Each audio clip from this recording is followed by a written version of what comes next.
And here it is. It is here. Roll up, ladies and gentlemen. One man went to mow. We're doing it again. Yes, we are. The session commences a lot later than traditionally we usually start, but start we nevertheless do. So, are you with us though? Is the question. That thing that we do late in the night, I was going to say around about this time, but we're not doing it exactly when we usually do it. But nevertheless, it is being done. The session has commenced, and your company, of course, required. One man went to mow, the eagle has landed. Only water, only water, where they see ma. Water, only water, where they see ma.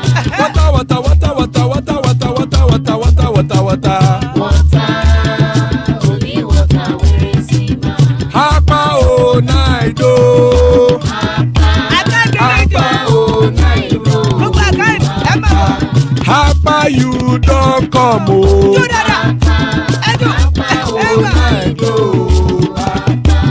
Hapa o naido.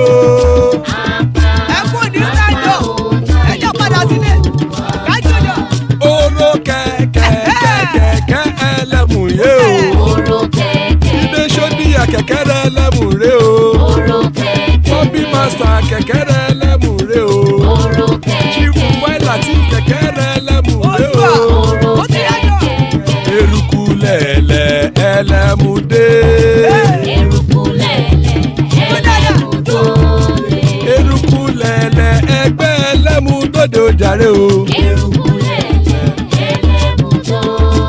eruku lẹ̀lẹ̀ Ghana ti dé ẹgbẹ́ bọ́ọ̀dì o.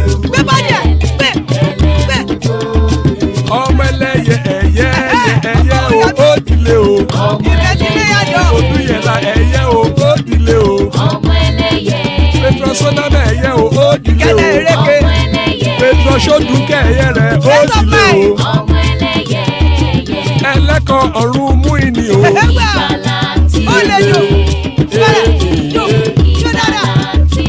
Àkùkọ ọ̀run mẹ́kọ̀.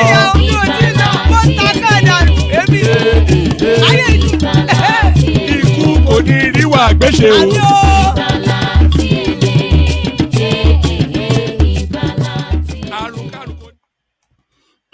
And there it is right there. Àkùkọ ọ̀run mẹ́kọ̀. Ikú kò ní ríwà gbéṣe. So potent prayers, as I've often explained. So there's really no story going on today outside of the global story that is a recurring decimal. It has just reverberated right across the globe. You know already what we're talking about, and we're going there, the Will Smith space. But from a Nigerian perspective, any man that cannot defend his wife, like Will Smith, should not marry her. This is Ruth Kadiri, who is saying this. Whoever she is, no doubt one of the minor celebrities that we have in Nigeria. So a lot of that to be discussed. I did have plenty of it lined up, but I think let me see if I've got another one. Yes. So there's another one still on that same theme. Nigerians that criticize Obiano for not defending his wife are condemning Will Smith. So Noble Igwe is the person now speaking. Noble Igwe. So that's two strands rather of Nigerian reaction to that space. One saying that a man that cannot defend his wife like Will Smith should not marry her. And then from the tone of the second headline, Nigerians that criticized Obiano for not defending his wife are condemning Will Smith. So we'll find out exactly what the Nigerian take on the global story is. So we'll go there, that's for sure. Certainly we will go there. So we'll leave there quickly though and go to this space. Breaking: terrorist bomb Abuja Kaduna train with 970 passengers on board. So there it is right there. They are going out as they came in. The Buhari administration came into the echoes of bombs all over Nigeria, and the sound of bombs in Nigeria reverberates even louder than when Buhari came in. So there it is right there. He came to solve insecurity, but has increased it by tenfold. So increasing insecurity by tenfold, he is a team builder. Tinubu hails Adamu on his election as APC chairman. So what quite are we reading into that? Is it just speaking as just to have an opinion within that space, or is Adamu actually his man? So what is the permutation, what is in play, and what does Adamu's election portend for Tinubu's ambition? Hopefully we'll glean some insight through via this piece. He's a team builder. Tinubu hails Adamu on his election as APC chairman. So we go there as well. So we'll leave there and come to this space. Experts warn against more debt amidst dwindling revenue. So almost certainly this administration will borrow more because they have no plan B outside of just borrowing and borrowing. But what has been the impact of the borrowing is the question. There is no infrastructure commensurate with the 2,000% increase in the Nigerian debt that these people have vested upon that nation in just 7 years. 2,000% increment. And that is a statistical fact. Experts warn against more debt amidst dwindling revenue. So there it is right there. But will they heed? I doubt that very much. We'll land on this 2023 article Saraki Tambuwal violating PDP zoning principle. So Wike now fighting for his spot. So quite what's led him to that, I think we already have an indication where that is likely to go. The headline again, article Saraki Tambuwal violating PDP's zoning principle, a headline attributed to Yemsin Wike. So we find out exactly what the play is there. So plenty to go through. So lean back, kick back, take it easy. Do the usual protocols. Click on the subscribe button. Click on the like button as well. So do the clickings as we come in now properly to attention, one man. National anthem, Mr. Albert Congo raises the flag of the new nation. Nigeria, we hail thee, our own dear native land. Though tribe and tongue may differ, in brotherhood we stand. Nigerians old and proud to serve our sovereign motherland. Our flag shall be a symbol that truth and justice reign. In peace or battle honored, and this we count as gain. To hang on to our children a banner without stain.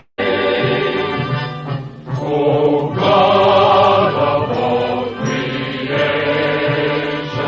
grant this our one request. Help us to build a nation where no man is oppressed. And so with peace and plenty, Nigeria may be blessed. And there you heard it. Nigeria, we hail thee. And we hail thee indeed. So Nigeria, we hail thee. As guys, I bring you this. Any man that cannot defend his wife like Will Smith should not marry her. Ruth Kadiri is the person speaking.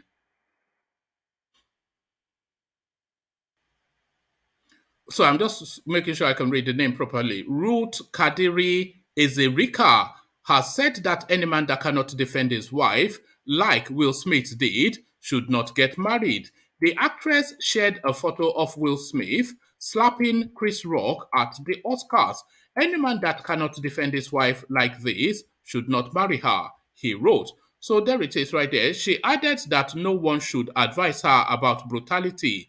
Instead, they should advise the police about that and also advise Putin about war. She added, if you talk anyhow, you collect. So this is it now. Everybody now getting a bit punchy off the back of that Will Smith incident. Let's just say there's There's quite a few to come within that space. So let's carry on with Will Smith. Nigerians that criticized Obiano for not defending his wife are condemning Will Smith. Noble Igwe speaks on double standards.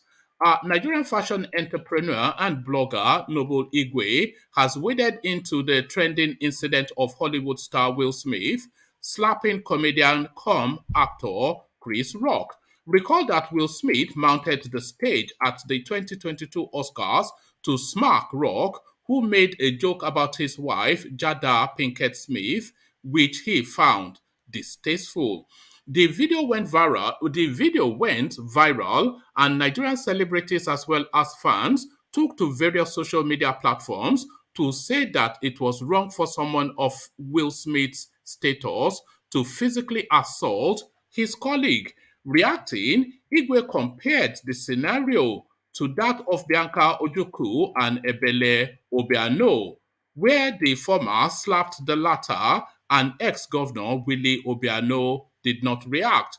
The media personality noted that it is double standard for the same people who criticized Willie Obiano for not coming to his wife's defense to now condemn Will Smith for defending his wife, he wrote. Last week, people bashed Obiano for sitting down whilst his wife was getting slapped. This week, same people are bashing Will Smith for standing up for his wife. Truth is, just focus on your daily 2K and forget these people. So this is what he wrote. Yes, that's the sum of it. But it continues because everybody is wading into that space to have an opinion. And now let's go to Sheon Kuti to see what he has to say. This is the kind of men they want us to be. Singer Sheon Kuti reacts to Will Smith's punch at Oscars 2022. So it started as a slap, but it's now transmuted into a punch. I never saw a punch. Hollywood actor Will Smith and his wife, Jada Pinkett Smith, were at the award ceremony. Hold on. I think I've picked that up from the wrong spot. Okay, yes. Hollywood actor Will Smith and his wife Jada Pinkett Smith were at the award ceremony. Will Smith slapped Chris Rock, the host of the show, live on stage for making a comment about Jada Pinkett, which was a clear indication of his displeasure. Jada Pinkett is suffering from alopecia in real life, and Chris Rock decided to make a joke out of it, which obviously did not end well for him because Will Smith got angry and hit him right on stage. And even though his actions were uncalled for, it shows how angry he was. Weighing in on the incident that sparked an uproar across the globe, Sheon Kuti said Chris Rock is 10 times the boy he ever was, but as a man, when you slap him, the event is over. Sheon Kuti quizzed if now they are getting slapped in public by the leading blacks, and he bemoaned that this is the kind of men they want us to be, the kind of men that know their place. According to him, they want the kind of men that can slap someone publicly for a joke, and also the kind of men to take that slap and know their place, he added.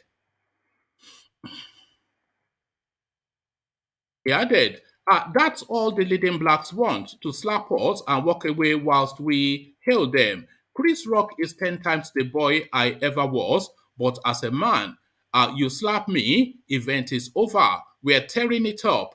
So we are getting slapped in public now by the leading blacks. This is the kind of men they want us to be. The kind of men who know their place, the kind of men that can slap someone publicly for a joke, and also the kind of men to take that slap and know their place. That is all the leading blacks want, to slap us and walk away whilst we hail them. So this is it now.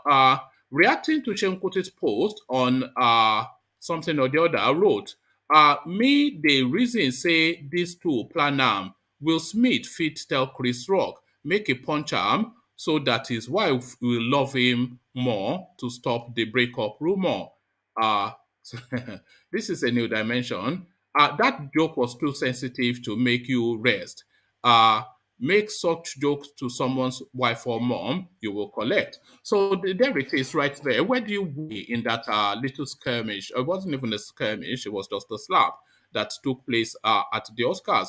So that would be the epitaph of the careers of the two of them now. Forever and a day, that would be the storyline of Chris Rock, that he got punked at the Oscars. Or did he get punked? Did Will Smith actually punk himself? So where do you weigh? Terrorist bomb Abuja Kaduna train with 970 passengers on board. Suspected bandit terrorists have detonated bombs on the rail track of Abuja Kaduna train and successfully immobilized it. Credible sources confirmed the attack to correspondents on Monday night, saying the attack occurred at a point between Katari and Rijana. One of the passengers who confirmed the incident in a telephone call said the attackers have surrounded the train, shooting sporadically. All the passengers are currently lying on the floor on the train. The bandits are shooting sporadically. We are in serious danger, said one of the panic-stricken passengers. There are at least 970 passengers on board the train, according to official sources familiar with the train service. So that is just breaking off the press news now, but it's not really news. They've been shooting up the trains for pretty much since the service started. He's a team builder. Tinubu hails Adamu on his election as APC chairman. Bola Tinubu, a former governor of Lagos State,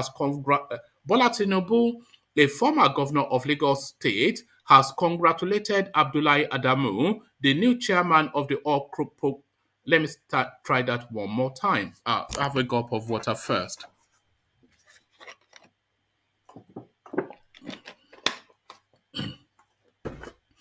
Bola Tinubu, a former governor of Lagos, has congratulated Abdullahi Adamu, the new chairman of the All Progressive Congress APC. Adamu was the preferred candidate of President Mohamed Buhari for the party's chairmanship. Tanko Al-Makaru, an ally of Tinubu, withdrew from the chairmanship contest shortly before the APC convention was to hold on Saturday. In a statement on Monday, Tinubu said Adamu's wisdom will be a great asset to the APC in the crucial moments ahead. The presidential aspirant also said the new members of the National Working Committee should work together for the benefit of the party. President Muhammad Buhari deserves commendation for his leadership. Deserving citations are members of the Caretaker and Extraordinary Convention Planning Committee for carrying out the vital assignment of planning and conducting the March 26 National Convention. He said, we acknowledge the caliber of men and women elected to the leadership position of the party as pledged. When they were not elected, though, that's just the technicality, they were selected. But there it is. We encourage them to work in unity towards our common purpose. In this way, victory for the party and excellent governance for the Nigerian people shall be assured. Congratulations to the new national chairman, Alhaji Abdullahi Adamu, who, like me, is a team builder and former governor. He also is an experienced administrator and able statesman. I applaud every member of the new leadership and wish them well in their assignments. The new leadership and party members must work together in common purpose with commitment to ensure another resounding victory at all levels for the APC in 2023. Tinubu also said the progress of the country depends on the APC. The future stability, progress, and prosperity of Nigeria depends substantially on the democratic commitment and efficacy of the APC, he added.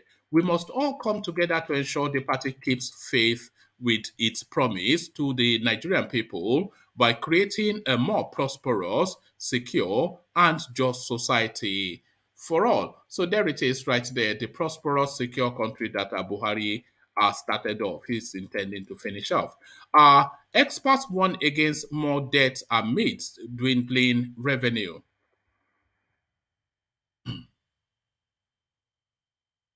Plans by the federal government to add 6.3 trillion new debt to Nigeria's current debt stock with little or no possibility of improvement in revenue is raising concerns of possible debt distress amongst economic experts. The experts are kicking against the federal government's proclivity for debt, which they have described as unsustainable, calling for increased productivity with a view to boosting revenue. Last week, the Debt Management Office revealed that the federal government has incurred 950 billion naira new domestic borrowing between January 2022 and March 11, 2022. And by the way, just listen to that. That's nearly a trillion naira between January and March. Oh, January, February, it's 2 months really, because that's between January and the 11th of March. So 11th of March that's only 1 week. So within 2 months, they've amassed a debt of 950 billion naira within 2 months. Within 2 months.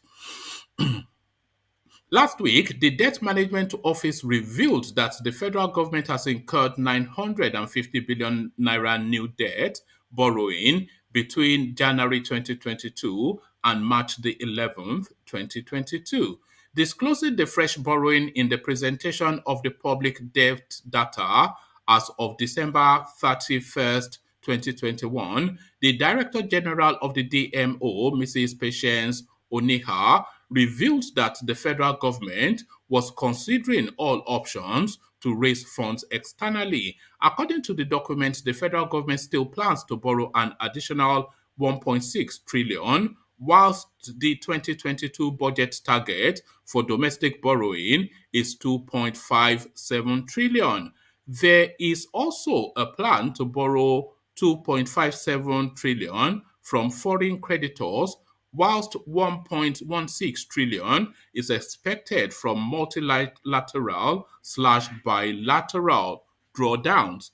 In total, the federal government plans to add 6.3 trillion naira new debts to the current debt stock, which would push the country's total debt stock to 47.89 trillion by December 2022.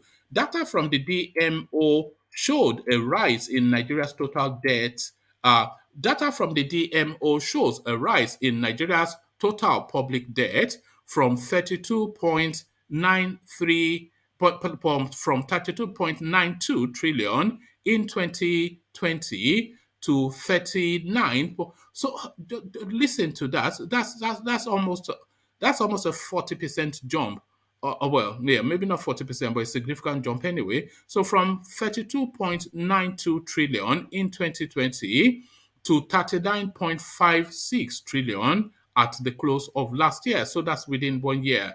A breakdown of the debt statistics as at December the 31st, 2020 showed that Nigeria owed International Development Association, IDA, $11.12 billion, Euro bonds, 10.8 billion dollars, IMF $3.53 billion dollars, and Exim Bank of China $3.26 billion dollars, amongst others.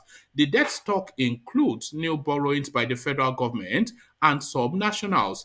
The borrowed funds are helping in financing the debt.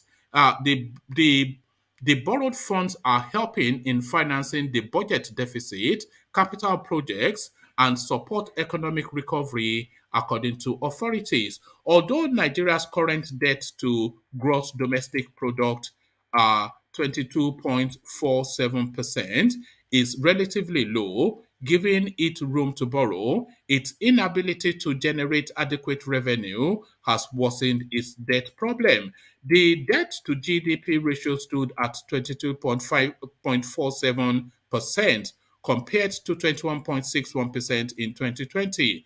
At this level, the ratio is within Nigeria's self-imposed limit of 40%. The World Bank/IMF recommended limit of 55% for countries within Nigeria's peer group and 70% for ECOWAS countries. Nigeria's revenue to GDP ratio has remained low at 9% compared to countries such as Ghana at Nigeria's revenue to GDP ratio has remained low at 9% compared to countries such as Ghana at 12.5%, Kenya 16.6%, Angola 20%, etc., etc. All options for raising funds externally are being considered. These include funding from multilateral and bilateral source. So that should be multilateral, but the root is multi, M-U-L-T-I, and then later L-A-T-E-R, and then so. But I think that's a misspell. So this includes funding from multilateral and bilateral sources, the international capital market, and the $3.35 billion special drawing right allocated by International Monetary Fund to the Central Bank of Nigeria, Oniha has said in a presentation. Incidentally, IMF has expressed readiness to continue to grant credit facilities to Nigeria and other emerging economies within its membership to economies protect them from losing their financial security or derailing from long-term financial goals. So badly written somewhat. Speaking during an online media parlay in Washington, United States on Thursday, the IMF said the facility would come through its financial safety nets. It reiterated the importance of strengthening global financial safety nets and ensuring that countries have access to support.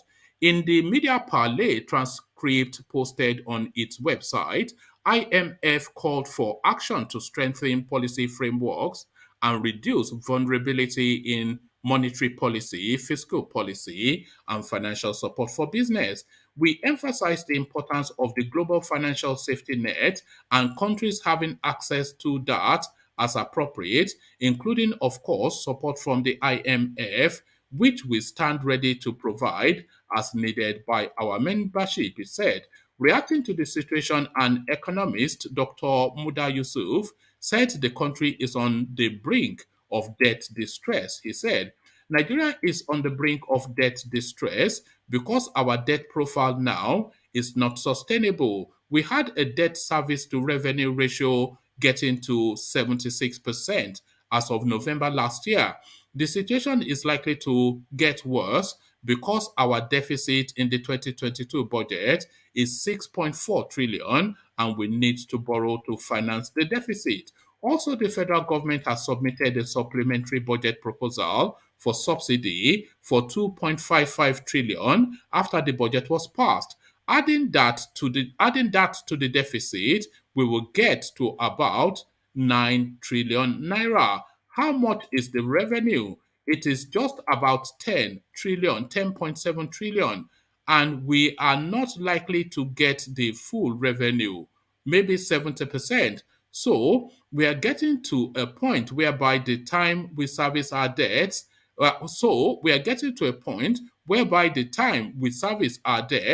which should be around 4 trillion, and spend another 4 trillion on subsidy this year, we have consumed almost all our revenue for the year. Does that now mean that we are going to be using debt for personal cost, for overhead, for capital budgets? That is where we are heading.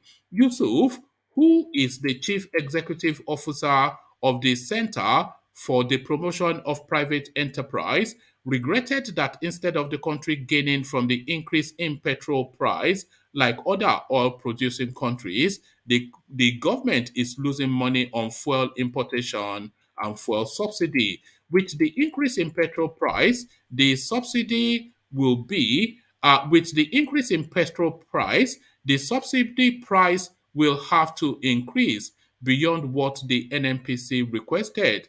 Whilst other oil-producing countries are happy as their reserves are increasing and currency is getting stronger, we are lamenting because we are not getting the full benefit of the oil windfall, Yusuf said. On his part, a professor of economics, Sharif Din Teller, criticized the federal government for the rate of increasing debt, pointing out that the money spent on debt servicing is eating deep into the government revenue, which makes borrowing an unsustainable form of financing. He said, "We are already in debt distress if we are spending a large portion of our revenue on debt servicing. We are in trouble and our revenue is not growing. The Minister of Finance recently told us we will borrow from Eurobond to finance subsidy. What kind of economics is that? The Minister of Finance deserves to be given an award for patronizing the debt market. She has made Nigeria the most active debtor in the world. This is not good enough. We are already in distress in terms of debt because we are spending our revenue, which is declining, on debt servicing and fuel importation. It is unfortunate."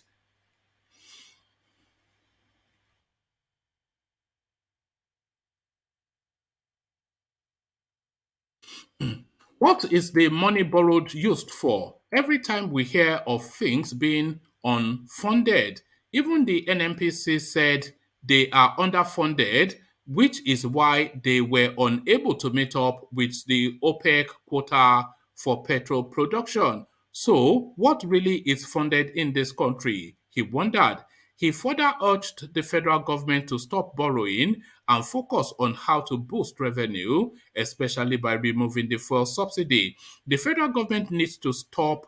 The federal government needs to be stopped from borrowing. They just borrow for consumption and not production. How can you borrow for subsidy on fuel when people are using more diesel? Teller queried. Industries, trains, and trailers use diesel. Diesel is not enjoying subsidy. So, what subsidy are they paying on petrol, which is for domestic use and not for industrial use? Industries even have to use diesel steadily due to poor electricity supply. We need to get our priorities right. The IMF had in its 2021 Article 4, which was reviewed in February, said the federal government could spend as much as 92.6% of its revenue on debt servicing this year. So they borrowed the country to death. It's the sum total of that. So this is the last readout. 2023, Atiku Saraki Tambuwal violating PDP's zoning principle. Wike battling for his spot. Rivers State Governor Nyesom Wike on Monday said the People's Democratic Rivers State Governor Nyesom Wike on Monday said the People's Democratic Party's presidential aspirants of northern extraction are violating the party's principle of zoning and rotation of power by throwing their hats in the ring for the 2023 election despite the gentleman's agreement subsisting in the party. Wike spoke as a guest on Channels Television's Politics Today program, monitored by correspondents. Politicians and members of the People's Democratic Party who have declared interest in the 2023 presidency include our former Vice President Atiku Abubakar, ex-Senate President Bukola Saraki, Sokoto State Governor Aminu Tambuwal, and Bauchi State Governor Bala Mohammed. The Rivers State Governor, who recently declared his presidential ambition for the 2023 election, also said he stopped supporting Tambuwal's ambition because the PDP agreed to zone its 2023 presidential ticket to the southern part of the country. Wike said, he, Tambuwal, is still a very good friend of mine. In 2019, I supported Aminu Tambuwal because we zoned to the north. In 2017, all of us agreed that this should be zoned to the north, and that was why nobody from the south collected forms for that election, and I have no regret. What I do not like is for people to deny that there is no zoning or there should be no zoning. That is what I do not like.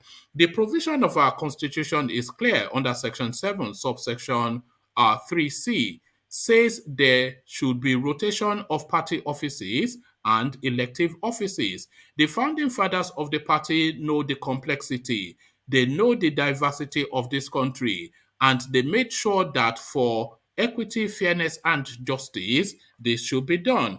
Wike said his decision to contest was, however, not based on the fact that the PDP wants to zone the ticket to the south, but because he has what it takes to govern the country. In our party, we have always done zoning, so you cannot stop zoning, the governor insisted. Asked whether the zoning principle of the party implies that Atiku Tambuwal Saraki and Mohammed should not think about getting the PDP presidential ticket in 2023, Wike said, "There is nothing that can make me, because of power, violate simple agreement, whether it is written or unwritten, that makes you a gentleman." Just like I said today, if the party says it is zoning it to the north, I will not run. I will obey the party. But what I don't like is for people to say that there shouldn't be zoning. Correspondents had earlier reported that PDP national chairman Oyechia Ayu said that the party won't abandon its tradition for zoning political offices in the 2023 election. Meanwhile, Saraki Tambuwal and Mohammed met with Benue State Governor Samuel Otom in Makurdi on Monday to find a consensus candidate from northern Nigeria. However, the 17 southern governors, including Wike, as well as socio-political groups such as Ohanese Indigbo and Afenifere, have consistently maintained that political parties should zone their presidential tickets to the south for a candidate to replace the president, Mohamed Buhari, who is from Katsina State in the northwest and whose 2 terms will end in May 2023. Aside from northern politicians, some southern stalwarts, including former Senate President and Secretary to the Government of the Federation, Pius Ayim, former Ekiti State Governor Ayodele Fayose, ex-governor of Anambra Peter Obi, media personality Dele Momodu, amongst others, have also expressed interest in clinching the PDP's 2023 presidential ticket in the primary, which is expected to hold later in May. So there it is right there. The battle for that PDP ticket looks as though it's going to be as fierce as the battle for the APC ticket. So gentlemen, I see you. Ajanle Koko, I see you. Thomas, I see you. Ete, I see you. And Chief Akwelua, I see you. Good to see you all, gentlemen. Good to have you here. So let's go quickly then to Chief Akwelua and take him to America. Chief Akwelua, do you have your passport ready? Okay. I don't have yet. There you go. So we go to America to go to the Oscars. So I'm sure you see, Baba Agure, why? Did the DSS seize your passport? Look at that.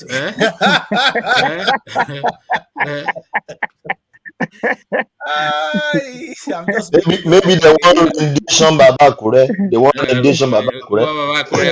Are you on the list? Well, I don't really care.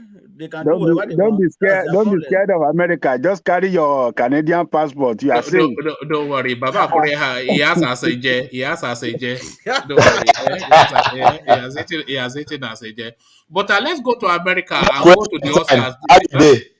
I'm good, sir. Thank you very much, Thomas. You're welcome. Yeah.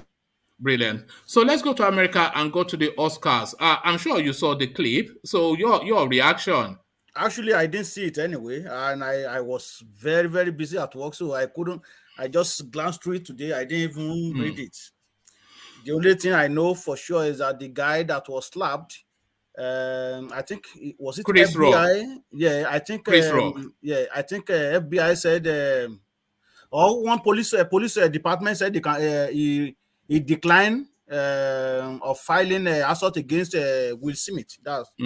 That was the headline. So what happened? It was at the Oscars, and you must know who Chris Rock is. He's a very famous comedian and actor.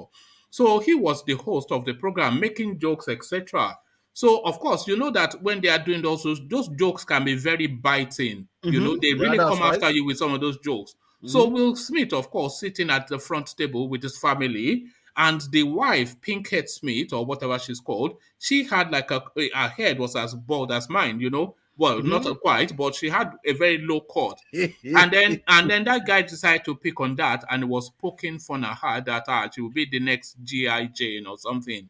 So, but apparently the woman has alopecia, which is some hair loss thing, which is fine for a man. You can just skin it off, but for a woman, quite debilitating. So when she made that joke, you could see her eyes, the lady's eyes just roll in resignation. You know when something cuts into you. So you could see that because the camera panned to her. And then Will Smith he sat for a moment and then he just suddenly got up and he was going up to the thing. Nobody knew what he was going to do. We thought he was going to muck around or do some silly thing. And back he went and whoosh, it was a dirtier slap than Bianca Ojukwu gave Bele. So he gave her a dirty slap. He said, "Don't keep my wife's name out of your mouth." So the whole globe is now reacting to that. And women are now saying that that is the standard by which men should now behave. That anybody that talks shit, that talks smack to your wife, you beat them down. So that's I think that is total of it. That is very wrong. Even in Africa, that we came from, you hardly see that in this age. Though we still see some men that beat their wife up, but for somebody to be just making joke on stage and they just pick on your wife and you just went straight and slapped that person in front of camera. The whole world at the Oscars. I think it is that chance is very slim in Nigeria. Nigeria may be somehow backward, let me put that way, but it is very rare for somebody to just got up and just slap somebody in front of camera like that in Africa, in Nigeria to be specifically. I think what Will Smith did, it is totally unacceptable. If I was to be in his shoe, anyway, we wire differently. If I was to be in this shoe, the best thing for me to do is to just walk my wife and my family walk away from that place. That is all. If I know that I don't want, that. Sometimes you get a rush of blood to the head, and you just go because it sat down for a moment, and I think his head just parked. And then he just got up. I mean, they didn't know what he was going to do. The next thing you badge, you went. And they are both black anyway. Yes, that's the one thing. But it's a black behavior, isn't it? Exactly. So I think it is totally unacceptable anyway. Though somebody might be making joke about your wife and stuff like that, but it is all over the world now. It is all over the news now. So in fact, to get his name clear from that, it will take a very long time. Yeah, but does his name? They are actually giving him credit, is what I'm hearing. Though that seems to be everybody's saying well done to him. Well done. Yes. For defending his wife. To me, he's gonna get affected. His career is gonna be affected in a big. Come on, his career is affected. The person that is talking, that is making the joke, management anger. Oh, the guy's career is affected. Chris Rock's career is already affected even before that show. When last have you seen Chris Rock? No, I'm how can you make hold on? Why would you make something that is medically? It's not as if she intentionally, willingly went to cut her hair to low cut. Comedian, they use what they see. You don't joke with things like that, mate. But is you don't joke with things like that. Do you know what that woman goes through, even in the house as the husband? Maybe that's what he just thought. Like DOG for that. It doesn't justify him. It doesn't justify him to went there and slap the guy. He doesn't fucking care. He knows as the Oscar. You don't want to tell Watch your language, please. Watch your language. Don't worry. Let me tell people to watch their language. Leave the moderating to me. But no, we are talking to each other. That's why I said you should watch his language. But you see, there was a moment that I think sparked Will Smith because the camera panned to them, and you could see and you could see her eyes sink. So you knew she was hit by that, and he saw that too. And that was what sparked him. For me, I Yeah, don't know. a woman, you know what? You see, situation like this, for a woman, it's not even a man. For a woman, their hair means a lot to them. Yes, now. And So the black when you are woman not, you don't know what they even go through in their house about that issue of alopecia that the woman has, alopecia rather. So if she's been struggling on her own, dealing with that hair loss alone, she's now sitting down, you're now making it a thing of a joke. And sometimes all these comedians too, they joke a lot. And sometimes it's not even a joke. They're actually getting some a dig people are at you. saying that Will Smith did that to get back with his wife. You know, they are getting divorced somewhat. Yeah, but They've already moved on from what happened between them. She was dating somebody younger. They've already moved on. That's why they went to the place together. So that's not about that. It doesn't matter whether they are divorcing or not. It's just trying to stop, because all these comedians sometimes they go too far. Even no, our they do Nigerian go too far. comedians. You know, all the people they are warning. Do you know who I know they are targeting in Nigeria now? Bovi. Do you know Bovi? Yeah, you should be that one too. Yeah, he has some sharp mouth. They are saying, look, we are waiting. No, just the next ceremony we'll be waiting with the baseball bats. So this is the new. This is how you. GOG, so are you justifying the slap? 100%. If I'm being sure, I probably Are you kidding me? So you can do so as well. You might not do it. I'm saying I might do the same thing. So it's up to you. You don't know what they deal with inside their house. I don't care. I don't care. I don't care. Hey, it doesn't matter. That's you. I'm saying this me. is a public setting.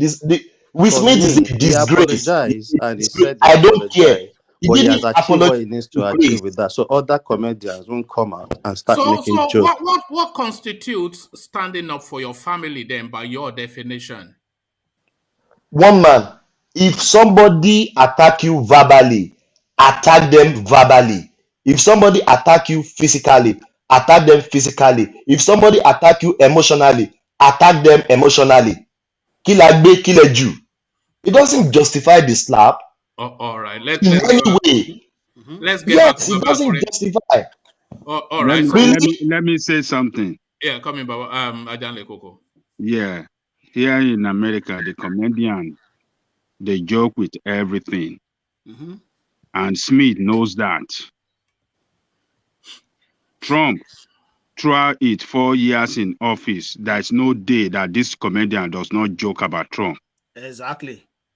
Even right to his face, they joke about him. All what we do, all what Trump will do too, Trump will go comedian and jab them too. Exactly. So, gentlemen, what Smith did, he exposed his weakness. What's the reaction in America, Ajanle Koko? How is it being discussed and digested in America? I think it's 50-50. The way what I've heard so far, I don't really go too much on social media, but the little I've heard this morning, I think it's 50-50. They are blaming both of them. So what Smith did, expose his weakness. Yes. That he have hunger issue. Somebody can easily prompt him to to spark, So what he did was totally wrong. If this guy want to sue him or want to press charge on him, yeah, he will pay dearly for what he did. It's wrong against the law. He knows that. You can't defend your wife and go and get yourself in trouble. Yes, what Thomas said. Yes, what he said was verbal something. Then you go verbal against him too, not to go physical. If he has used his fist on what do you call this guy, on Chris Rock, if not for slap, if he had used his fist and punched his face, it could blind him or break his nose or something like that, and that will get him into more problem. So he has exposed himself as somebody that lack that sense of humor and somebody that have an anger issue. And I'm telling you, in the future, some people might want to get him and they will go and make joke, bad joke against him in the public, and we punch them and we go to jail for that. It's a matter of time. So I don't agree. I don't agree for what Rock did. Though. I don't. My God Almighty! Whoa, God! Are you sure? I don't really agree. Don't do that. Yeah. I don't really agree with what Rock did. You use a headphone now. You know the reverb. But in Nigeria, the women are now saying that is the standard by which men will be measured. Don't mind them. You have to mind them now. Who else will we mind? Don't mind them. They say this is the standard that men will be measured by now. You have to slap somebody for your wife to prove your. Are you sure it's from me? It's from me. Are you sure? It's from you. Yeah. Okay. All right. Yeah. It is good for men. It is good for men. Yeah. To use his senses in this when you get into crisis like this, calm and handle it maturely. He didn't act maturely for going on stage. Sometimes you have to react impulsively. You know that in the airports, for instance, if you are trying to have your way and you are not getting your way, if you start to make a scene, you will get your way in most instances. So sometimes direct, action. You are talking of airports. This is direct, live, watching all over the world.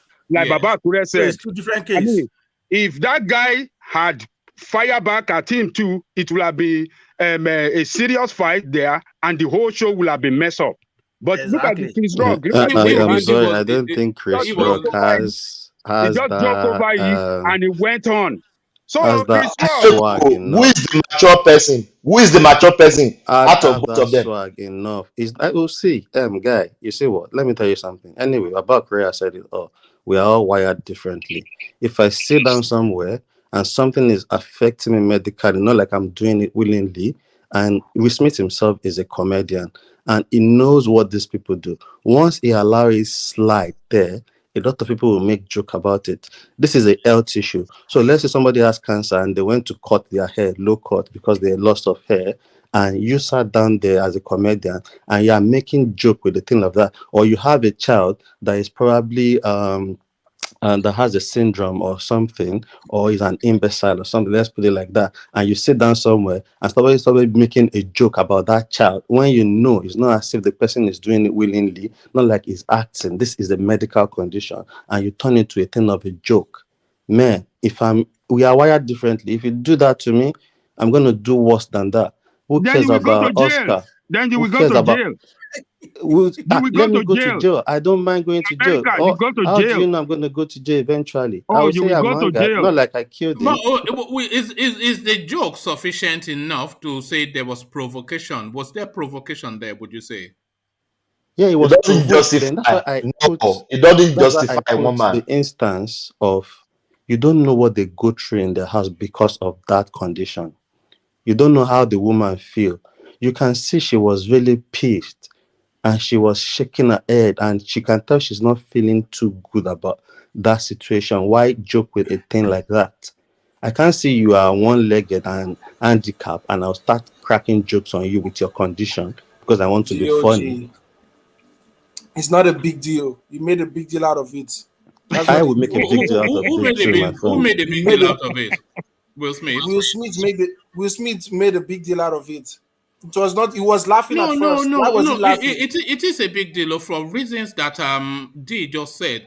This is something that they would have been battling with domestically. But they decided to put their marriage online. They decided to put their marriage to the public face. Even when she was cheating, they decided to bring it for the whole world to see and comment. That's a total different thing, and they've moved on as couple. They've put it behind them. They are celebrities, and they went on a show called Red Table, and they brought that into the matter. I don't care what anybody feel. I don't care what anybody feel. If you talk to my woman in a manner I think I don't like, I will give you a punch on your face. I don't care what happens after. Look at tough guy. You see? He's a doctor. Doctor, look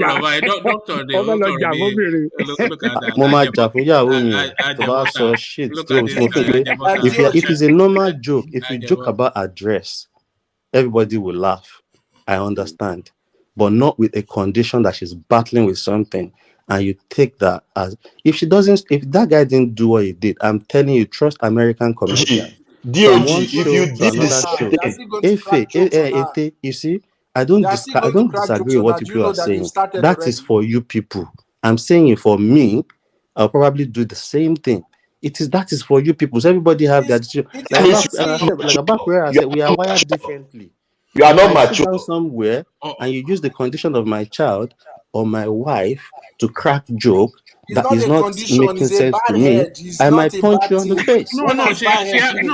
It wasn't bad hair. It was alopecia or however it's pronounced. So she she does have a condition. She looked like G.I. Jane. Yeah, but you know, but not as a fashion statement though, as a consequence of a health condition. So G.I. Jane is not an insult. It's a but it was referencing her condition to get a laugh at her, you know. No, but there it is. So you heard it, Baba Akure. It's 50-50. It's Baba Akure. But the woman is manipulating that man. He has made that man life miserable for like 8 to 7 years now. He has been miserable. You see the crying sessions and upon crying sessions he has been having to show he's not fine.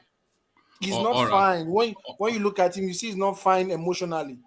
All right, let's say and the funny thing, sorry, before you go, one last word to that. Yeah. You can see that's the funny thing about American comedians. You can see he said it at first, then it will now make a base on that and start continuing. It continued using that same logic of that joke to want to continue to get on her. You don't do that. You don't do that for that condition. Smith knows that he just too. said one joke. He didn't continue. He was going to continue. Anyway, that's it for me. He was not going to continue. He said that wasn't that bad. He was ready to move on. He had somewhat moved on. I think because Will Smith, he acted on delay. That was the thing. I think it was his wife's reaction that then he felt he had to do something when he saw how he was. But let's get back to Baba Kore. So there it is. So 50-50. Yeah. I don't see it to be 50-50 anyway. Okay. Like I said, we are wired differently. I wouldn't have done that if I were to be Will Smith. The best thing I would do is to just walk away from that place, take all my family and just go to our home. That's it. And somebody mentioned here that the same guy will continue mocking his wife. There is nothing wrong in you tell him that, well, you don't like this thing. You see, when we because somebody does something to us and we want to revenge, that is how we continue over and over. So, and the relationship between us will be jeopardized. So to me, we go to that person, tell him that, okay, well, you don't like this sort of language that is using against you or your family. Then if it doesn't stop, then you can go to police station and file a complaint about it, rather than just punch the person in the face of the whole world. So I think to me it is very barbaric and it's unacceptable. It doesn't really matter. Just walk away from the stage and just go to your house. And to the Nigerian women that are now saying this is the standard, does that mean we have to go to the gym and start learning boxing now? Just leave them alone. Just leave them alone. Do they know what they're talking about? Most of those people that are talking rubbish, their husband even beat them up in the house, and they cannot even say anything. So they want to show off too. That's why they are saying all that. That's just nonsense. All right. So, but if you want to go to gym because of that, you can go ahead. But like me, I'm not going to any gym. You won't learn boxing. That doesn't mean that I don't love my wife. But in some situations, you just have to walk away.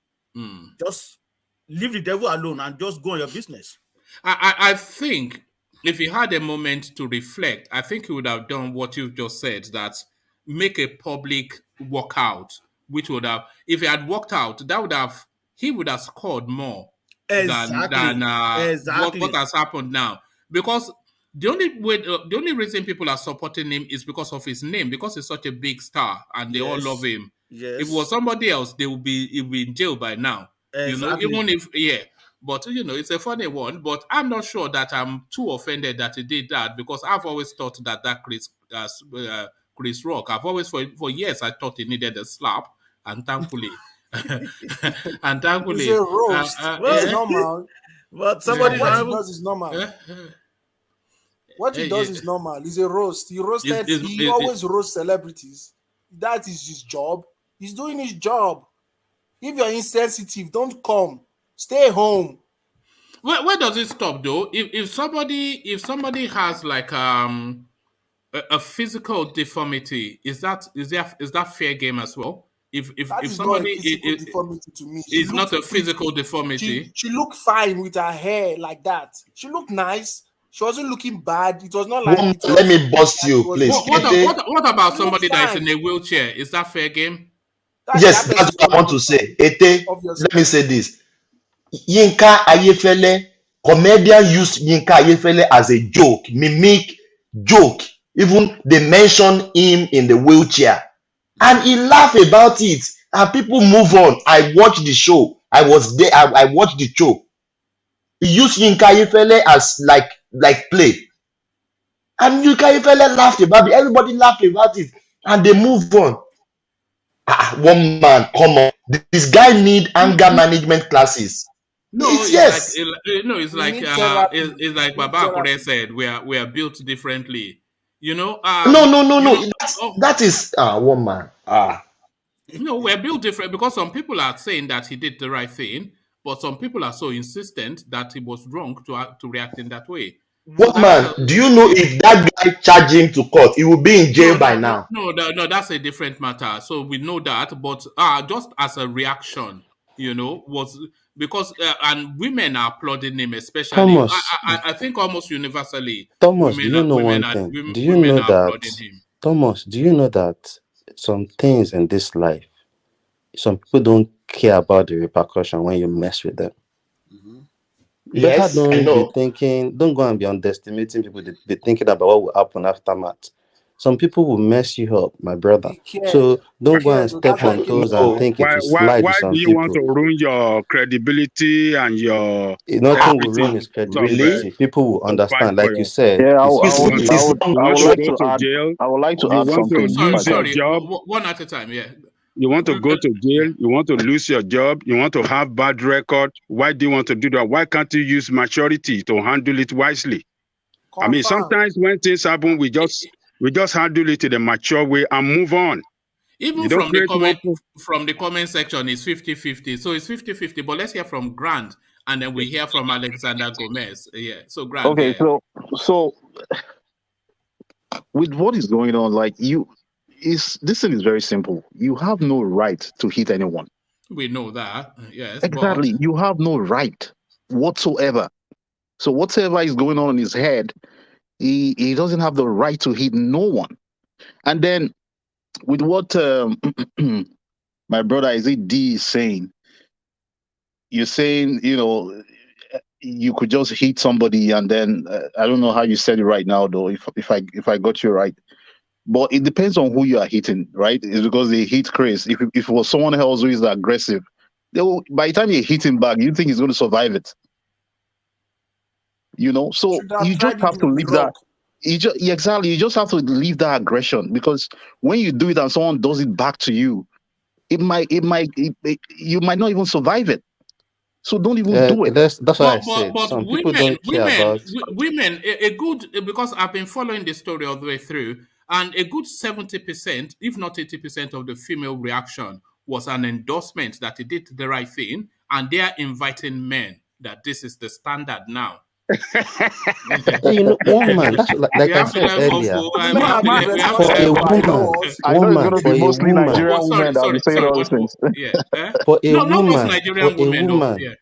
For a woman, their hair to them means a lot. If a woman has gone to say, I want to go and look cut, and went to a barbering salon and cut their hair, it's a total different story from what we are talking about. Not to now talk of is a condition. So for women, they will really support that. I don't doubt that. But for me, you people saying, oh, there is no, everybody know he's not in his right. That's why he apologized eventually, realized. But that joke was uncalled for at that point. And But it looked like it was DOG, he going to didn't continue. apologize to the guy. Like I He said, didn't anybody apologize to can the have guy. any opinion of what they would do in that situation, but we are wired differently. But for me, as a person, I will say it again, if I go somewhere with my child or my wife or any of my family member, and you use something that is a condition that they are battling with to crack a joke, my brother, I will mess you up, and I don't care what will happen eventually. That is how me I am. They will mess you up So too. don't They will preach mess you up anything too. to So me, please. Nobody don't should think you only preach mess them anything up. They to will me, mess you up please. too. Let everybody do what they feel they will do. But for me, I will do worse. I will do worse than that, we'll be and let seeing the more and person more. punch me back. We'll be seeing more and more of this now. We'll hear more of this over the next few weeks. It will be happening, because DOG, are you a simp? Am I what? Are you a simp? Am I a simp? A simp. A simp. Do you know what a simp is? I don't know what a simp is. All right. Do you want to explain to him what a simp is, or do you want me to explain to him what a simp is? Tell him.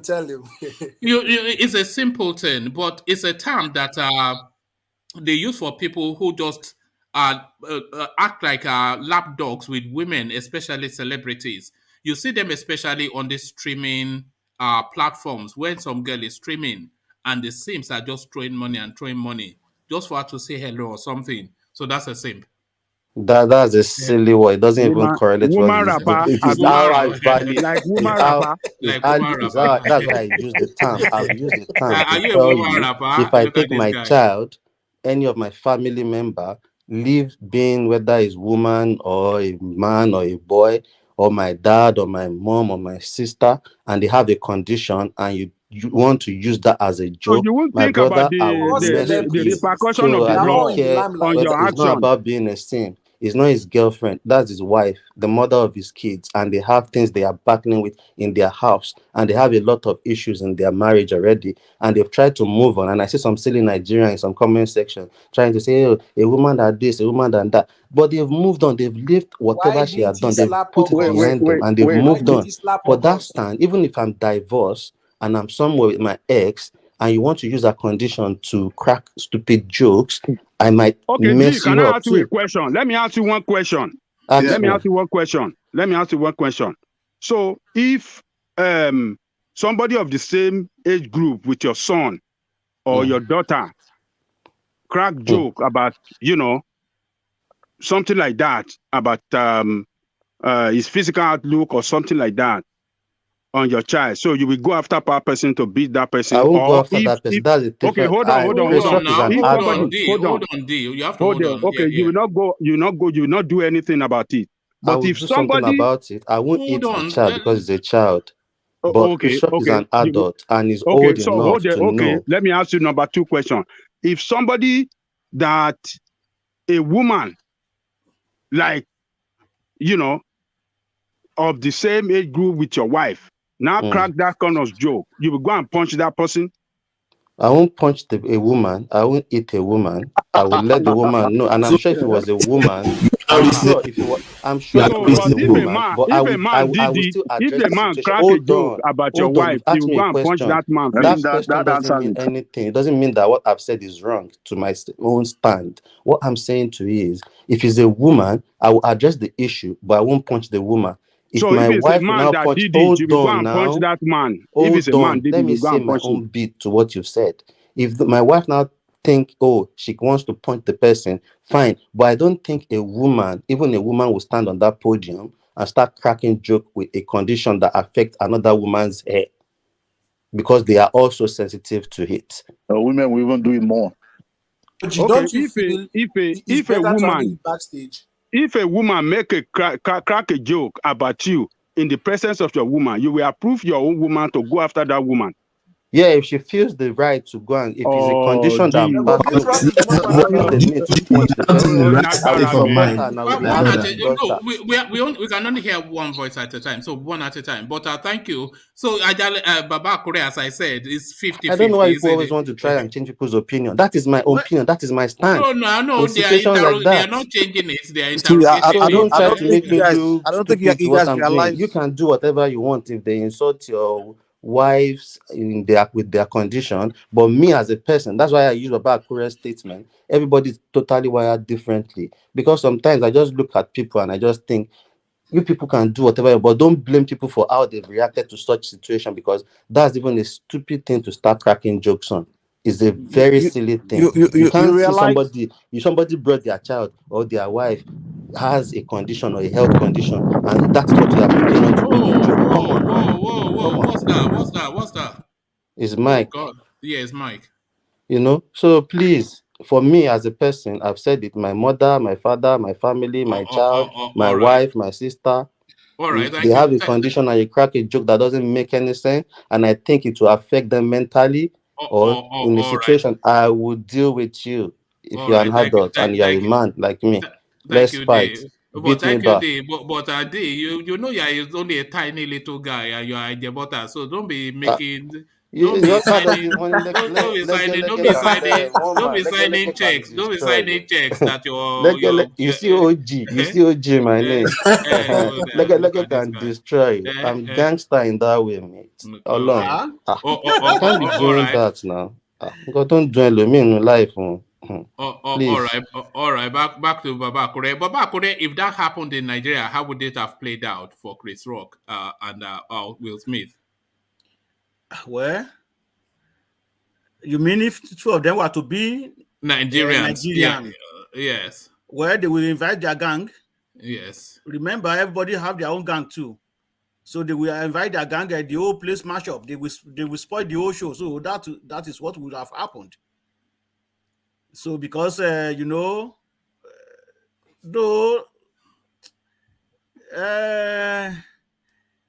in Nigeria also, some people might just walk out like I said, but if it turns to that issue of slapping, that show will not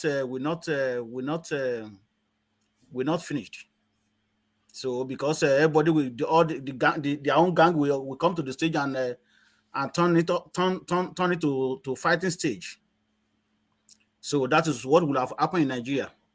All right, Baba Kure. Let's give the final word on that space to Alexander Gomez, and then I'll move you on to another topic. So this is Alexander Gomez's take on that Will Smith space. Alexander says Will Smith is out of order.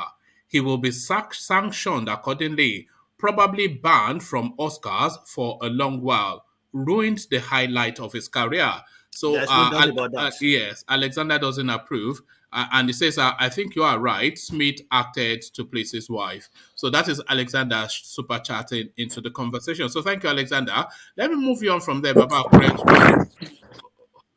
Let's realize how lucky Will Smith is right now, right? Because all right, go on. What he did, that's one like 3 years in prison. If he got so lucky, because if Chris Rock would have pressed charges, that battery, that's called what they call battery. That's a serious offense in America. Like the guy would have spent at least 3 years in prison, and he would have had a criminal record where he won't even be able to live where he lives right now. Because in America, they have strict rules about having a criminal record. There's some neighborhood you can't live in if you are convicted. So that thing would have ruined his life. The guy's just lucky like that Chris Rock decided not to press charges, because the guy would have done it. He just ruined his life because of a woman, I don't know what you do. You even talk left. I go talk to me the guy because he's one of those guys goes Mike, please don't start with me. Say whatever you want to say. Some people don't get to go to that place. That's the point. Just say, make your point and don't refer to me, please. I'm speaking for myself. I'm not speaking for you. 50 Cent. I'm not speaking for you, Mike. Now what you do one of my cousins too now? The guy said you go. So you say your own and make your point. Don't refer to what I've said. That's why I said we are wired differently. What of if I don't mind going to You jail need to for change your 3 wire, years. man. You need to change your wire. We are helping you because Don't help me. Help yourself. Help yourself. You need Don't help me. rewiring. Don't say you're helping me. How are you helping me? I know many guys Are like you that. the They one? did use this. Hold on. To be We saying can't you're hear. helping We me. can't hear. How are you You know, helping me? we have 4 voices now talking. Four voices. So How are you you need helping me? they say you need rewiring. So we have to go I and go don't need online. any rewiring. That is There's no Niger boy here now. I'm going to go Who to is jail the for 3 rewire? years. Who Let is the me go. rewire? Thomas What the if I don't rewire. care to go to Yes, jail? I will do that. I will do that. I Thomas will the do that. electrician now. Thomas I'm is the the electrical electrician. engineer here. There you go. Yes, We I are will getting your rewire shoes. you. I will One rewire man, you. Wire let me say yourself, my something about friend. this Muslim issue. Please, I All heard you right. guys talking about it, so I just decided to come in to talk about it. You see, All right. what we are seeing might just be a sign that Will Smith has reached his threshold and requires a rehabilitation. The guy needs to go for therapy. Yes, I think it's deeper than that joke. I think it was carrying Yes, it's already deeper issues than here. that, though. Yes, it's deeper than that One because don't man, can you forget that. please just Hold do on, love around hold on. among Yes. us? Okay, hold on. Okay, yeah, I'll do Yeah, that, but later, yeah. yeah, because before now we've been seeing signs of the guys breaking down emotional expressions on their. I think they have their program where the wife revealed some entanglement Yeah, thing. fucking one small boy like that. No. The red Now, don't use table. words like that now. Come Don't on, use yeah. that language, please. Please. So maybe he could not slap. A joke that they later wrote. They said, so Will Smith can take his wife entangling with somebody, but he cannot take a common joke with his wife. So I think the guy needs. if you therapy. listened to his Oscar speech, it was just gibberish that that guy it needs to be out of circulation to go and look after. Maybe he needs to go to the Buddhist and go to a monk or something and go and maybe it's the one that needs rewiring, not DOG. But no, yes, it has issues. That guy. Kọ́ lọ bọ orí ẹ̀ fún, kọ́ lọ bọ orí fún. You see, because yeah, so there it is. So thank you. Yeah, I didn't really know that would but then that's the global. If there's one news that's trending globally at the moment, it is that. And the opinions globally is as divided as has been expressed here. I don't disapprove. I'm not one for physical violence, but I think even maybe it's just because I don't like Chris Rock. I've always thought he needed a slap. So when somebody dished him one, But Bianca cannot slap, Abi. Bianca cannot slap. No, I like Bianca. No, I approve of Bianca slapping the woman. No, I'm a Bianca fan. No, forget that one. Who is not a Bianca fan? Have you seen how long? Have you seen how long her legs are? Look at this guy. Let's get back to Baba Akure Baba Akure. Yes, so there it is. Yeah, next point. So we are done with that. So we have to move on. Okay, let me move you on then. Terrorists bomb Abuja Kaduna train with 970 passengers on board. So they managed to ground this particular train to a halt.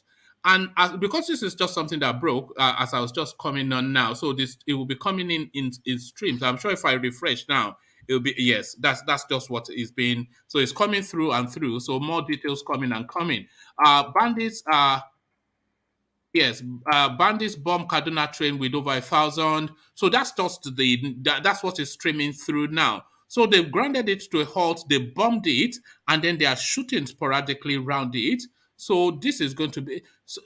I mean, what's your reaction to that first? So start off from just that headline. That is very, very bad, and that is why you see a lot of people running out of the place. I mean Nigeria, to be precise. Doesn't really matter if you want to go to Cambodia or you want to go to Philippines. So everybody is just trying because they notice that it is not the whole place is not safe. So you just go out in the morning with prayer that God save me today. So this. So now if this thing happen, and we are talking about election for 2023, because we have to bring that in. How are we going to do it? How is Nigeria going to do it? If there's a lot of insecurity in the whole country. So, bombing train with you said 1,000 passengers, right? So it is between 950 to 1,000. So it is very barbaric. You are expecting death. You are expecting kidnapping. You are expecting the usual. Yeah, exactly. So they will kidnap some people. Also, I want to mention that they will kidnap some people because in as much that they bomb it and they are shooting sporadically around the train. So they want to kidnap people and get some money. So it seems like maybe they don't have enough money now. Then they just have to go to that and see how much they can rake again. Then they can continue their operation. And remember, some of their finances have been sanctioned by United States. I don't know if you are aware of that. Some of them have been sanctioned. Yes, I think 6 of them were sanctioned. Yeah. So there is a lot of problem within them too, and the according to Nigerian military, according to them, because we cannot really trust any of these people, neither government nor police nor military. So they said they bomb Sambisa forest. They found a plane that was crashed about a year or 2 years ago. All that led to this, because I think they flee that bush now, and they come to the city. Or what we can say is to pray to God that save our family, because I think Nigeria is gone to dog. Though I still have the flag here anyway, it doesn't really matter. No, but Baba, this guy came in under the what brought Buhari into government? They said insecurity, they said corruption. And they said economy. But it's even worse, more than any government you can talk about. I was talking to some guys yesterday, 2 days back. There is no time we're talking about what is happening now that we know that will not refer back to Goodluck Jonathan. Are they being Goodluck Jonathan stick with the 7 point agenda of Yaradua? Because Nigeria was like trying to recover at that time, and that was why we support. Remember, it was Jonathan and Buhari contested the same time, but people supported Jonathan, believing that he will continue with that 7 point agenda. But what did we get? Corruption. Nothing was going on, though it is still better than this. But this won't even make it worse. Do we even know who we are going to get next? Even if it is youth, do you know that youth that you want to vote for? Do you know what they're capable of doing? So it is very sad. It is very sad. It's just people ask that we don't discuss good news.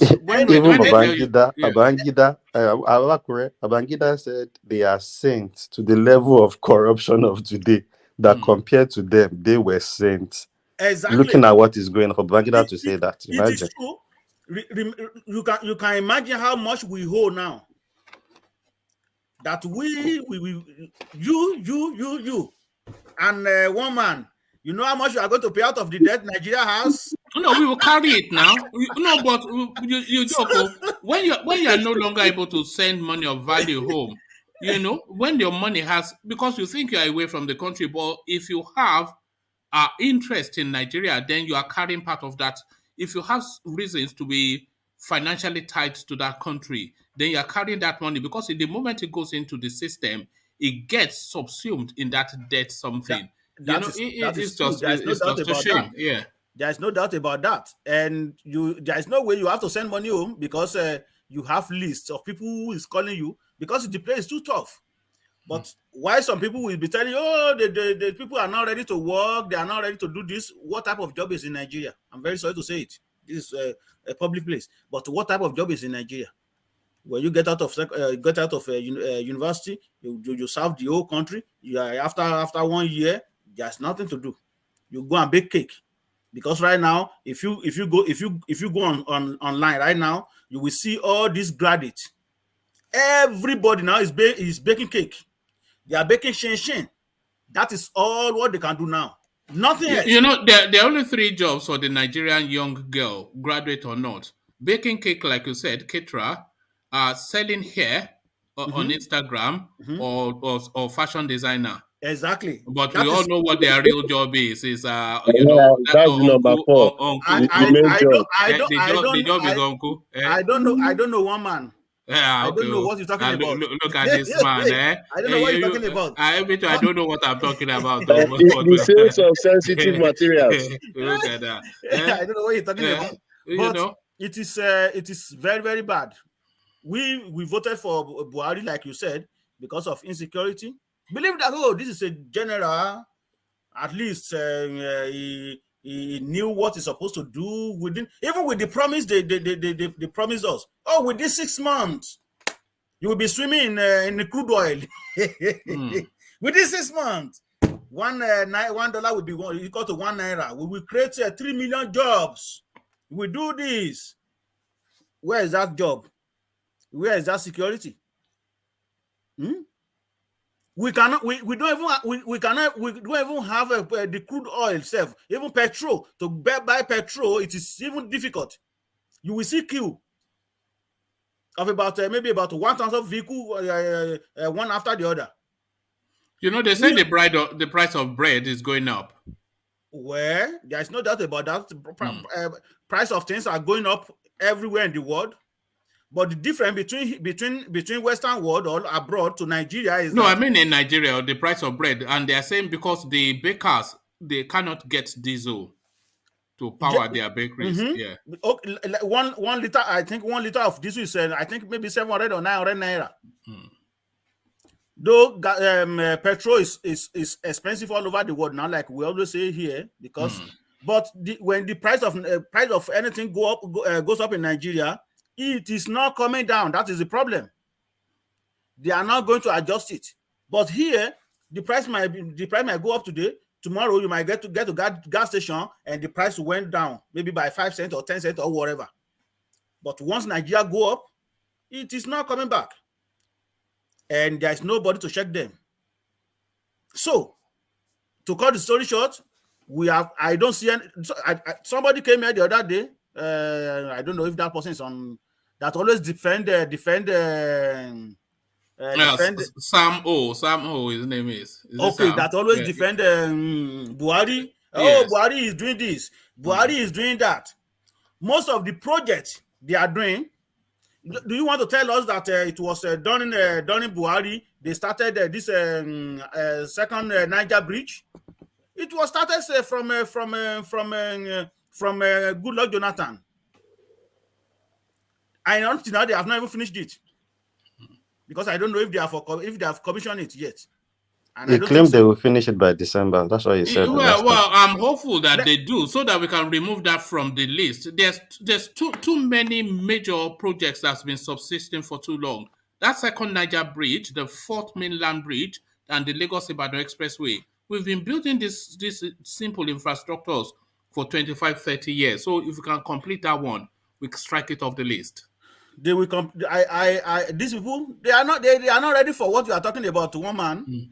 What they focus on now is how to take some money, whatever they can stash it anywhere in the world, then they can use that the rest to finance the election that is coming. Do they have any project to embark on right now? They are not care about all that. It is who want to be the next president now. That is what they're talking about. But to go back to the main point, it is very barbaric. The security situation in Nigeria, very, very barbaric. Just to take you to where you were already speaking on, Babakure, experts warn against more debt amidst dwindling revenue. So it's the perfect storm, isn't it? Your money is going down, your earnings, they are going down, but you are borrowing more. You don't have to be an economist to know where that road leads. And all of the experts, both internationally and domestic, they are saying that the level of borrowing, Nigeria is already, it says, Nigeria is on the brink of debt distress because our debt profile now is not sustainable. We had a debt service to revenue ratio getting to 76% as of November last year. The situation is likely to get worse because our deficit in the 2022 budget is 6.4 trillion and we need to borrow to finance the deficit. So that's just one commentator. But if I read it through, you heard it. So the totality of the entirety of all of them are saying, how can you be servicing with 76% of your revenue? So that then leaves what, about 24% for you to do anything of meaning. That is why I said these people are not going to do anything. Just forget about the issue of doing something. Even the money they are borrowing, it is for them to pay themselves and to finance the election, not to do any project. Why do you think Chinese left Nigeria? They don't want to give them money anymore, because they've already see what they are using the money for.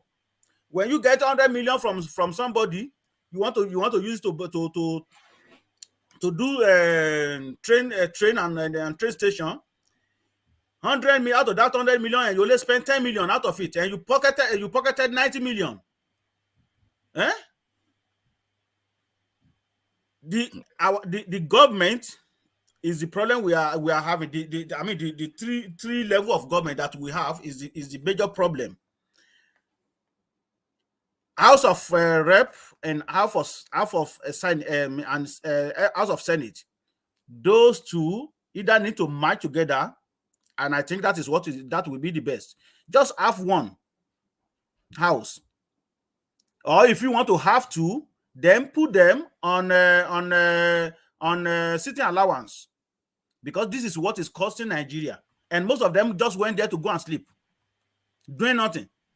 It's just like a student that went to school and he was sleeping in the class. Whatever they are saying, it doesn't even understand. Like they are speaking gibberish. That is what is happening to most of these people that are getting the money that they are borrowing from abroad. That me and you and you and you, we of course pay part of it when the time comes. So it is very sad, because when I hear about all these things, and I say to myself, boy, so Nigeria is going to be worse more than Zimbabwe, because that is what is happening. If you look at the exchange rate now, in fact, you cannot even touch it. When US dollar is about 600, 1 US is 600. What can you say about it? It's quite staggering, actually. Yeah? And there is nothing, because the economy is not working. So the everything is just dependent on resources being extracted from the ground, and the money that you send from abroad. Yes, that's all. We have to find a way to isolate the money we send abroad just to our region. If we can have some banking system that isolates it, that it only impacts in our region. So because if it gets into the central bank, they'll just steal it again. The bookies. That is why if we have regional government, that will likely possible. But in the situation where we find ourselves right now, just forget about it. Nothing. They will still. In fact, it is very sad, the situation that Nigeria finds itself anyway. Very, very sad. How do you want to maintain the economy when you are not paying people on time?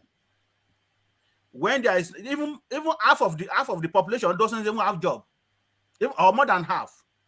So how are you going to sustain it when your working force, they are not even working, they are jobless? How are you going to pay your debt? And you continue borrowing? Well, we've already made this mistake, and I hope Nigeria will use their brain, including me. If the incoming administration, if they don't get some sort of debt forgiveness, they will not be able to achieve anything, and people will turn against them very quickly. But they will not know that it was already what was done, because it's whoever is sitting there that people go after. So if they don't get some form of debt forgiveness, they will have no function, and the masses will turn. The country will just, Honestly, I pity those people that want to go to that presidential place. Honestly, because do they tell you they want to do anything? They are not going there to do anything. They're just going there to see how much they can grab. Is there anything even left to steal if you are already servicing with 70%? That's the point. The little that is coming in, they will still take it. They will just start to sell everything, won't they? Exactly. These people don't care. One man is now 90-something%, not 78 anymore. Okay. Go and do your research. I don't have to do any research. I'll just take it. But I'm going with what I've just read, which is today's data. But And it's funny sometimes. You see, we complain about some crime. What do you expect in a country where people are jobless? Exactly. Where people don't get paid their salary at time. You know, I don't blame criminality on the criminals in Nigeria because they're victims of the situation they find. Okay, you're a 25-year-old guy. You've gone your education. You finished at 22, 23. You've worked till your shoes are completely ruined. They are just taking advantage of you. They promise you this and promise you that. You are disappointed. And your friend is telling you that there's some yahoo. How long can you resist before you join him? You know, the funny one man, you know, last week I saw a picture. They posted some guys in northern part of Nigeria, I think Kaduna to be precise, or Katsina. Then some people start making noise. Oh, Aboki also joined the league. And I just shake my head. I said, what does that mean? Are they not human beings? If the country is not working, you will continue to see that. You are just parading them for nothing. Because you parade 100 today, 200 will come out tomorrow. Because there's nothing for them to do. They don't have job. Well, what is the expectation of the Nigerian youth is the question. What do you expect of them? What life do you expect for them? Where they want to live good life, what do you expect them to do? This is what I'm saying. They should all go to the farm. Yeah, look at this guy.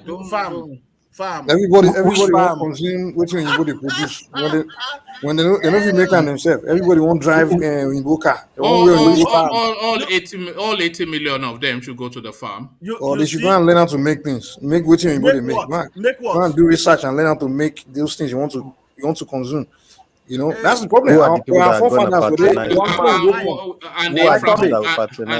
And the infrastructure is there for them to be able to do that. Can I say something? Before you come, we know they survive. Are we living in the world that we lived before Yimbo came? Are we living in the No, we're living in Mars. Don't be saying Africa there with it. Mike, I have a question for you. Mike, it's not always. Yeah, one at a time. Yeah, it's not always good when you have escaped poverty.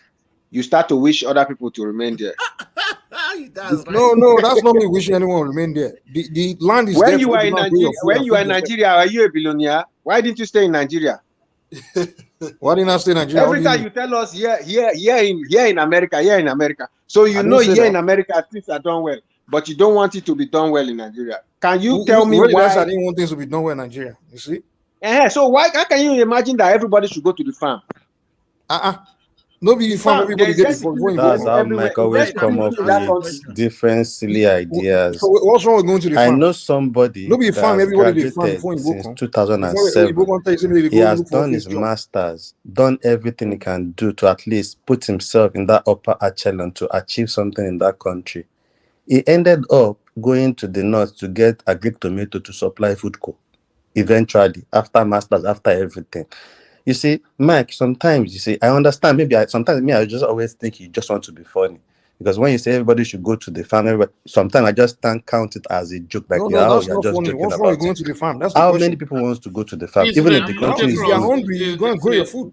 Even if the country is good, would everybody go and No, listen to what he just said. If you're hungry, you go and grow your food. But let's get back to Baba Akure. Yeah, go on, Baba Akure.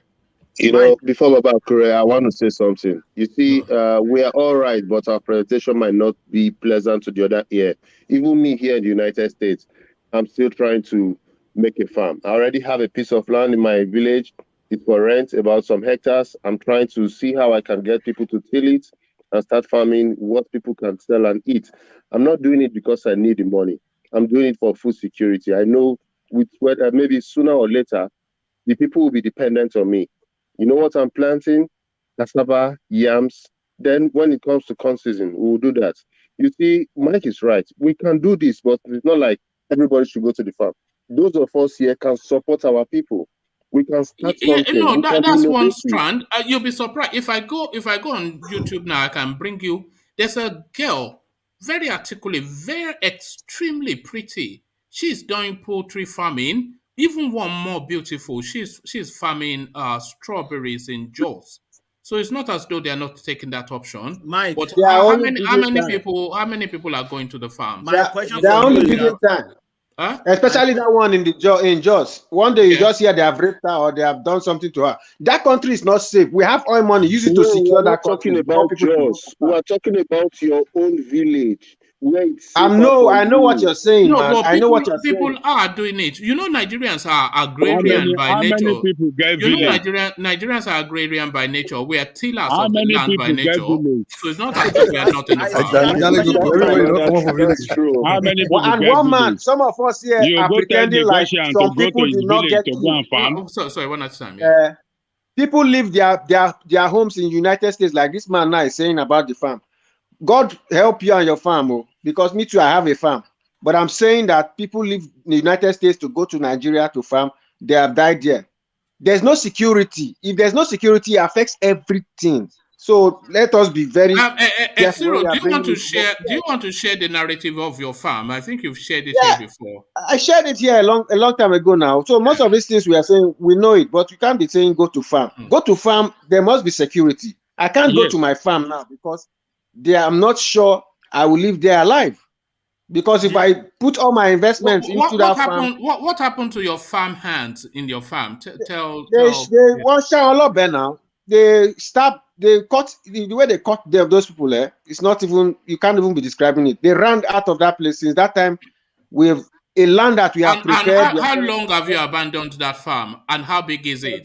It has gotten to like 3 years now, almost 4 years now. And how big is the I'm farm? so sorry to hear that. That is 40 hectares, not acres. Wow. Hectares. That's 100 acres. So it's very easy to just Sorry throw to hear this. that. So I still have I question can for Mike imagine the anyway. lost. I still have a question No, for Mike. that's millions of dollars. Bro. So that's millions of dollars. Yeah, Hectares that of has land, happened to a lot 40. of people. That I know some people that went to buy land in the Ikorodu area. The very big farm. They were kidnapped. Anyway, And they ended up selling that farm to get their themselves released, and they run back here. So when you know somebody that won't happen to, do you want to go and put your money in that kind of business? I even have a question.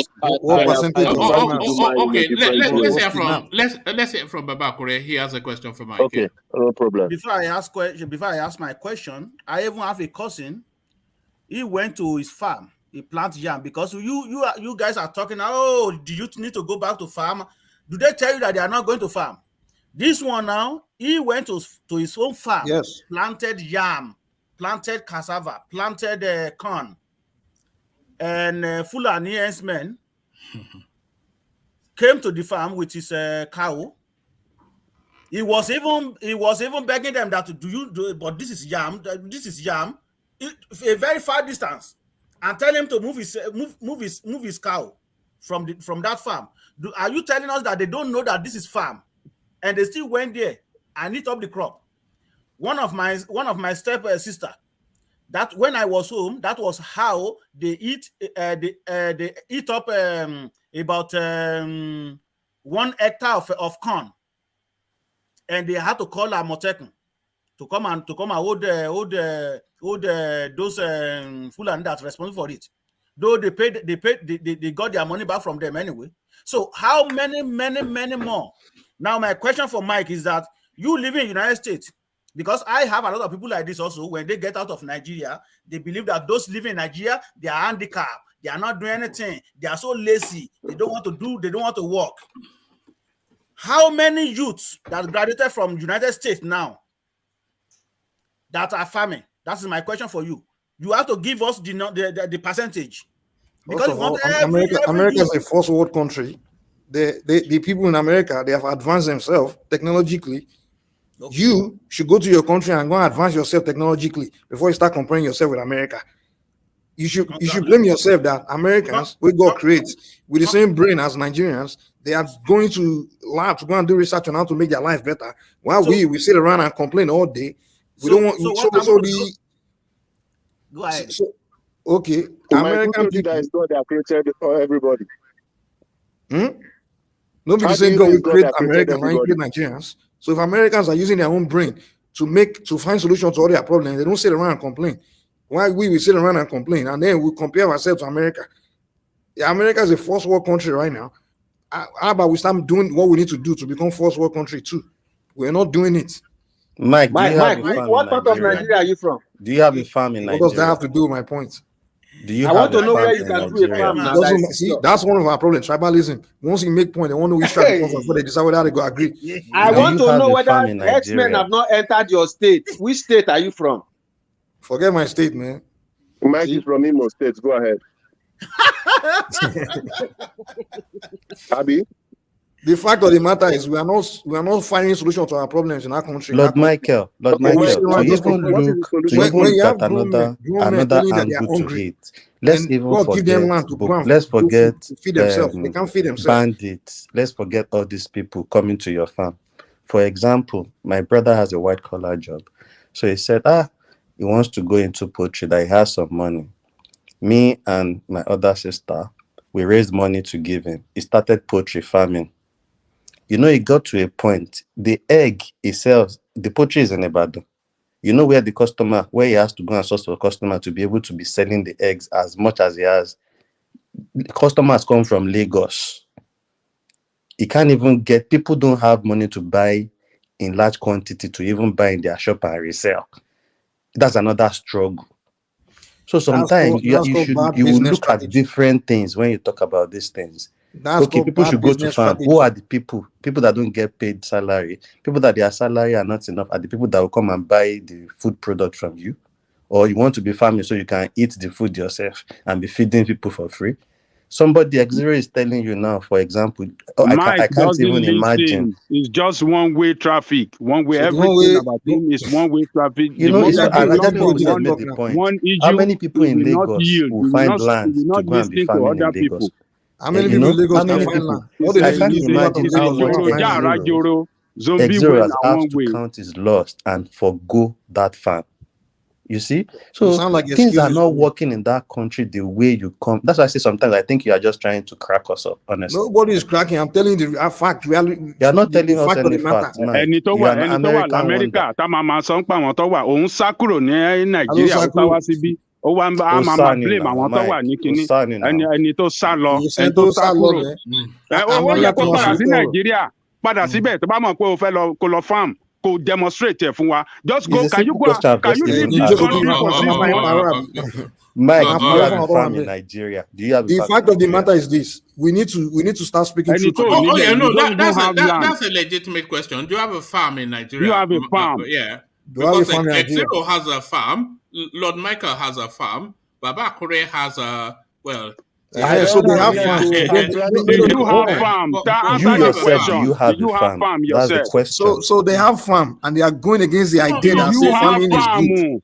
Answer the question. Do you have a farm in Nigeria? Do I have a farm? It doesn't matter whether I have a farm or not. You already answered our question. You don't have a farm. What does my farm have to do with the point? You guys are focusing on me rather than my point. You focus on the messenger rather than the message. You cannot do what is preaching. You've described it now as a viable option that is profitable, and you are a Nigerian, so why have you not availed yourself of this? Because I'm doing another business that's already profiting me. If that's what I have to do, that's what I would do. Look at this guy. You're making enough money already, Abi. You're making enough money already. Yes, I have another business. Are we forgotten? If I'm hungry right now, Professor that's hungry to go and farm, and then I'll sound like a hypocrite. Have you forgotten Professor Aborode? Please, just let's move on, man. Yeah, let's move on. All right, thank you, Mike. So let's move on now. No, Mike, you have to think it through sometimes. You just come and no. The way Nigerians talk, you see, listen, 5 years from now, you come back and thank me because there's some people I had conversation with 5 years ago, 10 years ago. They insult me just like I don't think anything. I don't think anything you say. There's nothing that you say. They'll come back and say, Mike, that's what you were saying. Mike, the way you are sounding now. I wonder how you were sounding 5 years ago.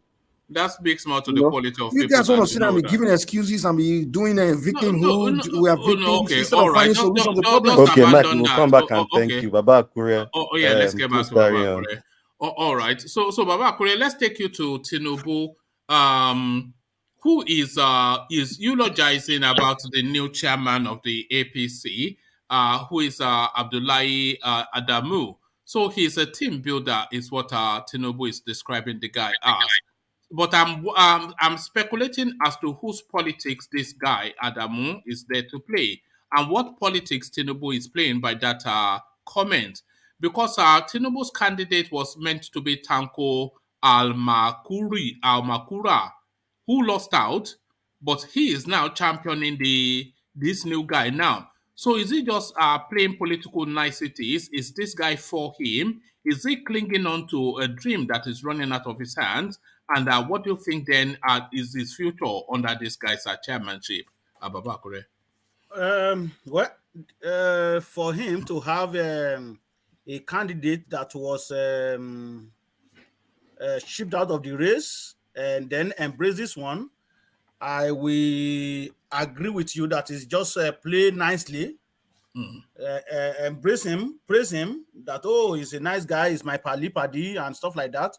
Maybe to get some score point to his record, so that maybe he can favor him.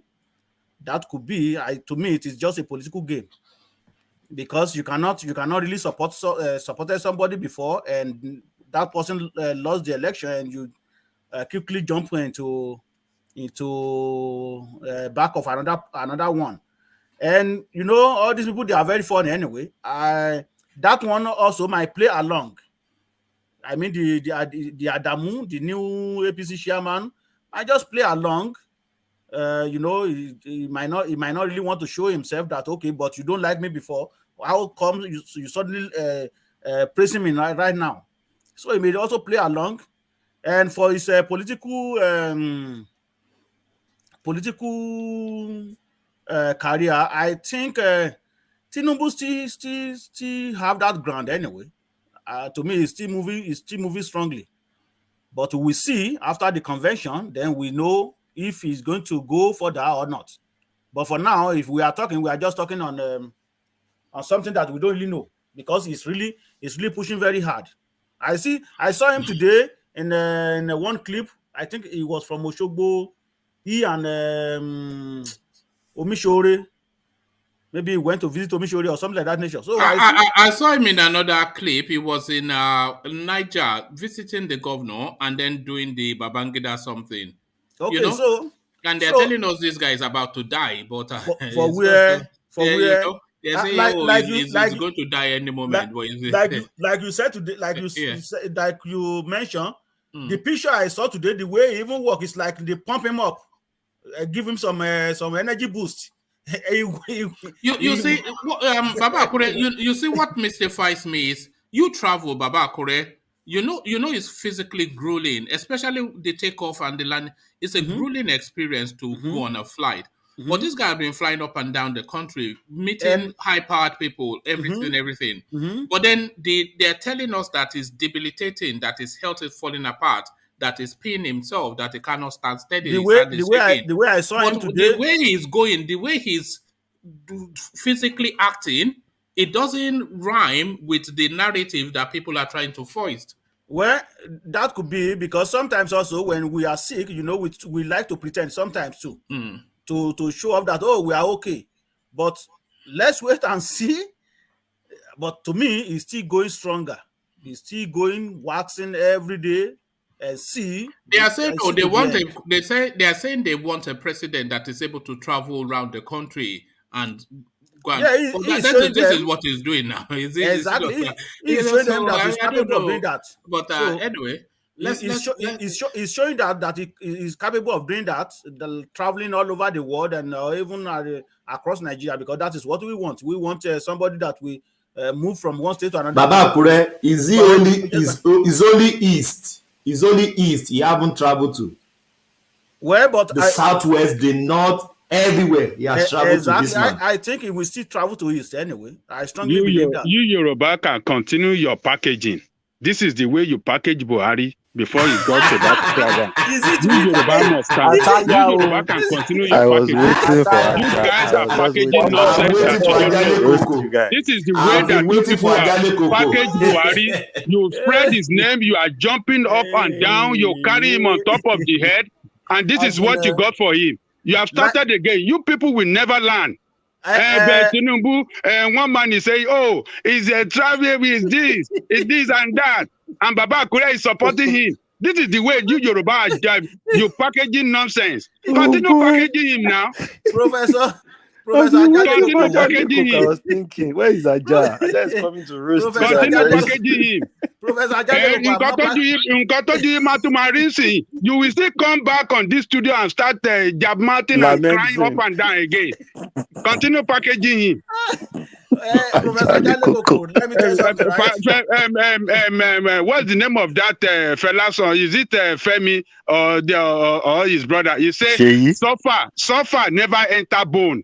When that suffer enter una bone, now that time when I go head go straight. Go wake up. Make una continue. Man, where his hand they shake every time. Anytime he raise his hand up or he's holding something, his child is shaking. You are saying it looks wrong. Black man, trust me. It's not as death's door, it's just the thing. What is it? I mean, when you travel by here in Nigeria between Lagos and Sokoto or Lagos and Kano, how many minutes? Oh, no, it's hours, not minutes. It's hours. It's hours. How many hours? Ajale Coco, that man is not getting enough sleep. That is why. Up and down the flight, meeting everybody, traveling around the country. So far, I never enter a black man's continue to packaging. My packaging.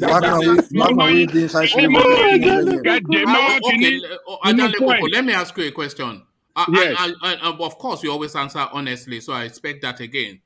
Leaving everything aside, this just relentless traveling that this guy is doing, is it or is it not a physically grueling schedule? I don't see this as relentless traveling. Really? What is relentless? Nigeria. Nigeria. Do you think Nigeria is a big country like that? Okay. Is Nigeria that big? Nigeria is 1.5 size of what do you call Georgia? One man is the relentless Ajale Coco doesn't want to hear. Just say this traveling. All right. It's up and down. Sokoto, Bauchi, Kaduna, Osogbo, some state to another state, maybe like 5 minutes. 5 minutes on the air or 15 minutes. 15 and you call it. Okay. I mean, we should just for God's sake. Stop. Professor just for God's sake. Let me answer you now. Packaging this thing. We are packaging what is not packageable. Let me tell you something, Professor Ajale. Actually, we are not packaging it. We are not packaging him. What are you doing? You are marketing him. It is you guys flaunting his name on social media, not we. And we are telling you what we saw. When you guys continue packaging him too, and you start broadcasting his name on YouTube, on Twitter, on Instagram, on Facebook, is it we? We saw what you guys posted online, and the way we saw it, and I decided the way I saw him. So it's not that I'm packaging him. How is that my business? I don't care about him, but it's just that I don't care about any politician as well. So whoever they want to vote, I have a question for you. If you don't care about those politicians, but you have to say positive things about him, about his health, we should know that health is failing and it's failing fast. But you can't say that now. When you look at his schedule, now. You can't say it's failing fast now when the guy is playing. He has okay. Whether he has Parkinson's or not is just a whirlwind tour of Nigeria. And an handicap president rule Nigeria. An handicap rule Nigeria. It didn't look handicapped to me. He's handicapped. He can't walk. This is the way Buhari was. This is the way Buhari was doing his travelings too. They were covering him. They were packaging him. Tinubu, he's not being covered now. He's in open glare now. We are seeing him now. So where's the cover? Open wo. You are just watching from distance. You don't get No, closer but to we are all you see watching the from a media. distance. Are we not all watching from a distance? You can't see media doesn't have access to him directly. They always people around him. They can't let you see him closely. They cannot thoroughly interrogate him. Get closer to him. People cannot get closer to him. And you just watch all these things from distance, and But you the guys Super are Eagle jumping guys up. were close to him now. The Super Eagle players got close to him. We just have to stop this. These people, they are not. I think it's the narrative that is trying to besmirch this guy that has to stop, because what we are seeing in technicolor on our screens, it doesn't look at this guy is telling us his handicaps. We saw him now. We are seeing the guy up and down a plane, in and out of high-powered meetings, round and round the country, and he's telling us his handicaps. How does the two marry? We are seeing it now. He's not handicapped. So the only thing we say see is getting hold. That is all. We didn't see him to be an handicap. Ajanle Koko. But you people stop packaging contraband politician. About Gre, stop it. I was waiting like, you people all those videos. Ajanle Koko roast you with these things you are saying. All those videos that we have watched about this on this man, his hand shaking, his leg was wobbling. All this bad one does not concern you people. You don't see anything about those one. Those are enough. Those are enough to say no. We are not going to make second mistake. We made the first mistake. We saw what it cost us. This man, Buhari, was in London for how many months? And I mean, we saw the way he has governed. And we don't want to put stop to that thing that, what this thing that we went through, sick today, sick tomorrow, we don't want it to happen. But because they are packaging, they are doing it, and you people want to... Professor, did you see the one they rush into toilet, that they said, off the camera. I saw that. So, Baba, you can continue, but I mean, stop it. The point is that it's not that we are supporting him. As a matter of fact, I don't even want him to be to be the president of Nigeria. But when you start flaunting his name on social media, on YouTube, on Facebook, on Twitter, even though with what happened in Lagos on October 20, 2020, I mean, was it October 10, 2020 or October 20, 2020? You are correct, 2020. Okay. Then the same youth still posted his picture and on Facebook, on Instagram, and they say, "Oh, this is God. This is the one God sent." Because they are getting some promo. Can I have a question for you? Abakure? Yes, go ahead. Have you abandoned the one Nigerian thing, or are you still the Yoruba Nation? Yoruba Nation. We have not abandoned that. Well, why do you have Nigerian flag behind you there? Don't worry. I'm still a Nigerian man. I still carrying Nigerian passport. So until then. Don't worry about that. I still carry Nigerian passport. That's why I trust my Biafran. Those one they will put their Biafran flag there. My Yoruba people, not serious. You are putting Nigerian flag, and you are telling me you are doing your Yoruba Nation. I'm still a Nigerian man for now. Okay. From Yoruba land. All right, Babakure. So finally, Babakure, let me take you to the spot. It's PDP politics this time around, and Yemson Wike trying to double down on that agreement. 2023, Atiku Saraki Tambuwal violating PDP zoning principle. This is Yemson Wike speaking. So we all know that PDP has a zoning formula. We know that. We also know, because the chairman has said that the voting policy will still be observed for this round of primaries. We know that. We also know that the last person that they put forward for a presidential slot was Atiku Abubakar from the north. We know that. But we also know, Baba Akure, that the only chance that the PDP has of ever getting to Aso Rock in 2023 is Atiku Abubakar. So, but Wike is insistent on that zoning to subsist. So what are you then making of it? Are they going to stick with the zoning formula to surrender any chance of ever winning the presidential election in 2023? Or do they jettison it and get that 35-40% chance that Atiku has of becoming the next president? So how do you resolve this for the PDP, Baba Akure? Well, they believe that APC is having some crack in their walls. I think that is why they are also they didn't get themselves organized. If we have third force right now, like you always mention, that would be the best option, because it seems like APC and PDP, they are not even ready.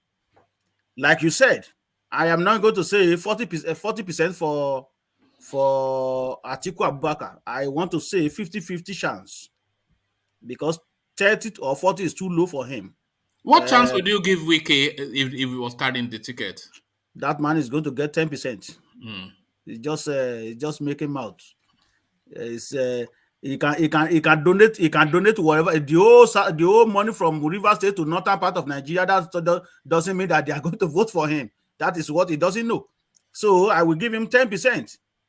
So Abubakar, to me, is the best candidate for PDP right now among the candidate they have. Some guys who are talking about, Peter Obi, this, that. I just laugh. I say, you guys don't know what you are talking about. Peter Obi never stole anything. This, and I say, just forget about it. They are all the same. But to cut the story short, the best candidate for PDP, to me, based on what we have on the ground right now, will be Atiku Abubakar. Nothing more, nothing less. That is it. You know, the field that I would like to see in 2023 will be Atiku versus Tinubu. You know, for me, and people will cut off my head for saying this, but for me, Nigeria wins. But outside of having a total change of a new person, some completely left field, young, talented person. So that is what we all want, but we know we are not going to get to that. So, but for me, if we have those two on the tickets, Atiku and Tinubu, I think Nigeria wins. Because I think Nigeria wins. Nigeria wins what? Olympics. What do you win? Because these are brilliant men. Oh my God! One man. You want No. I've already said outside of. You sound like they've been giving you money, one man. I don't know. Both of them. You are too smart to be saying what you're saying here. You sound like for what is on the floor. For what is on the look at that. For you not to even see Showore as a smart man. You know what Ajale Koko does? No, forget Showore. Well, you know what Ajale Koko just did? It's funny to me. It's something that I've always held for a long time. And women usually do this. They'll say, "I am not speaking to you." You know what have you just done? I am not speaking to you. I am not speaking to you. To send Scotland Yard police to you. To get you arrested? What's it that Putin is sending supersonic missile? But no, what would you say to that, though? Setting aside, just how would you respond to that if I say that Nigeria wins with a Tinubu Atiku fight out? There is no way Nigeria will win, because it's just that we don't have any option right now. They are all criminal. It means you don't like Nigeria. If you say Nigeria wins with those kind of people, that means you don't like Nigeria sincerely. They are not. It's just that we don't have any option. They are not the best. We have options. It will shock people. See, we just sit here and be saying the North will not vote. Anybody that has the candidate ticket of PDP or have the candidate ticket of APC, let it be a small boy, let it be a big boy. They will do politicking and they will do mass mobilization, and you will see people will vote. You will be surprised if we can get the ticket or Obi. They will do mass mobilization. It's money politics we play in Nigeria. Forget about all these things that propaganda. Okay, so Wike or B are not going to get the ticket, as you know. You know that. Do you not know that? I don't know that. They've not done primaries. They've not done primaries. No, I'm asking you. Do you think they will? Doesn't Wike have money? Wike has the money. Mm-hmm. He has the money. So you think he can buy his way? He did this thing in Benue. He declared in Benue. He did. Eti, can I ask you a question? Eti, I have a question for you. Okay. So let's assume Wike gets ticket, PDP ticket. Do you think Wike will win election? We get more votes than Tinubu? Why not? You don't know politics. It doesn't. Why not? Politics is about packaging. Why not? This is not what packaging does Wike have? This is not issue of biasing or supporting Tinubu. Tinubu will beat him blue-black. We will beat him like a little child. Atiku is the only person that could give that man a fight for him. Yeah, that is what I said. That is, yeah. Yeah, but they won't listen to you. They think you are supporting them. Tomorrow they will come. They will say Atiku give you money. Next tomorrow they will say Tinubu give you money. But you are just trying to state the fact. If they gave me money, I'll be in Barbados right now. No, I'm not saying Tinubu gave you money. What I'm saying is this. That is a narrative that the allies of Atiku is pushing. They are pushing it out that these people can't get votes. These people, how do you know? Because we know Nigerian politics. We know Nigerian politics. We are not new. We are not greenhorns. People said similar things about Jonathan. Did you not win? Did you not win Buhari? You won Buhari then. They said all sorts of things. That but he didn't win Buhari under APC. He won Buhari under yeah, go on. This guy. You don't even understand the politics of Nigeria with the way you are talking. I don't know. So you know what I'm discovering here is that people are responding to the politics more in hope than in expectation, more from wish than reality. You know, you wish this was the case, exactly. So you pack aside what reality is to insist that wishful thinking is reality. Is it reality? It is wishful thinking. When you're waiting for president, is wishful thinking now. Peter Obi for president is wishful thinking. Honestly, one man, you know what? You know, I understand like people like Ajani Oko rooting for Showeri that much because I understand why they are doing it. But when you start saying Wike will win election in Nigeria, that's homeboy now. That's homeboy. That's why I said. You know, but when you now start telling us Wike will come and win election, I don't think you really know what you are saying. No. That's why I'm saying. That's why I'm saying they are wishing rather than looking. Yeah. You know what you are saying. My offer is still on the table. March is coming to an end. Please hurry up. $500 for grabs, please. So put your mouth where your money is. Or maybe put your money where your mouth is. But Baba Kore is the millionaire here. Oh, for where? Swallow. So, but Lord Michael, what is your permutation for that? Who do you think will win election, even though we've not known who is going under PDP yet or APC? Nobody is going. None of them will win. You see, this thing will be people like a film. It will be enough room for eye. What is going to happen in 2023? Explain to us now. What will happen in 2023? If I tell you, how will you bet with me again? Because by the time I tell you now, your point to be the basis of the betting. It's a political discussion platform now. It's not guess what I'm thinking. No, I want your money. I want to make una this serious. So that next time people they talk, now they understand. Okay, but if you hold on, Adi. If you don't tell us what you are saying, then you cannot say I told you so. If it happens, can you? So you forfeit. I told you so. If you cannot speak your mind, what I said, the first one that I said that I want to repeat again is that Tinubu will not win. The first one that I said that Tinubu will not be the president of Nigeria. $500 for bets on that one. Yes, that is the first one I was saying. What is your anticipation for 2023? Is the question.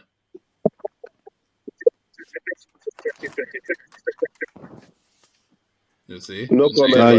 Can I say something? Yeah.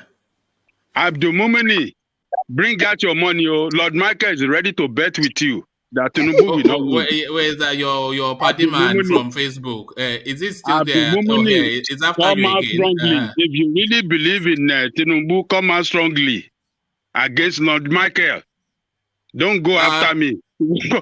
Baba Akure, how is your Yoruba reading? Can you read what this guy wrote? Alẹ́ ti pọ̀ jù lórí Tinubu. Ajálẹ̀ kòkò, àgùnbàjẹ́ kò lódò ẹnu. Ní odò wọn, wàhálà rẹ̀ ti pọ̀ jù lórí Tinubu. Okay. Yes, wàhálà rẹ̀. So that's another man right there. Wàhálà rẹ̀ is that guy and Ajálẹ̀. That is why I call on you to come and bet with Lord Michael. I think we should call this guy should come and bet with Lord Michael. Sam, yes. So that's the bet. So, but Lord Michael has not told us who he is because he's not brave enough to tell us who he thinks will be president.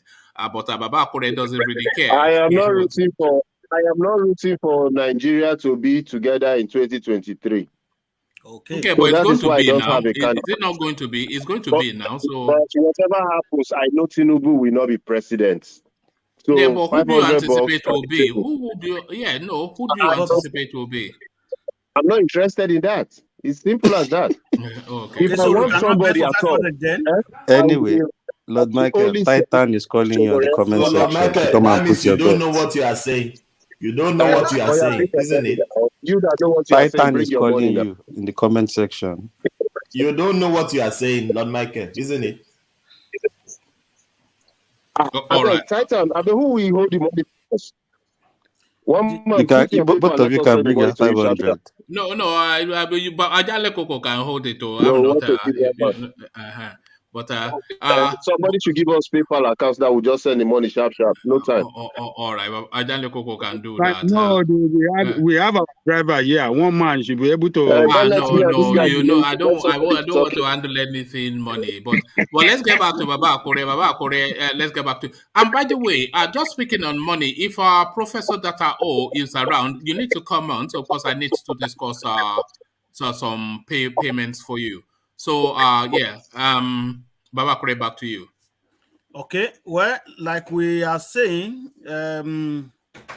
it's like a PDP, they need to get their bottom together because to me, a lot of Nigerians is just, they want to see, maybe they can try them this time around and see what will happen. But that of APC, they should forget it. I'm not a fan of Tinubu or whoever is coming out from APC because they already disappointed us. We want to try another set of people. And the notion that Nigeria is there will be no election in 2023. Let's just forget about that. Election will come and it will go. Anything can happen after that, but that election is not going to be held. Just forget about that notion, man. So, because I know you see, it really disappoints me when I hear things like what Lord Michael says. That I don't really care. Nigeria is going to break up. The problem with the elections will happen whether you just want to hear what you want to hear. What I said is I am not rooting for Nigeria to be together in 2023. I did not say it will not be together. No, listen. That is when you people just conceive or listen to the part you want to hear.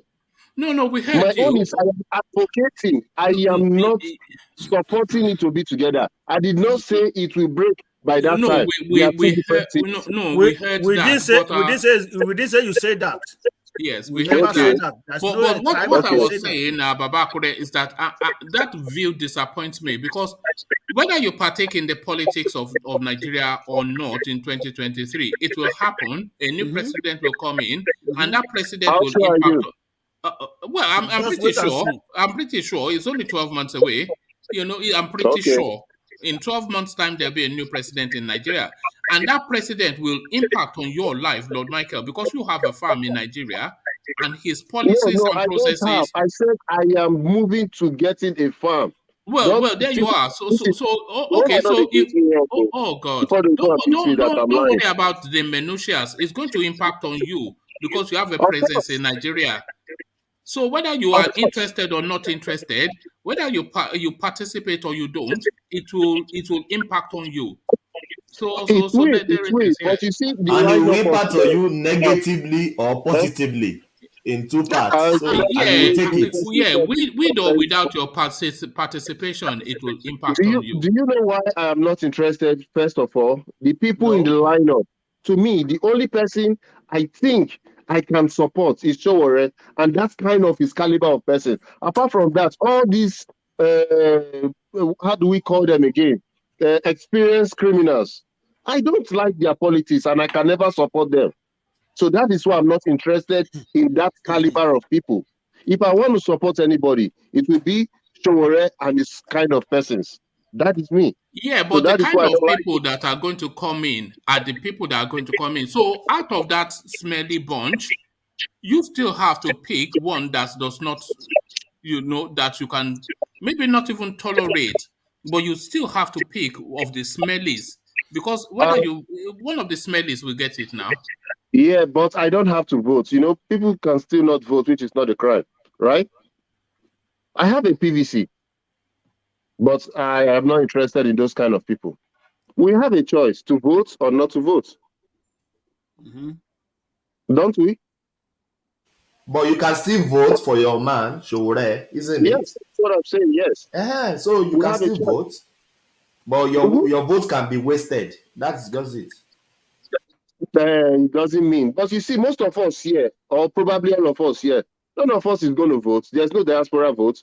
Are you planning to go back to go vote? All we can do is educate the people back home, teach them on what choices we feel is good for them, and it's left for them to take our words of advice or not. Advice is one thing you can give out freely because you don't use it. Lord Michael. Sir. With that advice you said we should be giving to people, it is good to give advice to people. I was in Nigeria between November, middle of November until the end of December. I spoke to a lot of people, even particularly in my village. I lamented. Okay.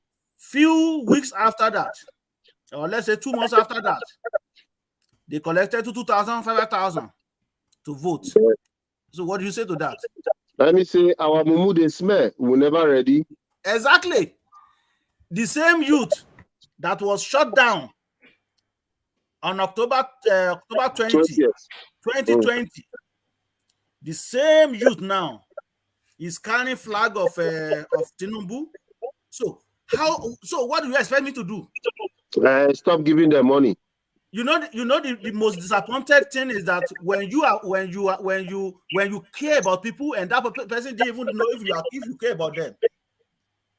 That is the most disappointed thing.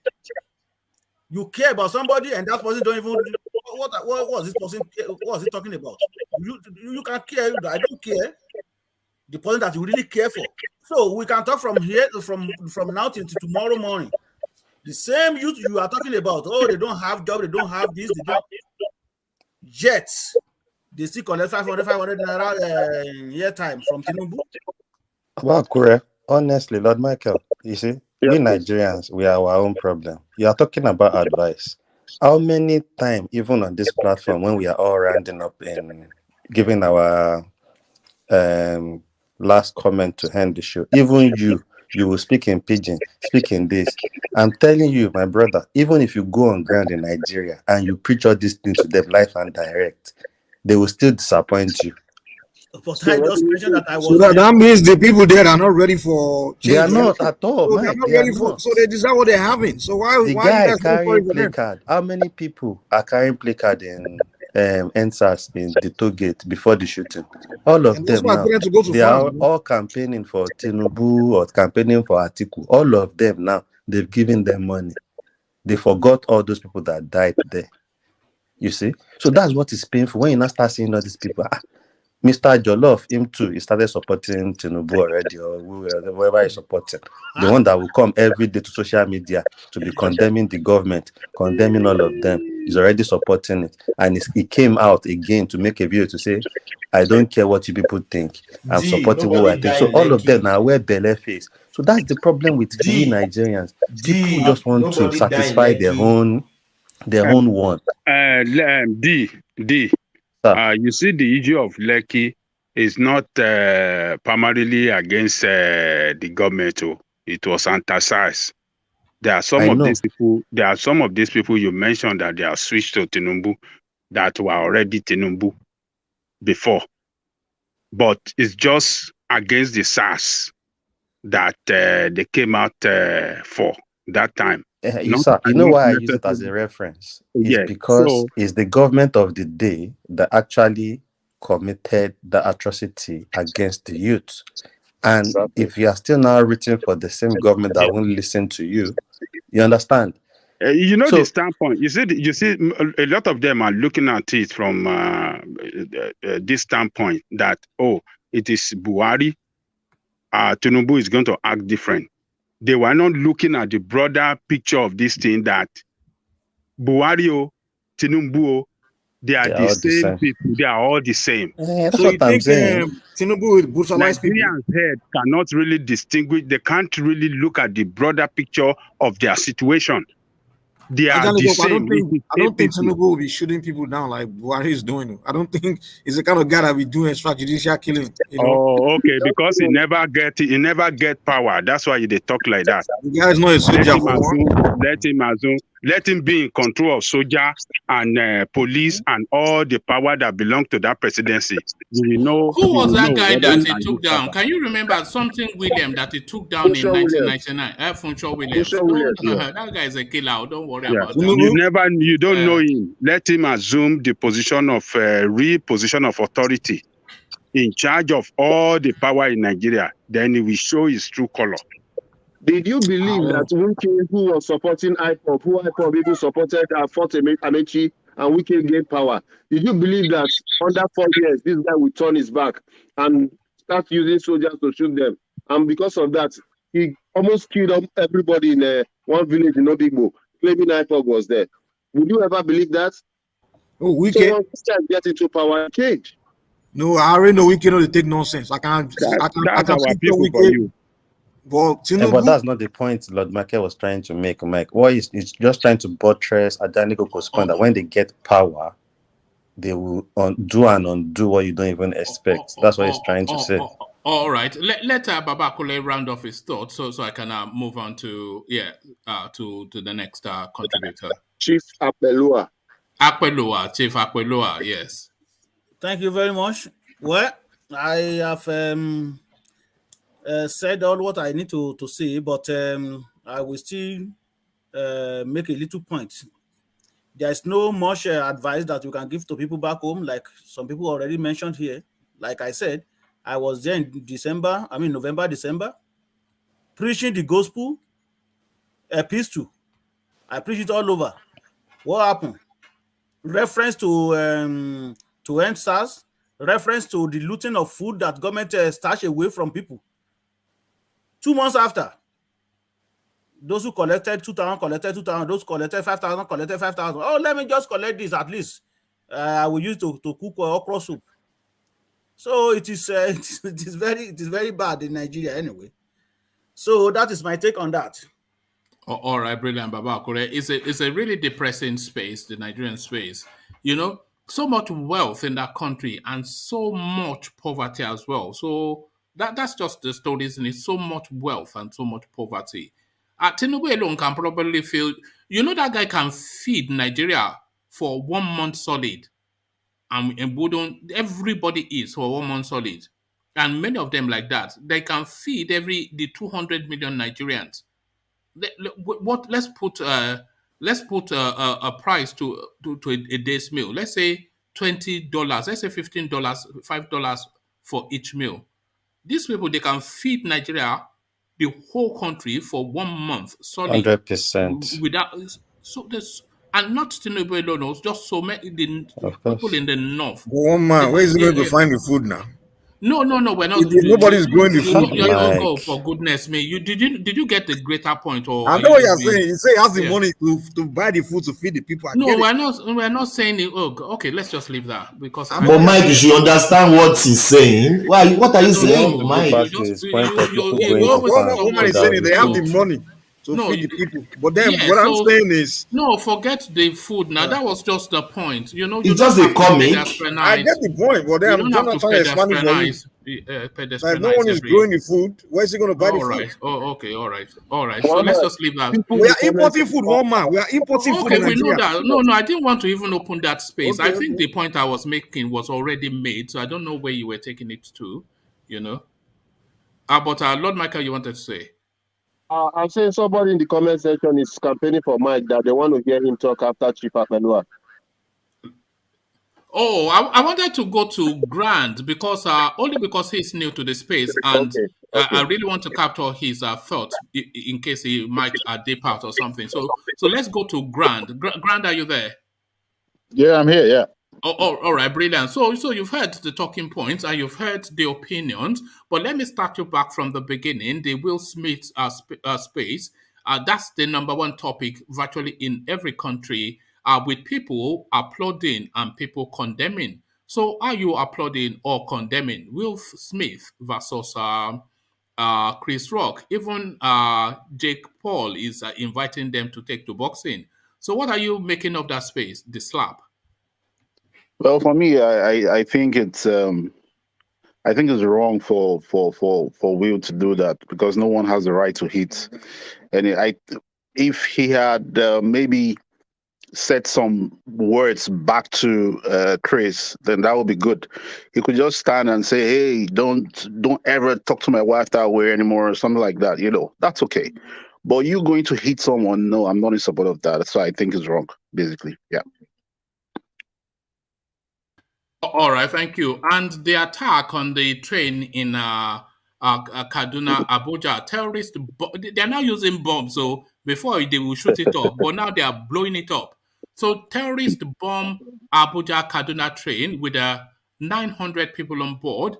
So the people were phoning just because the reports is that they were all lying flat on the coaches and carriages, trying to save their lives. Sporadic shooting everywhere. So this is not the first, not even the second time that train has been attacked. So what are you making them? Buhari came in, of course, with the promise that all these things will be a thing of the past within 6 months. He's been there 6 years plus now. And rather than it being a thing of the past or even held at where he was when he came in, it's 10 times worse. What are you then making then? All this infrastructure is being blown up by the bandits. We've talked about this thing like we've been over this like year after year after year. I don't know. He campaigned. He's going to make Nigeria better. He's going to turn everything naira to dollar to 1 naira to $1. Then so many promises, you know. But again, we can see how the government have failed the people. It's just the people that is just, you know, they don't care about anyone in Nigeria. That's just the truth. You know, you don't care. And I remember when Buhari was entering that he was even crying at one point. You know, I saw him on live TV crying. You know, he wants to be president, you know, what he's going to do. So at that point, people wanted change. And then now we got the change, you know, and it's just a mess. I really don't know. El-Rufai really can't do nothing, you know. I don't know what he can do. Basically, this is over him, you know, and over Buhari as well. So I don't know. It's just a mess, believe me. And I don't know who is going to come in, who is going to make that difference right now. Nigerians are hoping for a next president coming in. And then the people you are seeing as well, you know, you're concerned. Hey, are these the people that will make the difference? You know, so I don't know. It's more like... What is your reading of the people that are signaling to come in? So you know the names in play. Do they fill you with hope or despair? And who amongst them would you just hold your nose and pick? Well, I've looked at everyone right now. I'm not... I think I would prefer something totally different, if you ask me. Different in a way, maybe it's been a while with the Showere thing. You know, every other person has been in government one way or the other. You know, so if we can have somebody different, totally different, maybe he has no how do I put it now? No experience in government and all that. But those that have experience in government, what have they done? See Buhari. Buhari have so much experience, you know, and then look at what is happening, you know. So we just need someone that, you know, that can come in and then, you know, fix the nation. And maybe we just have to try someone else. No matter who the person is, just try someone else outside the whole politicking thing. You know, let's just, or maybe a businessman. Let's even try a businessman. Maybe that could work. Do you have names that you're conjuring with outside of the known? Do you have a wish list? Yeah. Apart from Shore, somebody. Apart from Shore, I would like a businessman. You know, maybe the likes of the what's his name again now? One of the richest guys there at Dangote. Dangote, and the other one, Otedola as well. Yeah, I think I prefer what Otedola. about that African bank guy? A lot of people conjure with his name. Additional did very well though when during Goodluck's time. When he was the Minister of Agri, he was one of his shining. Yeah, he did very, very, very well. Yes, I would actually run for that too. Yeah, he did very well. Yeah, I wouldn't mind that too. You know, somebody just off. That would be very, very good, man. Believe me, you know. They can send all the youth to the farm, you know. Yeah. Oh God, but drop the dead donkey, man. Drop the dead donkey. Yeah. He knows about farming now. They can send all the youth to the farm. But haven't we noticed people like that? Sorry, haven't we noticed people like that don't really root for that presidency? Yeah, like they have to be headhunted rather than. I'm not sure that I buy into Otedola or Dangote, but I'll buy into I'm just saying people definitely. in that caliber, like the Additional that we've just mentioned now, most of those people don't really look into that space. I think they believe in making their money quietly. No, they have to be headhunted, you know, because they need assurances to take it on, because they know how dirty it is. But if and toxic, it is. Yeah, they do. They know. Tommy too. But Patu Tommy is a little bit older now. Patu Tommy is another good one. It's a good guy. How old is Pat now? I think he's a little bit older right now. I don't know, but no, Patu Tommy is in 60. I think maybe 64 or something like that. Or 60. Yeah, but is he coming out for presidency? I don't think so right now, right? I think he came out now. He's forming a new party. He's forming a new party with... Tommy is same age as Tinubu anyway, but... Tommy is 66. He was born on the February 6, 1956. But you believe that one, but you don't believe Tinubu's age, eh? Have you seen it? Look at this. You don't see him that doesn't he look healthy? Doesn't he look healthy to me? It doesn't look healthy to me. Do you not see how his hand is shaking? Do you not see his hand shaking? Which hand did you see? Yoruba Lotte. There was a time he was eating and he dropped palm oil. He dropped oil on his he can't chew from One man, they are coming for you soon. They are coming for you soon. I'm sorry that they will give me good beating. One man, please. Did you see the meeting with Obasanjo, Oshibajo, and the governor of Ogun State? I saw that too. Yeah. I think they are cooking something. I think Oshibajo is coming out. They are cooking something. No. There was this organization in partnership with Obasanjo Library that hosted, a seminar. A seminar, that was what was happening there. Not that they are cooking; they don't cook anything. But they will have closed door meeting. Well, among leaders always have closed door meeting now.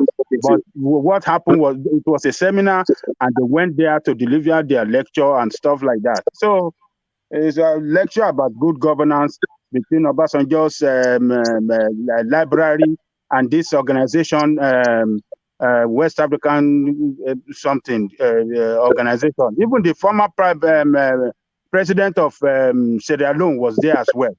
So, is it the lady? No, the man. Okay.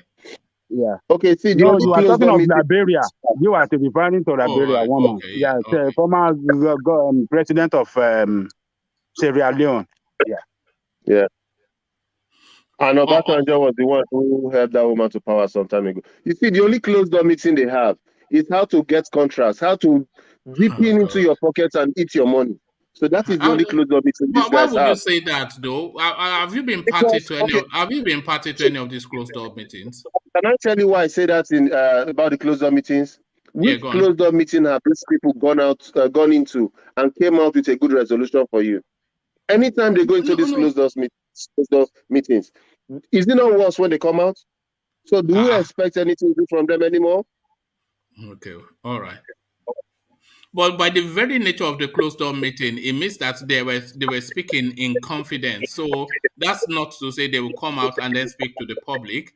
If Obasanjo is having a closed door meeting with Ochebando, let's say today, what I'll be expecting him to be asking Ochebando is, are you running? What are your plans? What is going on in Aso Rock? And are you? So he will just be asking him about the current state of affairs, and he will be sharing thoughts with him, knowing that they're speaking in confidence. But I'm not sure that they are sharing Just want to contracts. put the guy in trouble because by the time the guy goes to Aso Rock now, they will give him a beating. What did you tell Obasanjo about us? That would be the question. He can't go to Abeokuta and they expect him not to meet Obasanjo now. He will meet him now. They'll be rude for him not to. No wahala. Don't worry. Later you hear that they No, remove it's another. just all these speculations that we do. You say they're having close meeting and you are saying they're sharing We don't know contracts. what How he would said. you That's what know? I'm saying. But can anything come out of Jericho? But you can't say they're sharing contracts, can you? I know That I'm is being my picky, but own thoughts. That's my own thoughts. I'm not saying that is all what right. it is. All right. I don't trust Sometimes. them. All right. Okay, thank you. So Lord Michael, do you know? Let me say this: Oshibajo cannot go to Ogun State.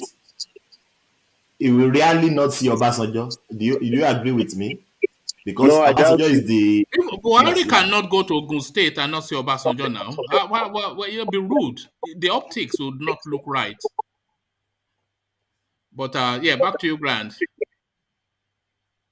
Yeah. So so you were conjuring with the possibilities for 2023, and I was inviting you to say what you would wish, but then what you expect. So you were talking about Showore and Additional and whatnot. yeah, I think additional will actually be very, very good. Actually, yeah. But again, I know he's not going to come out. A lot of games that they play in politics, you probably don't want all those troubles and all those wahala, So he doesn't want the smoke. Yeah, he doesn't want that. He doesn't even look like someone who likes trouble. Very easygoing guy. He wants to do his job easy, and He just wants to be wearing bow tie all over the place.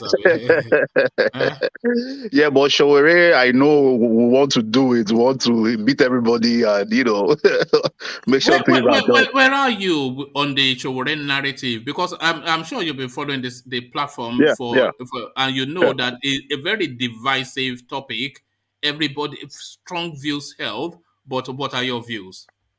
Yeah, well, for Showore, again, it's politics, right? I feel he probably would have done his politicking well so far, but again, it has to do with the people. But I would like us to give him a chance, but again, it's politics. You need to do the politics right. But what has he been doing over the years? Have you met people? Have you gone to the north? Have you gone to the east? Have you, maybe met the real people that are in politics?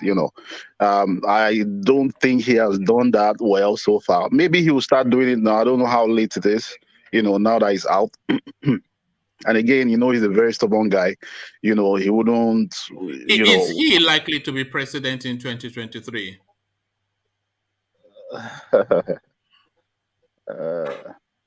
You're having to think about that. Well, it all boils down to the people. Don't be afraid now. Speak your mind. Is it likely to be? Is it likely to be president? He is not likely to be, unfortunately. But what percentage chance would you give him of being president in 2023? Maybe 10%. Okay, so there you Yeah, You're a generous man, oh. You're a generous man. 10%, long. A whole 10%. Eh? All right. If you know one thing, when they start talking about show, you know what I always look at? I'm always looking at Ajanle Koko on meeting, always No. waiting. Ajanle Koko is a proponent of free speech. He knows that. But yeah, let me take you. Let me take you from that space, and let me take you to the PDP grand. And yeah. Wike hustling hard for that ticket, trying to use the leverage of the zonal system to say that the ticket should be zoned to the south, and if it's zoned to the south, then it's a straight shootout between himself and Peter Obi. So first, who do you think will win that shootout? But more importantly, do you think a southern candidate serves the APC at the moment? Because they don't have, by my reckoning, a national southern figure. They have regional southern figures, but I'm not sure that any of the southern figures that they have in the PDP have national appeal. So to that space. So first, who will win out in a shootout between Wike and Peter Obi? And would they be shooting themselves in the foot, PDP, to stick hard on zoning to the south? Yeah, first, I don't think Wike is going about it the right way. I think there is a way you can talk to, your fellow politicians or your group or the PDP, to be able to have a consensus and just play the politics around yourself. I don't know how tough it is though, because I'm here, right? So I don't know if they are giving a lot of everyone wants to be out there, the Tambo House, the articles and all that, but you need all these people at the end of the day. You can't win on your own. It's always a one-man thing, but this is not River State. This is like Nigeria. So you need everyone, as much as you can get, so unless maybe if he's saying if he's able to get the ticket, then everyone is going to rally around him. I don't know if that is going to happen, if he's able in any way to get a ticket, and then people will come around and say, okay, we'll stay behind you, to go ahead for the presidency. Or maybe they will just say, okay, they will get angry and leave. I don't know. No. I think people will rally around him because they want their above all else. They want their party in power. So we see how it's playing out for APC. So they want their party in power, and it is too late for anybody to be defecting to the APC now. It's just the optics would not look right. But in a shootout between Wike and Peter Obi, who comes out on top? Now, is it going to be a direct primaries or is it going to be indirect primaries? No, not even. Just weighing the two of them. Weighing the two of them. Yeah, just to weigh the two of them, who would come out on top? Weighing the two of them, most likely Wike because of the money. So he's going to share the money. He's going to, definitely he's going to come out well. But if it's, if the PDP decides, okay, maybe others decide, okay, we are not getting it in the north. Who is more popular is the question. Who do you think is more popular between the two? Between, I think Peter Obi might be more popular in a way because he was with Atiku in the last election, so his name has gone round, kind of, and Wike so far is still in that river space, and then trying to, I don't know where he's going. I don't know how he's trying to move, but I'm not seeing that movement yet, So he's still in that, should I call it south area so far. He's not moved around, right? But Peter Obi, I think is more popular, yeah. Do you think Wike essentially is a local champion? Yeah, I agree. Yeah, he's a local champion. I agree. He's not taking his politics out of Rivers so far. I think he's been to Benwell, so he's still not gelling so far. He's just making that noise from Rivers. So nothing yet. No, I'm not seeing anything yet from him. Yeah. Nothing yet. He has the money. Maybe I think what he's feeling is, he's feeling maybe he can throw out the money. Politics, so Yeah, I think what he's feeling is that he's going to throw out the money when the time comes, bring out the money. He has that money meant to spend. So maybe when he starts spending the money, you know how Nigeria is, right? You will start hearing his name everywhere, so that could be the case as well. All right. It'd be interesting to see how it plays out for him. Yeah. Because I don't see, if I look at 2023 and Aso Rock, I don't see Wike there. I can even, if I really, if all the elements are aligned and it's a blue moon and all this kind of, the witches are out on the brooms, everything, I can see Peter Obi somewhat. Yeah, but somewhat. Not Wike. Not Wike. Yeah. I don't think they would. I don't think they will support. I don't think they will support him in PDP though. So he's going to have issues there. So I don't think so. Even with the money, I don't think they will probably go for him. What do you think PDP's best bet is? To be honest, that would depend on who is coming out in APC. If it's Tinubu that is coming out in APC, then definitely Atiku straight away. If it's someone else, if it's Oshibanjo coming out in APC, then you can bring out you can do Peter Obi. Yeah, you can do that. And who comes out on top in that fight? I think Peter Obi can actually try. He can try if he has the backing in his party. He might be able to come out, over Osibanjo. But if it's Tinubu that is coming out, then there's no chance. Yeah. I agree with you. I think in a fair fight, Peter Obi would defeat Osibanjo. Yeah, I cannot say because he has personality. Yes. He has appeal. Yeah. Yes. It's just you just have more confidence, and more importantly, he has actually run a state before. Oshibanjo has not done anything. Well, in a debate, who will win it among two of them? Oshibanjo would defeat him because he's a law professor. I mean, what is his job other than to debate? No, I think Peter Obi will discipline Oshibanjo because in a debate, he will shouting China. No, forget about China. He will give an umbrella and he will taunt Oshibanjo because he will tell them everything they failed to do.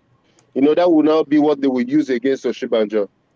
No, Oshibanjo, you forget that Oshibanjo is like a liar. If he's smart enough, he will make Oshibanjo look like a liar. Now list all the promises they gave to Nigerians that they didn't do. It will render him useless on the debate stage.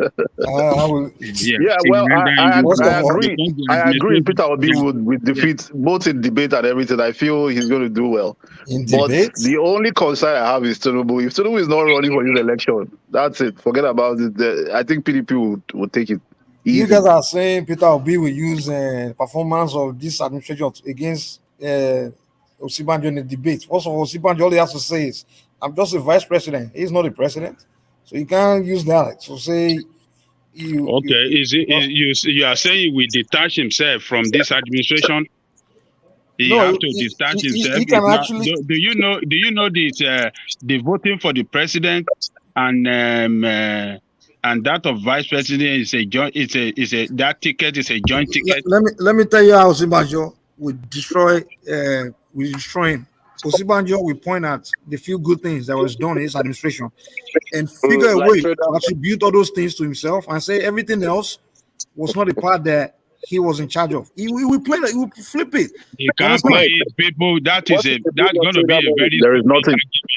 There is nothing that was done on this administration. All Osibanjo has to say is he was the one that came with the idea of the second Niger bridge. He was the one that came with the idea of the Lagos Ibadan expressway that was fixed. He was the one that came with the idea of the airport terminal. He just claim all the Jonathan started all those projects you are talking about. Jonathan started them and he facilitated money for them. He will attribute the work that was done during this administration to himself. And they will tell them that the hardship they brought to Nigeria, the rate of naira, He is not the president. dollar, and all these things. Sorry, can I say something? To be honest, what exactly have this administration done? Because most of the things was actually Jonathan. No. I'm sorry, bros. Like when was the last time I went to Nigeria? Was actually Jonathan. That Jonathan actually did a very good job, to be honest. When was the last time I went to Nigeria? I think some 4 that years long ago. 80 years ago. I mean, look at this guy. I think you need to go. You will see Fashola was the minister of what's it called? Works and stuff. Fashola did put a lot of infrastructure projects. You will see a lot of work. I'm not disputing that, but what I'm trying to say is I think Jonathan did a lot of work. Jonathan did a lot of work too. I won't lie. To me, I think infrastructure wise, I'll give Jonathan and Tinubu over Obasanjo, to be honest. I mean, Jonathan, I would say did more, but this administration, they fail in every other thing except that infrastructure part. I got to give it to them somehow, to some degree. Fashola did a lot of work. I'm telling you, that's the one minister that performed in the Buhari's administration. The guy did a lot of work, man. He was look at the second Nigeria bridge. Now look how quick the guy's getting the work done. But I think you don't understand what I'm saying. Most of the things that you are finishing right now was started by Jonathan, right? Even the second Niger bridge, the Ibadan Expressway, and all that. Many things have been started by the administration now. They were never done. But you just have to say the way it is. It was Jonathan who. Hold on, everyone. Let me just quickly give you this. So this is the 11th of March 2014. The 11th of March 2014. Jonathan kicks off 117 million. Jonathan kicks off 117 billion second Niger Bridge project. History was made on Monday at the commercial town of Onitsha, Anambra State, as President Goodluck Jonathan did the groundbreaking of the second Niger Bridge, linking the eastern part of the country with the South-South geopolitical zone. Meanwhile, Southeast governors, their counterpart from South-South, and other eminent Igbos yesterday commended Jonathan for kicking the project off. So it's a good Jonathan project. Do you know that Obasanjo also promised a second Niger bridge? Every other administration did the groundbreaking. Did you know? Obasanjo also did the groundbreaking that we are doing it. They all did groundbreaking. No, Obasanjo did not do any There's been many projects in Nigeria for decades that have been groundbreaking. They were never done. You have to give credit to whoever actually do the work. No, hold on. He did the groundbreaking. He secured the financing, and the job was. He secured the financing from where? From what do you mean from where? From international community. What? Oh, so you don't even know.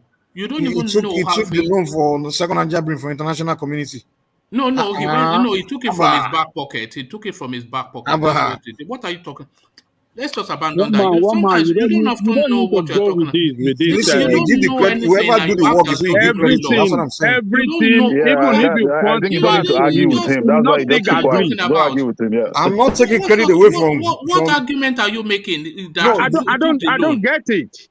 So after pointing to the fact he's still arguing credit of the work done to someone that come up with the idea or someone that actually did the work. That's what I'm saying. All right. Let me localize it to just the simplest of examples.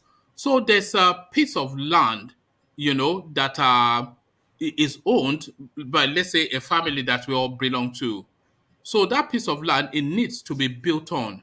So you, Mike, you take on the burden of getting an architect to draw up the plan. You take on the burden to get a contractor to carry out the construction. You take on the burden to raise the funds to build that building on this family piece of land that we own. But then you are away and I supervise that construction. Who gets the credit for that building? Oh man, that's not the case. You are saying someone else supervise. That's not the case. Who's doing the work? The way you put it, that's not the right analogy. That's not what happened. The administration that's building the bridge is responsible for building the bridge. You can't say it was Jonathan invited the contractor, brought the contractor, brought the Yeah, trade. one man, you don't need Come to on, argue, man. You man. can't Just say that. you don't need to argue. Just leave me alone, man. But do you not get? Do you see where the frustration is sometimes? No, give me evidence that. Give me the evidence that he secured the fund. Come on, man. Give me the evidence that he secured the fund for it. No, he did not One man, secure you the don't need funds. to go there, man. He just went You guys are playing politics, smash man. Hammer. It's not like I like. Yeah. In fact, I like Jonathan more than I like Tinubu. No, forget sorry, who more you than like or don't like. but You just argue blindly. It's just no, it's not something blind that argument. You frustrates. no. I'm sorry, Nigerians. You do that stuff a lot. Man. Forget you guys and please don't be doing fair. all this Nigerians. Just speak to what you know, man. Look, we've had 3 instances of people coming here to act in a psychedelic manner. So psychedelia is no longer, we don't want any psychedelic things, and Okay. But I just think you should deal with go on facts. and say what you want, but just No, it's not psychedelic, man. It's just I deal with facts. That's what I'm saying. Mike, let me present you with facts. The 11th of March 2014, Jonathan kicks off 117 billion second Niger Bridge project. So I can read the totality of it if that is what you want, but the headline is there a fact that he secured the fund? Is there a fact? Is that a fact that he secured the fund from? He took a loan from international. Michael, why are you doing this? Why are you doing this? What can we have? Can we move on, please? If you start arguing with Michael, let's move on. Let's move on. Move on. Then you just say you hate the man. That's why you always say something bad about him. No. The facts. The facts are the facts. So it's not the second Niger Bridge is not a Buhari project. Not okay. So the facts speak. So it's not my subjective view or yours. The facts speak. But back to you, Grant. Let me take you to Nigeria's debt. Nigeria hemorrhaging heavy debt, revenue declining, but the government continues to borrow. The borrowing now has gone up by 2,000%. So what are you then making of this with no commensurate infrastructure to justify this borrowing? As we've just read now, the ones that they are claiming they did not pay for. And by the way, that narrative of a second Niger Bridge is the narrative of the Lagos-Ibadan railway, which Jonathan also secured the funding. And so they are all good luck Jonathan projects, all of these projects. Yeah, well, I'm really, I don't know. I don't even know what to say. I pity the people coming in. For me, I won't even be the president right now. I will probably hide my face somewhere because it's going to be a mess for whosoever coming in, man. I don't know how you want to do it. I just don't know. How do you want to do it? How? Where are you going to start from? So everybody is hustling right now to be the president. What exactly are they going there to do? To do what? To keep borrowing and siphoning the money, I guess. Because there's nothing you're going to do there, man. Nothing. How are you going to change all this? How are you going to? How? I don't even know. Where would you start from? So it's just a mess. This administration have just messed up the whole thing in Nigeria, man. And I don't know. I fear for the country. I fear. So now there is nothing for Nigerians in the next 8 years coming in. There is nothing because you need to start paying off debts upon debts upon debts. And it's going to take you years to do that. So there is nothing. So if you know what you have to do right now in Nigeria, if you have any, just jackpot, that's just the thing, man. Just find your way because there is nothing coming. It's going to be worse. It's going to get worse, and it's going to affect a lot of people. Unfortunately, people are going to get poorer. I cry for the nation, man. It's going to be crazy. It's going to be a tough time. Right now, you're feeling the heat already. So many people are hoping that that the politicians will start releasing out money for politics, to the people so that they can start having money, But right now, till now, they've not started releasing out that money, and people are feeling the heat already, So you can imagine what's going to happen in a couple of years after this year, after the elections, everything's going to lock up again, and then it's going to be crazy. So I don't know. It's just going to be a mess. All true, unfortunately. Yeah. All right. Thank you, Grant. So guys, give me permission to read out this piece that I was trying to highlight to the conversation that we were having earlier. So as I said, it's March the 11th, 2014. So 2014, Jonathan the president. Jonathan kicks off a 117 billion naira second Niger Bridge project. So it says history was made on Monday at the commercial town of Onitsha, Anambra, as President Goodluck Jonathan did the groundbreaking of the second Niger Bridge, linking the eastern part of the country with the south-south geopolitical zone. Meanwhile, Southeast governors, their counterparts from the South-South and other eminent Igbos yesterday commended Jonathan for kickstarting the project, coming almost 49 years after the commissioning of the first Niger Bridge by former President Nnamdi Azikiwe in 1965. Jonathan promised that the landmark project, being executed by Julius Berger, will be completed in 4 years at a total cost of 117 billion naira. He told the guests at the ceremony, who included host Governor Peter Obi, Ebonyi State Governor Martin Elechi, and Delta State Governor Emmanuel, I can't read his last name, Minister of Finance and the Coordinating Minister of the Economy, Dr. Ngozi Okonjo-Iweala, the Minister of Works, Mr. Mike Onolemenem, the Obi of Onitsha, Igwe Achebe, and a host of others, that the project will be executed under the public-private partnership arrangement for a period of 25 years. However, Governor Sullivan Chime of Enugu and his Imo counterpart Rochas Okorocha were absent at the ceremony. President Jonathan said the first Niger Bridge was commissioned by President Nnamdi Azikiwe, and the second will be built by the second Azikiwe. The second bridge is being built almost 49 years after the first. This will alleviate the congestion on the first Niger Bridge, especially during festive season. The bridge will improve road traffic between the southeastern part of the country and the rest of the country. Jonathan remarked that he was out.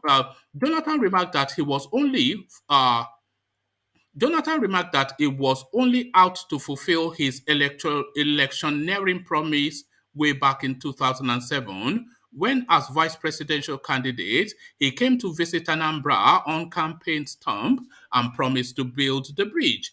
Jonathan noted that the bridge is a key to economic transformation of the country, adding that when completed, would improve commercial activities in the southeast and southwest part of the country. He observed that government has made a proper arrangement.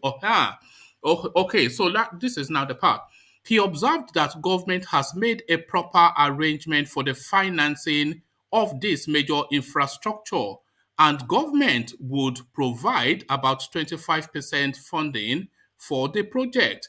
The president thanked Anambra Governor Peter Obi and his Delta counterpart, Emmanuel something or the other, for showing committed interest in the project, adding that he will rely on the support of all Nigerians to ensure the speedy completion of the bridge. He appealed to the incoming governor, Willie Obiano, to show the zeal and commitment exhibited by the outgoing governor.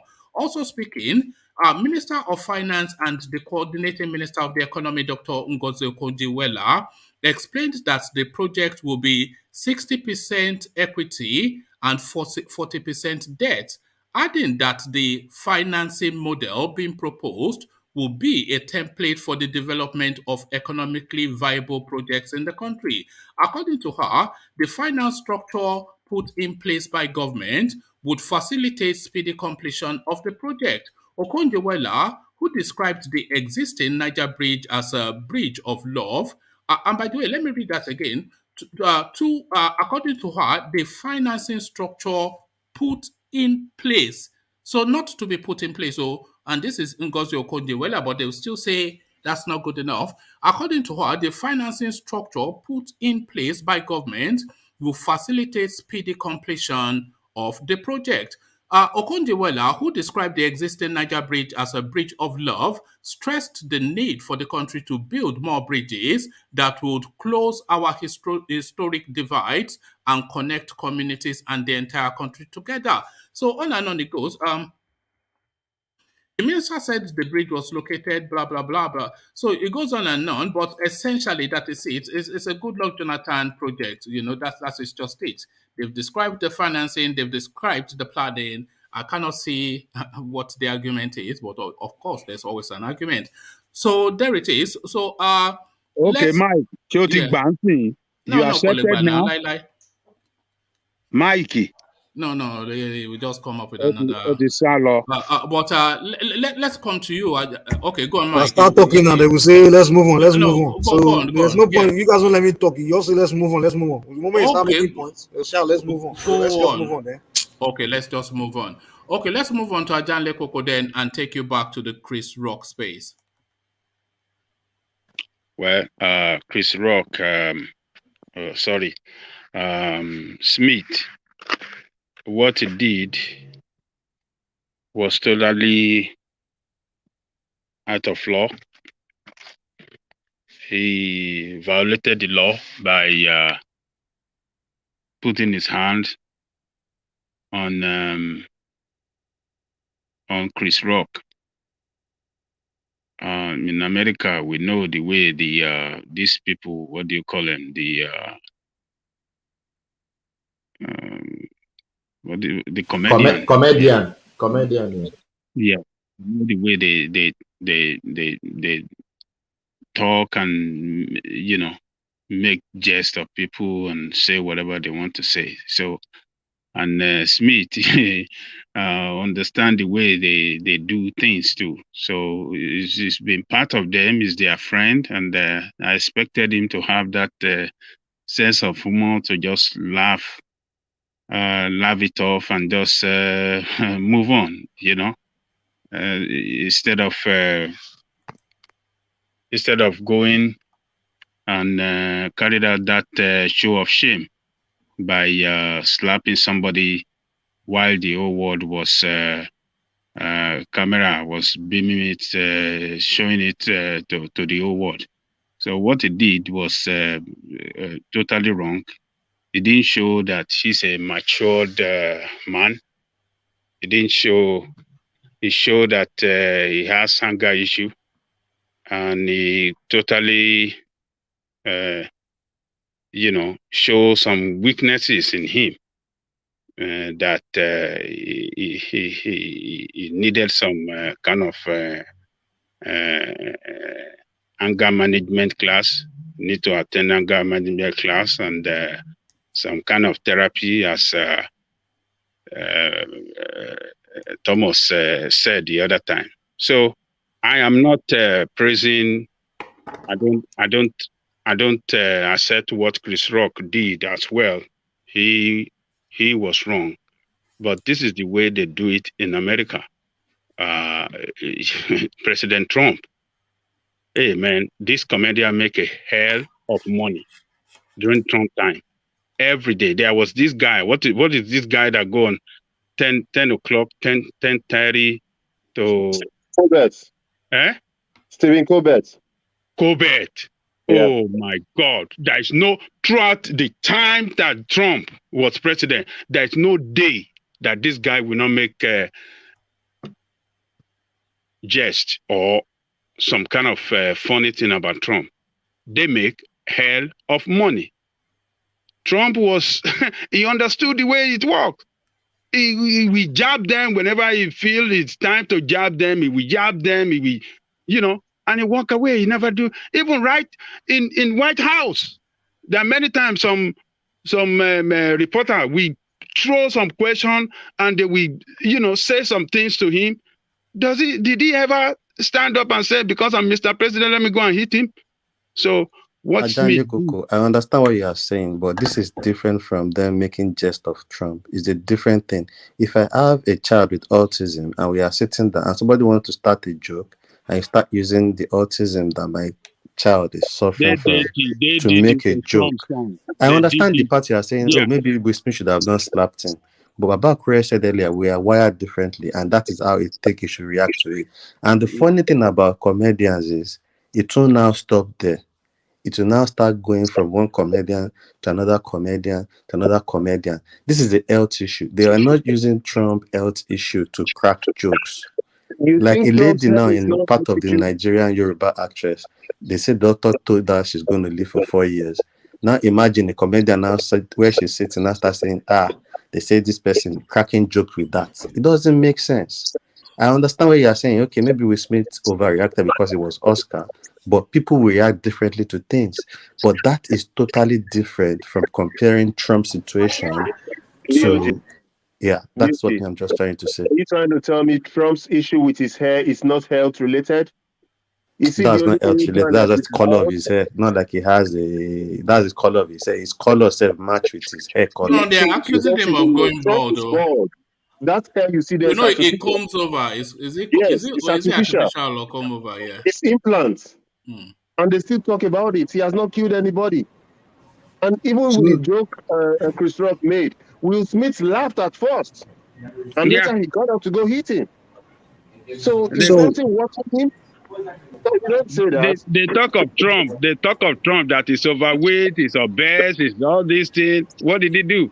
He just, you see, let me tell you, sometimes we get to a level. Sometimes we get to a level in life that we don't have to fight over You have already everything. won. So why? Yes, he has already won. Now it's Will Smith. He has $1 billion in the bank. No, the question you have to ask DOJ is this: did Will Smith break the law? Did he break the law? From what it is? That's what I'm saying to you guys. The law was broken, but what's Exactly. the wider point? So, what's the the wider point is making? that there is no excuse for breaking the law. That's the point. So No, there are excuses for breaking the law. There are excuses for breaking the law. Woman, there are what? If There are Chris Rock- excuses. There are reasons why laws can be broken. Woman, No. if Chris Rock had chose to press charges, by now Only Nigeria will excuse behind bars. criminality.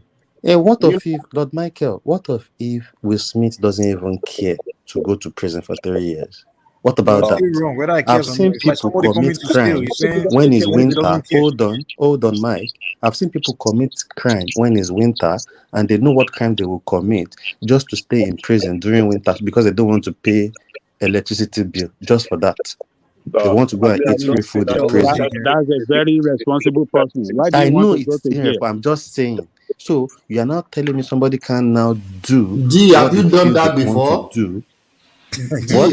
Have you done that before? Yeah, I've not done that, but I know people that does that. I know a lot of British people here that do that a lot. They do it a lot, and we try to talk to them and give them some brain to think about their life. You see, so that's what I'm saying to you. Some situation you won't mind doing anything, and you won't mind what might come out of it, the repercussion. You won't mind it because it probably okay. I will go 3 years to prison. So what? But I'm going to slap this guy. He wanted to go to prison, Abby. That's what you're telling us. He wanted to do 3 years in prison. What if he doesn't care? Come on, Mike. You can't be. You just talk. That's why you talk for yourself. If he doesn't care, doesn't make you right. If everybody should speak for themselves, we might say it's not right the way he slapped him. Fine, but I might want to slap even knowing that it's wrong because of what you said or what you did to me. DOT, so you agree that it's wrong for themselves, but right now you are speaking for Will Smith. I'm speaking for myself now. I'm speaking for myself. I said I would do the same when the topic came up. I will probably do the same thing because you see, when a woman their hair, when they didn't cut their hair normally. If it was something about maybe the dress she wore, I'm sure we wouldn't be speaking about this. But something that you don't even know how mentally, maybe how she's even battling with that mentally self. You don't know the situation. And for a woman, that's part of their beauty. It's a different ball game when you cut your hair for a woman than you are losing your hair. Hold on, DOJ. I think we know your position. Yeah, Mike, you wanted to say. Yeah. There's a reason why what he's saying is troubling because there was one Nigerian guy here in Houston, I think last year or a year and a half ago, that stabbed this another guy to death because of a girl. You know, and that guy he used to talk just like DOG here. Like to me, I think you need people that think like they have this emotion like where you guys just. I won't stab somebody to death. I won't stab somebody to death, Mike. Don't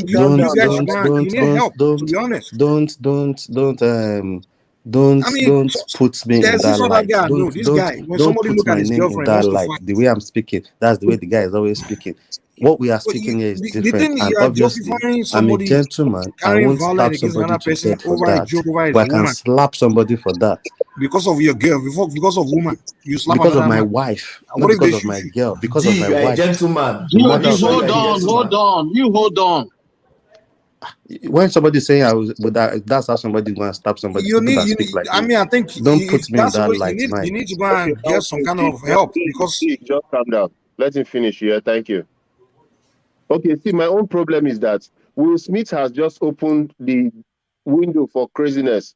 If Yes. tomorrow some a funny comedian go and start talks about somebody might be shot on stage.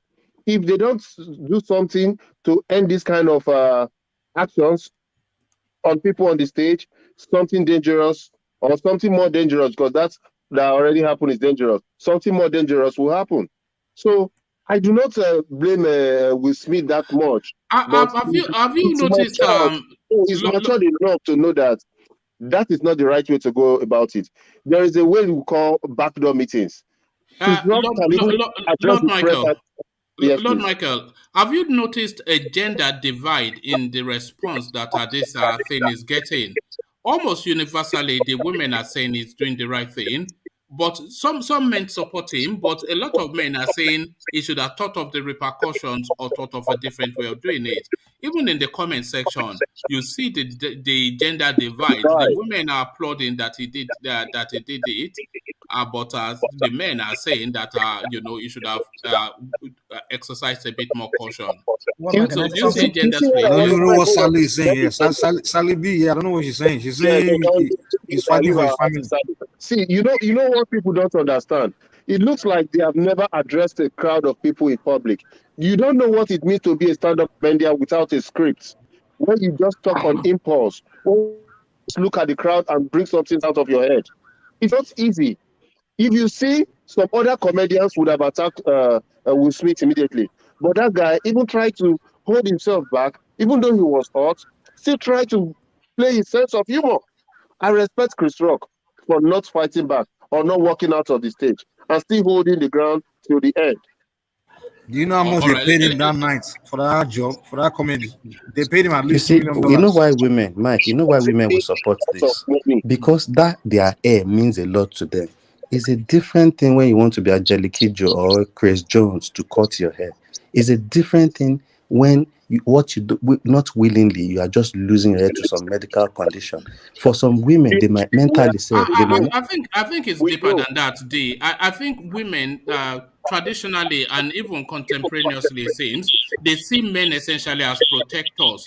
So they want to know that if situations come up, the man will stand up. But let's hear from Rational Mind, who wants to share a thought on that. Rational Mind. Yeah. Joe Biden.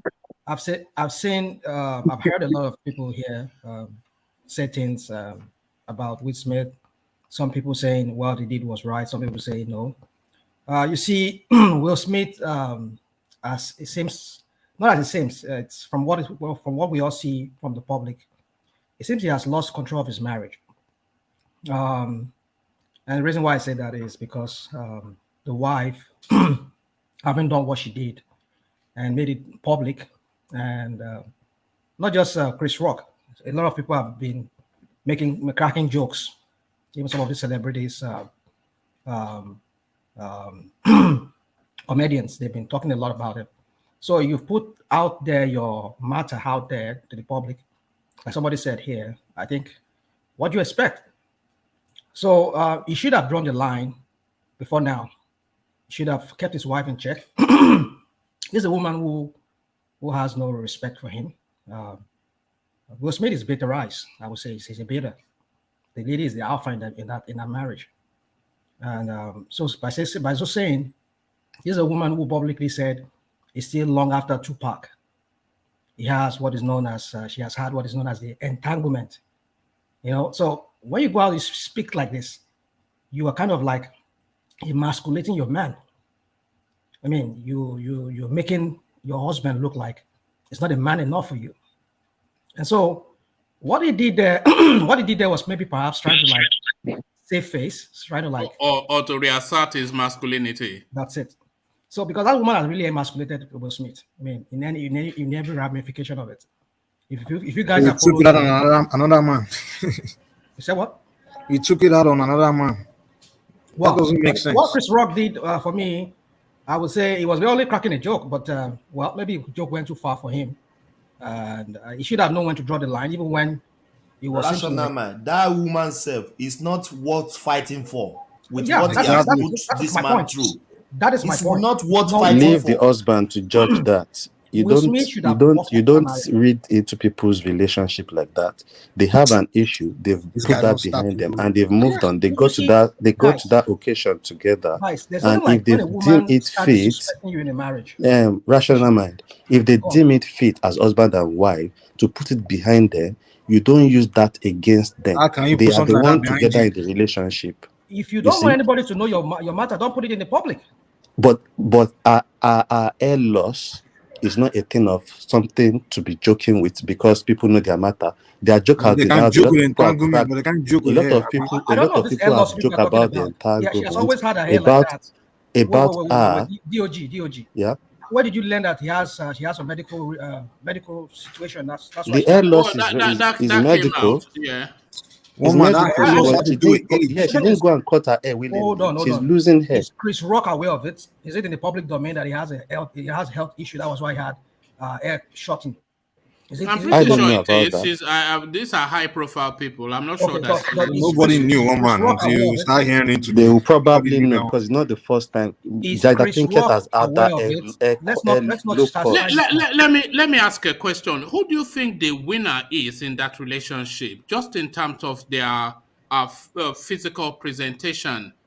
Who do you think the winner is? Because I think Will Smith can even do better than that woman. Way better. So why is he so? Who do you think? You obviously think the woman, and I also think that woman is the winner. Will Smith is a global superstar. He's a striking man. So he can have any woman that he wants. If you guys have followed the guy, I've been following his story. Himself, he has been experimenting because I think at a point he had this open marriage whereby he's free to do whatever. She too is free to do whatever. But who brought this up? It was the wife. The wife started it because the wife started cheating. Yeah. And when she was caught severally, she now decided that they should have an open marriage. Yeah. And they've been having issues even in the open marriage because she has been bringing men home. And they have to talk about it. When a woman emasculates you like that, that is the problem. Yes, bringing men home. And they have to stop it. And now the agreement is nobody brings any other person home. I think that guy he has psychological problems. This is what you get when you have a woman like that. A woman will drive you nuts. A woman like that will drive you nuts. Have they DNA tested their children? Well, I think. Well, I don't know. But those kids look like. Obviously, those kids look like they don't even need DNA tests. I don't know. But they look more like the woman. I mean, they look more like the mother. Yeah. No, anyway, one thing I know about their relationship is from onset they are part of the reference to what marriage is. When it comes to celebrities. So fine, they have all these issues, and with the Western life, they choose to have an open marriage. Do you think it's a black thing? Which one? What? Them holding on to that marriage, even though it has failed. They don't. You see, I don't, woman, all those things, I don't stereotype it. I just think it's individuals. You might cherish your wife even if your wife is cheating. People are different, and that doesn't even come into play when we talk. Hold on, and let me finish now. You will not say we are talking over each other. You won't allow me to make my own point. When you are talking, did I say anything? Please. Where's that? What's that video? Who did that video yesterday? Was it?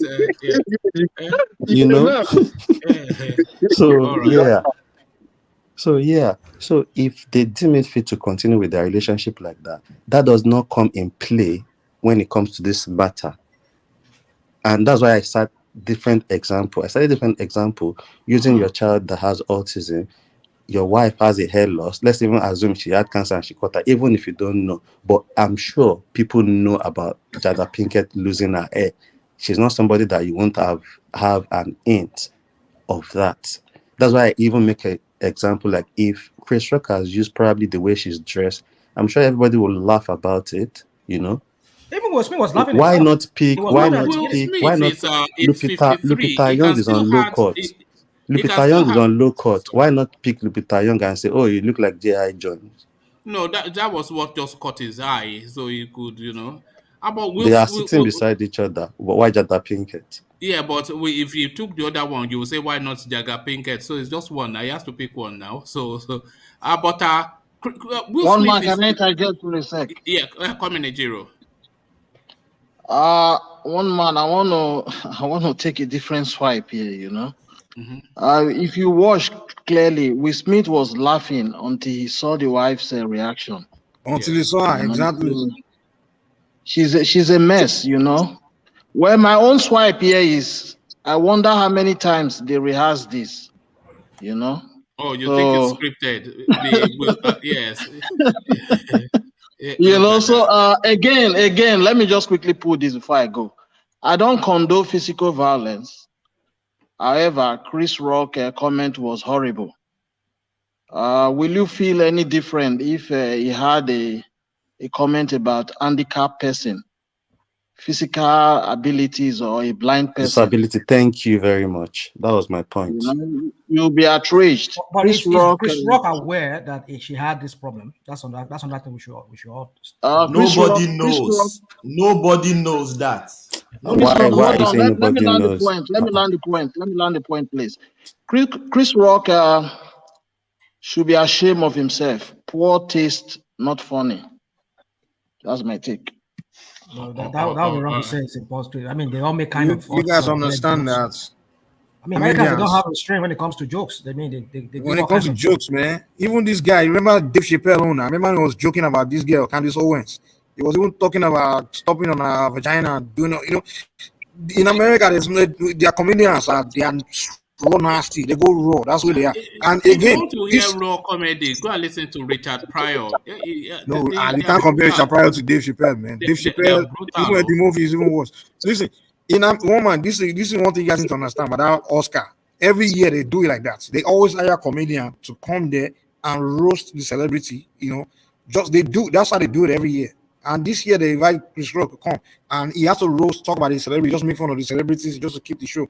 Now everybody know that's what they do it. If you can't take the joke, don't come there, don't be there. You know, so that's how they've been doing it. But Will Smith somehow, I don't think the joke is what got to him. I think he saw his wife face, and you know, she's one of those guys where their women have just taken over their soul, where, you know, whatever they feel like they can please that woman or make the woman kiss them well when they get home. His son has been boasting on Instagram, so they are claiming a victory. The son of Will Smith. Maybe he could have. Yeah, they're troubled. They're troubled. Mike, maybe he could have approached it in a different way by maybe just walking up to him and just giving him a warning there that, like when he was saying, do not make any comment about my effing whatever he said. Maybe he could have said it rather than just. He could have even said that exactly. At least he'll get it, you know. So like, he could have said that. But trying to make that statement by slapping him, I think it went too far. I think what Baba Akure said was the best option for him to have just picked up his wife and just walked out of the away. place. Exactly. That would have had more impact. But Will Smith apparently is just 53, so he can still have a second life. So I'm not. Why is he stuck with that woman? Is what I don't get. You know. One man, maybe the woman around displacing him publicly. It's one man is very complex. Number one, they have kids together. So people split up. Maybe the kids are grown, man. Maybe they don't have what they call nuptial agreement. Yeah. Whereby they have to prenuptial agreement. Whereby they have to talk about at the end of this marriage is to rock. I'm not giving you anything or whatever. So maybe there is none, and maybe he's afraid that he might lose his fortunes, might lose more than half of his fortunes. A lot of things has to be considered. You know, so what? He'll lose half of his fortunes to the mother of his children. The kids too. I think most especially the kids. The kids are the factors there because Will Smith loves his kids, and even the kids who are a mess. I mean, the kids are a mess. I mean, when I mean a mess, I'm surprised, because I thought Will Smith was a lot more stand-up than that. Not stand-up comedy, but more of a steady man. High-class guy. A lot of people are going through a lot of things. If only when people come out. I was his big fan until this happened. You will not know. A lot of them a lot of those celebrities we see, they put up this facade outside, like everything is rose in their marriage. My brother, when they come out, when you hear the real thing going on in their marriage, your mouth will open. You'll be surprised. See, I have always said this. You see, I don't know why we came up with clothes. I think everybody should have been going around naked. Because if you see what this clothes covers, you'll be so surprised. Everybody has something to cover. Nobody. Are you ready? Look at this man.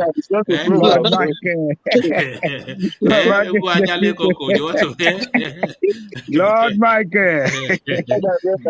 No, see, old men will understand my adage, Another dimension. We all have problems. It's the ability to contain your problem without showing it outside and exposing yourself.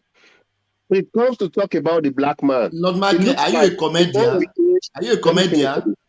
Yes. It comes to talk about sound like one. Black people. When we begin to, it looks like we begin to lose control. See another person the black community was looking up to, and he's already messing up. Steve Harvey, breaking people's marriages with his speech. These are the kind of black people that the younger ones are looking up to. When they are supposed to now start impressing and educating the black youth, they begin to mess up, and yet we want the black people to grow. Lord Michael, I don't understand where we have to go from here. It's a mess. It's a real mess here. Lord Michael, I think I want to support some of what you said. You see, the nakedness. Not be that one. You see the role model position that Smith had. I think he destroyed it now because I always tell my children that never put your hand on anybody. No matter what happened, you engage with your friend, it's just let it be mouth to mouth, not hand or not anything. Never you put your hand. My son, one day, one of my sons, there are some guys they were playing basketball and it resulted into, yab. So after the school in the parking lot, the other guy with his friend, they came on him and they bounced on him, they punched him. And what they did, where they messed up themselves, they were shooting the video. And after that, they put it on Instagram. Okay.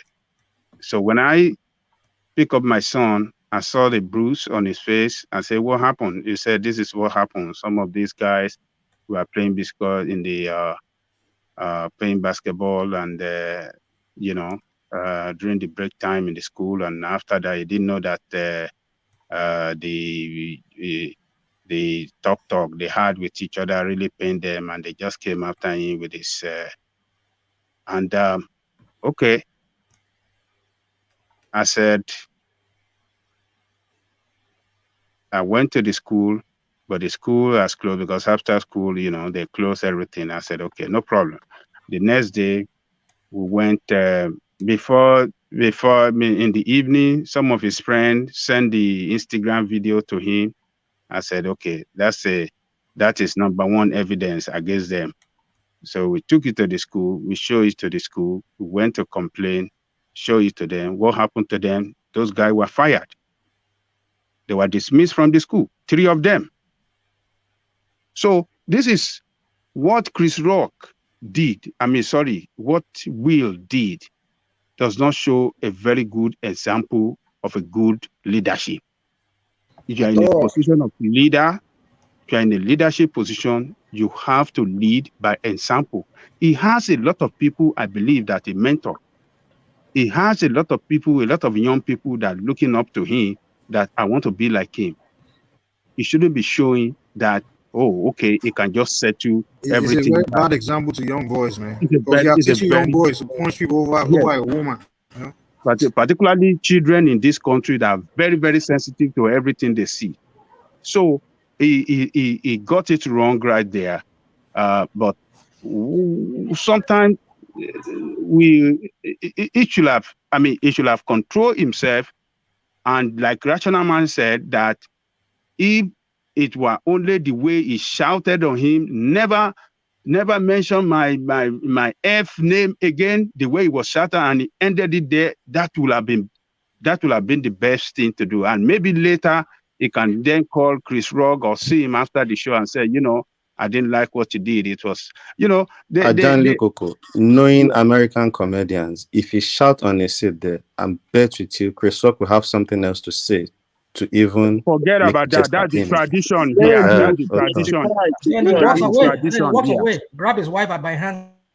That is the tradition here. Comedians can make all sort of talk about you, but you in the public space, you should be able to show that yes, you are a matured man, and you cannot lose your head because of your wife. I'm not saying that we should not be protective of our wife or we should not protect them, but there should be a more mature way to do it, and not by going, carrying hand and fight. No, that is wrong. You are not showing a good example to your children as well. So, okay, I need me to say this.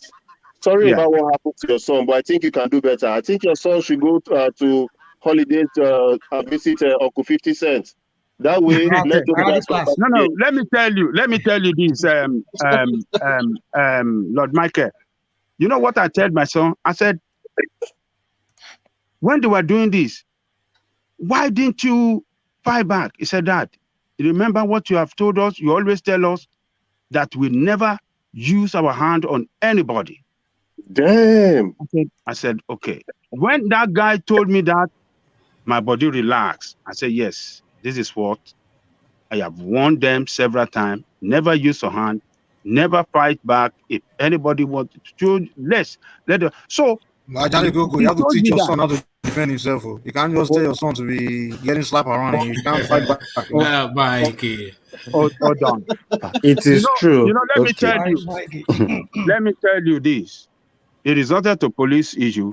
I report to police. The police, every school have police. We reported to the police. They watched the video, and they pinpoint certain things to show that this guy are guilty and they cannot stay in this school.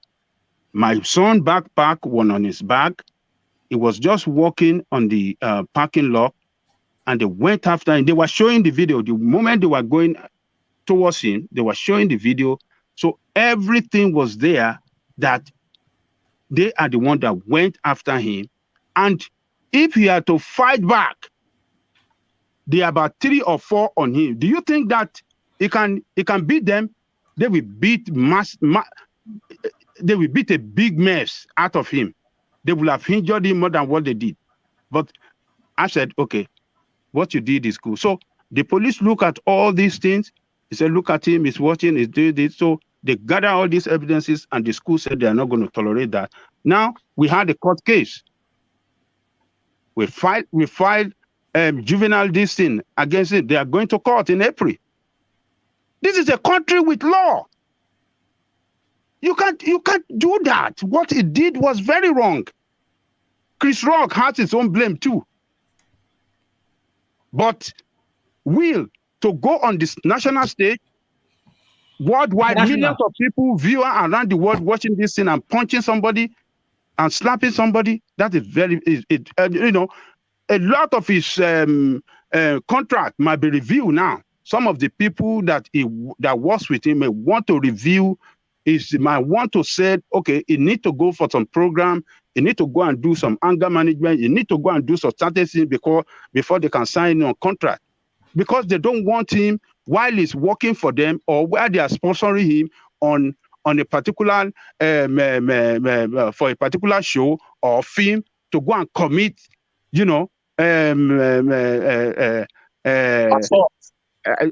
assault on somebody. So there a lot of things that is if Chris Rock decides to want to press charges, I think that's when they might want to continue with that case. No, Chris Rock has released a statement that he's not pressing charges, and everybody's grateful to him for that. Even me, I'm happy that because this is a black on black crime. It's only going to deepen into the black society and begin to tear us apart so much. So I'm happy that Chris Rock has said he's not going to press charges. That is an offense from his brother, and brothers fight.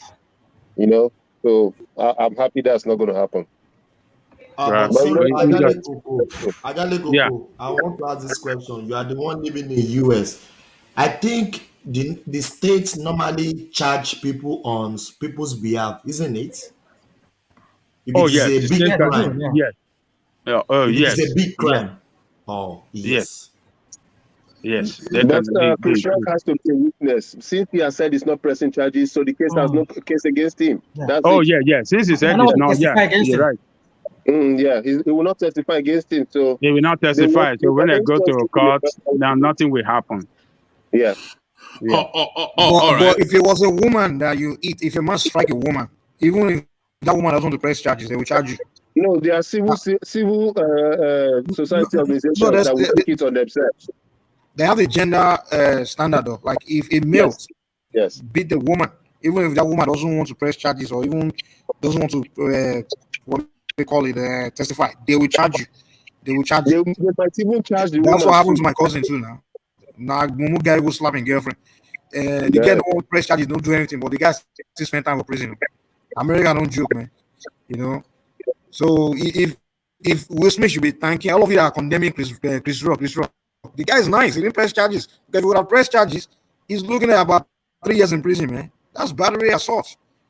In America, they don't play with that stuff, man. Assault. They don't joke with that shit, man.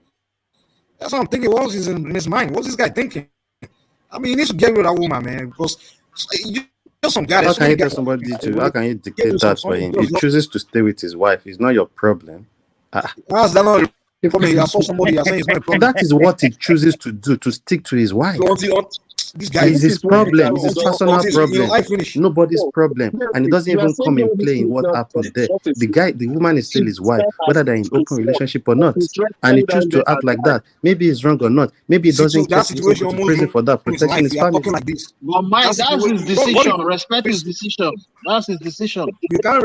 The situation almost ruined his life, man. What if It's his decision now? Come on, man. It's his relationship. It's his marriage. It's his family. You see, things happen for us to learn. If this did not happen, Ajale Koko will not share the story that is touching that he has shared. We should not just keep supporting violence because we feel one of the persons is wrong. We should always try to take a lesson from this and use it to educate the people for a better good. Stay off violence. We should not promote violence. Yes, we should say, okay, artists should mind the way they talk. But we should not say what he did is right. Just imagine. I didn't say what he did was right, but for me, out there and died. What will we say? Okay, but Michael, for me, if I sit down somewhere and you use a condition in regards to my family to insult them, I probably would act the same way too, even though maybe I regret it later. I don't care. I told you earlier that I went on stabbing somebody because of his girlfriend. Listen, that guy was always behaving like that over his girlfriend for a long time. We were telling him, like, guy, you need to relax with this your behavior, overreact over your girlfriend. And we used to have another guy like they used to talk like DOG, like he's telling him that it's okay if anybody such a girlfriend, you fight them. I'm not gonna eventually the guy give your guy fighting on a girlfriend. But I'm saying I'm a married man, and if you mess with my family in that manner, I probably will act the same way too and not care what the repercussion will be. End of discussion. You can decide to sit down there or go out with your wife. Let me hold on. Let me ask a question just off the back of the relationship, because the relationship of that Pinketter was something or the other and Will is always puzzled me. One, he's tall, he's rich, he's relatively young, he has options, and this woman continues to twist him round our finger. So really, the question is, how many do you anticipate are failed marriages that people are just holding on to? The marriage has failed years and decades ago, but they're just keeping up appearances just for the purposes of what people will say or public opinion. How commonplace do you imagine this will be? Because I'm imagining that's a failed marriage that they're just keeping up appearances. Is it the question you're asking? Yeah, that's the question. I think Adeleko wants to go on it. Yeah. You can go one rational man. Well, you see, it's it's a very complex thing, one man. We're all trying to say this guy should have walked out of this crap that he found himself with a woman who has already emasculated him. But then we see that he still wants to hold on to that marriage, but we don't know exactly what are the reasons. Could it be probably because I think he said, I don't know, there was maybe after that incident or prior before that incident, this guy said you can do crazy stuff. I mean, I don't want to say what other things he said, but so you can say you can do crazy stuff for just being in love. And I think maybe that's after he did that thing, or maybe before that was when he said that. So because people were just digging when this incident happened, people were just digging out some past videos about this guy and everything, their relationship. So I mean that there you have the answer to that question when he said you can do crazy stuff because you are in love. So if he's really in love with this girl, this lady called Jada Pinkett, maybe that's the reason why he's still holding on to the marriage. That's why the marriage is, in every way we look at it, it's a failed marriage, because you can't have a marriage whereby a woman disrespects you in that way she has been doing, going on a international public, international media houses and speaking the way she speaks, and still trying to say she loves her past lovers and she's been doing entanglement and whatever they call it, So, one man, we can just answer your question. It's a very complex thing to say, but we would say, well, why don't you just walk out of the marriage? Can I say something, rational mind? Please. Let me quickly. Okay, go on, please. Yeah. You want to say something? You said? Yes, please. Let's just relate it to our own country, Nigeria. I've cited example of Hayefele. People make jokes of him in his presence. Comedians. Even Two-Face, they call him father of all nations. In his presence, in a comedian settings, in a show. Did he do anything? No. If Will Smith is trying to gather to say, if I want to divorce my wife, my property is going to be cut into two, or I would be. Bill Gates divorced his wife. What happened? He paid several billions of dollars. And it looks, life continues. Yeah. Why will a woman put you in this torture? Thomas, let me just quickly say this. Let me just, let me just round up my thought on that. So I'm saying, if you guys can dig up that, I don't know one man if you can find it. It's online. I think maybe during this Oscars, I mean this something they had, that was when he made that statement, or maybe prior to that. He said you can do crazy, let me not say divorce, you can do crazy stuff for just being in love. So I want to believe that he's still madly in love with that lady. And if that's the answer to that question, I mean, like we're saying, you're asking, you already know that this marriage is failed. It's a failed marriage because look at what is going on in your marriage. And then you're still holding on to it. So if it's because of love, well, there you have the answers to that question. And if it's something else, maybe like we've not been able to pinpoint here, or we're just speculating to, like maybe he doesn't want to share. How far should a man go to protect his family? Because if we situate it within Nigerian as the Nigerian space, you've heard instances of people are carrying weapons and doing things to members of a man's family in front of them, and the man is helpless. So how does he relate to his family after that incident? And what is the so how far would you? What's the expectation actually of a man to because the food, the shelter, that's one thing. That's money, but really, what's the expectation for you to defend your family? If what Will Smith did was wrong, then what is the expectation? I think the only way I would want to defend my family physically or with violence would be when somebody's trying to attack them violently. I would defend them in that instance. But if it's just a verbal thing, I could just shout back. And like I said on here, I said, just walk up to him and just say, keep my wife or whatever my family effing out of your mouth. Something like that. So And that's it. And I walk away. And like somebody said, if he continues insisting and continue making jokes, then I'll just grab my family member or my wife. Then we'll walk out of the Emmys or walk out of the Oscars. And that's it. So rather than just resorting to that violence, but if he attacked me, physically attacked me and my wife, then I will have to defend my wife, and maybe I'll have to use violence at that point. So for me, just to answer your question, one man, I won't attack somebody because it's just verbally insulting me. The only thing I can do is I will just shout back, and if he continues, then I'll Would walk you stand away. up for your family against for your wife against your family? That's a very tricky question, on man. It's a question but that would depend on the context. That's the only way I would stand up for my wife. But if it's something that is that doesn't require that I do that, why not? I would just take the side of my family. But of course, my wife should have a priority, like I said, and like I said, it depends on the context or the situation that will determine what I'm. Based on principle, Okay. So who has priority? Your wife or your family? My wife should have. Yeah, my wife should have the priority. Yeah, you should have the priority. No, it depends. It depends. Okay. Let's. He said his wife. What is your own? No. Hold on. No, actually, let's make that. Let's make that. Today. Let's make that a I round don't robin. get it. It's personal. You don't speak for people when it comes to personal matters. Yeah, let's make that a round robin question. You know those snapshot things that we do. So we'll start off with Ajan Lekoko. I think a rational mind has already given us a. But who do you think? Who has priority? Just as a standalone question without any not what ifs, but just who has priority? Your wife or your blood family? Well. And sorry, let me add to that, and we are doing it on the premise that the wife has children for you. So who has priority, your wife or your blood family? Well, I think priority should not come in place at all. No, what hold on, because if you are talking about priority, you have to break it down. And who comes first? Who comes first?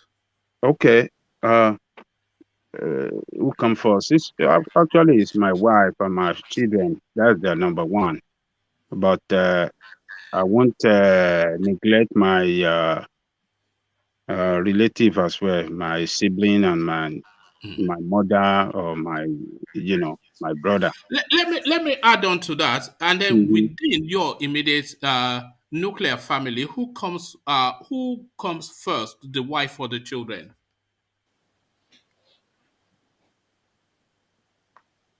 The children first. The children first. Of course, the wife will not even want me to place her above the children. The children interest first. Yeah, the children interest first before our own interest. Yeah, the nuclear children, because they cannot provide for themselves, they are vulnerable.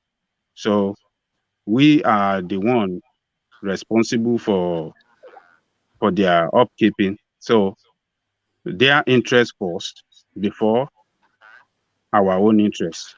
No, Ajalekoko, the kids are part. Your wife or your family. No, it's answered that. Let's take that question to Thomas. One man. My wife is the priority, but if my wife is wrong, I will not indulge her against my family. I will put everybody in their place. That is my solution. But your wife comes first. Yes, the kids come first. Both of us can sort ourselves. Thank you.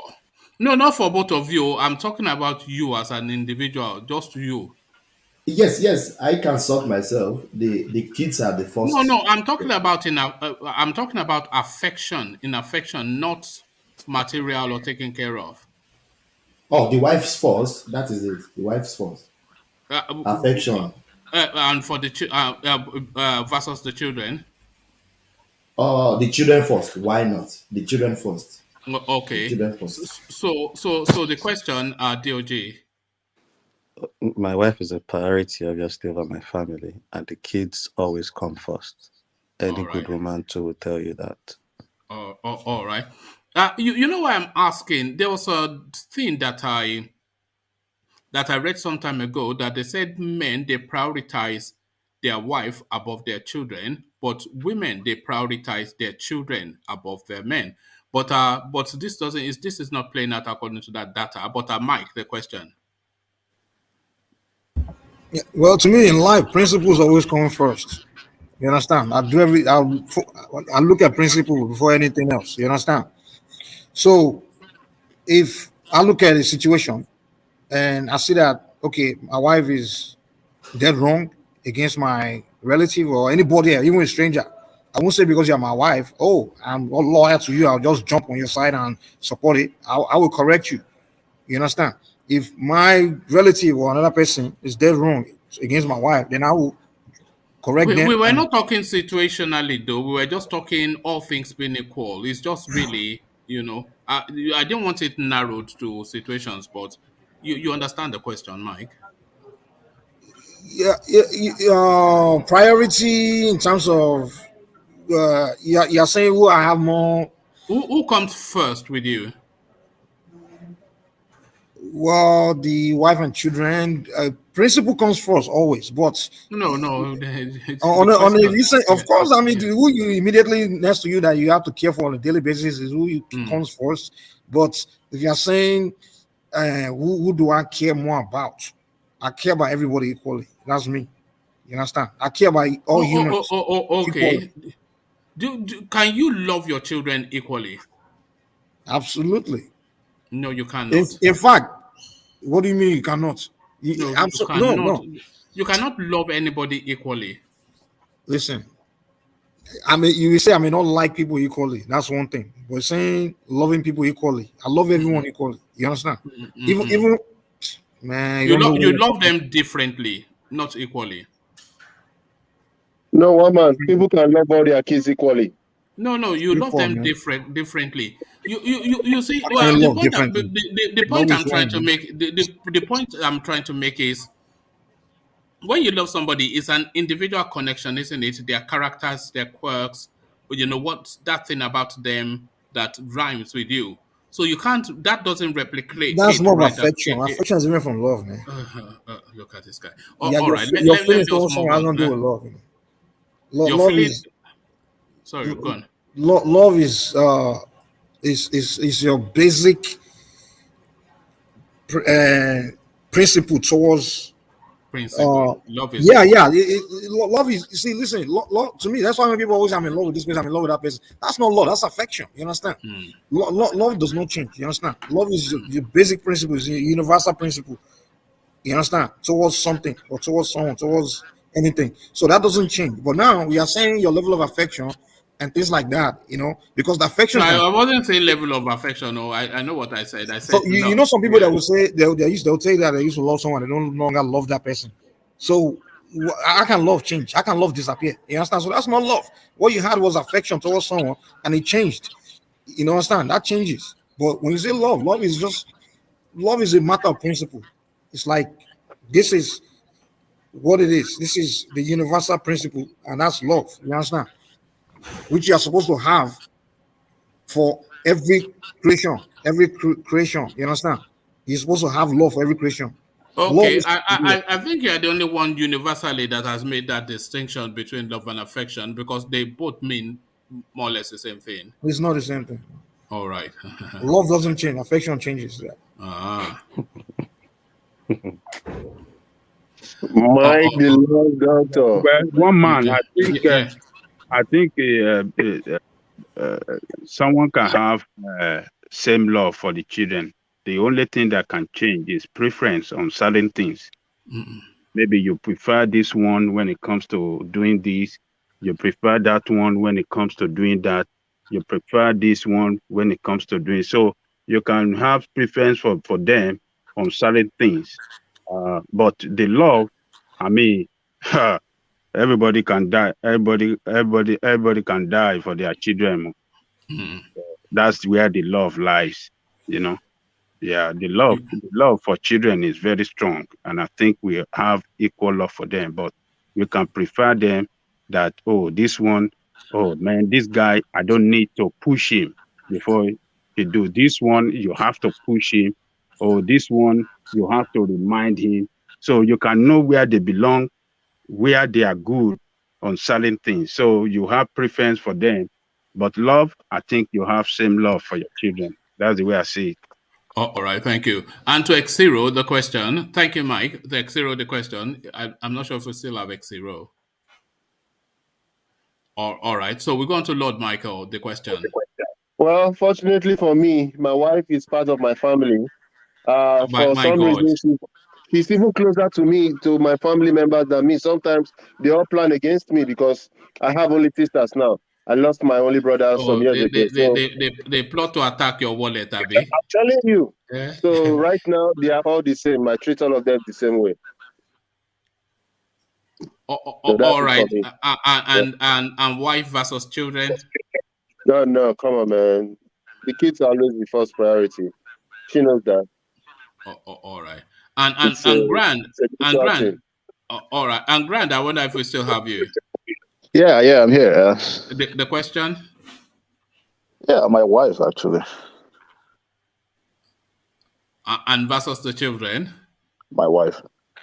Well, you see, that's the first honest answer there. You know, people are trying to pretend. Most guys will go for their wife above their children. That's just the thing. Yeah, I'll go for my wife above my children, actually, yeah. I love my wife pretty much very well, yeah. I will probably... I wouldn't want brother, to really? have to make that My choice. brother, really?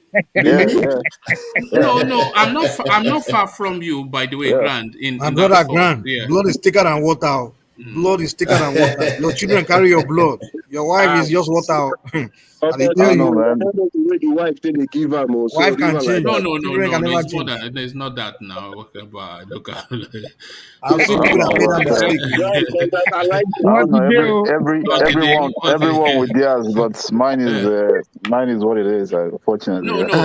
These questions are personal. Let people answer it for what. I'm not far. I'm not far from you. In pretty much your two answers. Grand. You know. I would not want to make a choice between my wife and my children, but my wife and I, we go long and we go deep, you know. So it's way too deep than, you know. Yeah. I don't know. It's way too. I don't know how to explain it, but you know, yeah. But you wouldn't want to make the choice, you know. It's not a choice. No. You wouldn't want. Of course, you wouldn't want to make a choice. Yeah. So Ejiro, the question. Yeah, I would say my wife. My wife comes first. And versus the children? Obviously, the children. The children's a priority. All right. And rational mind? I think, yes, rational mind, just to round it off, yeah. You say that again. You said children what? Okay, don't worry. Let's go back to Ajanle Koko. And then we get back on topic. So answer your question. Answer you. No, he didn't hear. He didn't. No. I said I agreed with Grant. No, so your wife comes first before your family.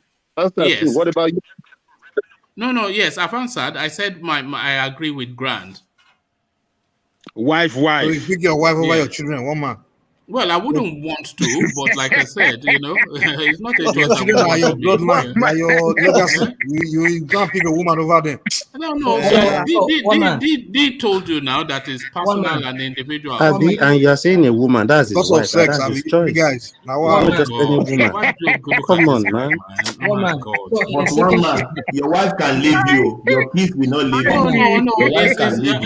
It's choices now. It's choices. Your wife can leave you. Your kids will not leave you. No, I'm hopefully nobody would leave me. Guys, don't crucify one man. It's a personal choice. Don't crucify him. I wonder, Ejiro. So one man in a sinking ship, and you have just two hands to rescue. No, that was in fact, that was why I asked the question. Is that they call it a burning house question?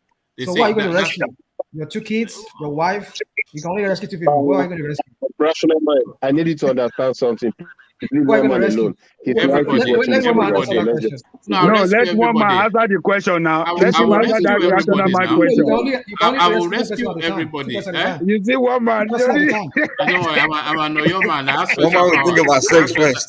Yeah, now, Mike, please just leave that tonality out of it. Now you see that's why I Oh, didn't want to answer. not joke. Sorry. No, because Lord Michael came with that too. But yeah, so that's just it's a funny little question, but It is.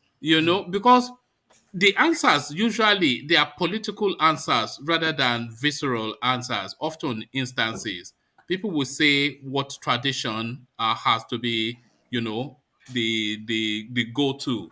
But uh, I wonder what they are saying in the comment section. Yes, it's saying your wife first. Your wife first is what people are saying. Keeping it honest with Madame. So there it is, right there. Adele Koko, let me take you then to the shooting up of the trains. No, they're not even shooting it up now. They are blowing it up. Lagos, Kaduna, Abuja. So it never changes. But we were there just a few weeks ago. So we're back there again. So they are now they've graduated from shooting up the trains to blowing up with bombs. So they said with bombs, sporadic shooting. So we were expecting body counts by tomorrow's headlines. So what are you then making then of Buhari's take on security? He promised to secure the country, and this is what we got. Well, we know that Buhari has failed completely on security. Ajale Koko, let me make a correction. Everybody was rescued. Nobody, Oh, okay. no casualty. Is that what has come out since? Yes, that's the news now. Okay. Everybody was rescued. Yeah. Well, that is not what I heard on Channels News. What I heard on Channels News was that those people get away into the train and they took some people away. That's what I heard on Channel News. This some hours ago, like maybe 3 hours ago, when I was listening to Channels News. So Buhari has failed us, and he couldn't handle the insecurity. The state of insecurity has worsened than the way he met it. When he met it, it was only Boko Haram we had. But since he came in, we had ISWAP, we have banditry, and the banditry have killed a lot of people in Northwest particularly. So what happened on this one is not the first time. I think sometimes last year we could recall similar incident happened when they attacked the train that what's the name of that senator in Kaduna State? That's Sani. Yes, Sani. Yeah. That train that Sani was going through. So they attacked that train as well, and the people in the train narrated the ordeal they went through. They said they were there for how many hours? Maybe 8 hours before help came, before they came to rescue them.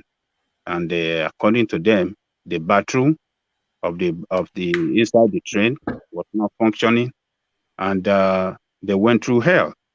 So this is not the first time. It just shows that we have incompetent people in charge of position of authority in Nigeria. So we thought that after that incident, the one that happened to Sonny, they will have put in place some kind of security measure, to secure the traveling by train between Abuja and Kaduna. They said they used to have like military helicopters flying with the train, just flying above, but I think they couldn't sustain it. You can't have it all the time now because So why must military helicopter be flying over the train all the time? That shows that the environment, or let me say the state of insecurity is very high. That's why they have military helicopter flying over it. So this one, according to the report I had, listening to that, some people were taken away. Maybe by tomorrow, we'll be able to hear details about what actually Why happened. don't they have armed personnel on that train? Is the thing when it's been attacked so much. Thank you, one man. This is what they're supposed to have done. They're supposed to have been have some armed men inside the train that be positioned, that people wouldn't know that they are, plainclothes men with gun, and they will sit in strategic position within the train so that if there's any attack, they can respond quick. Recently, I think not 3 days ago or 4 days ago, that this bandit took over the airport of Kaduna. That one happened too. So, and we know Kaduna is a strategic state in the country where we have the strongest military location, military academy, and everything. So, if the airport could be hijacked, could be, be run over by bandits, it tell us something, that the state of insecurity is very bad. So, because airport is one of the strategic location or infrastructure in the country, that enough is signaling to investors that that country, and particularly that state, is not safe. Is not safe for investment, because when your airport is taken over by bandits, the road wouldn't be safe. I mean, that should be the most secured place. As that airport stand, that airport in Kaduna, after 9 o'clock in the morning, they don't allow incoming flight because of the insecurity.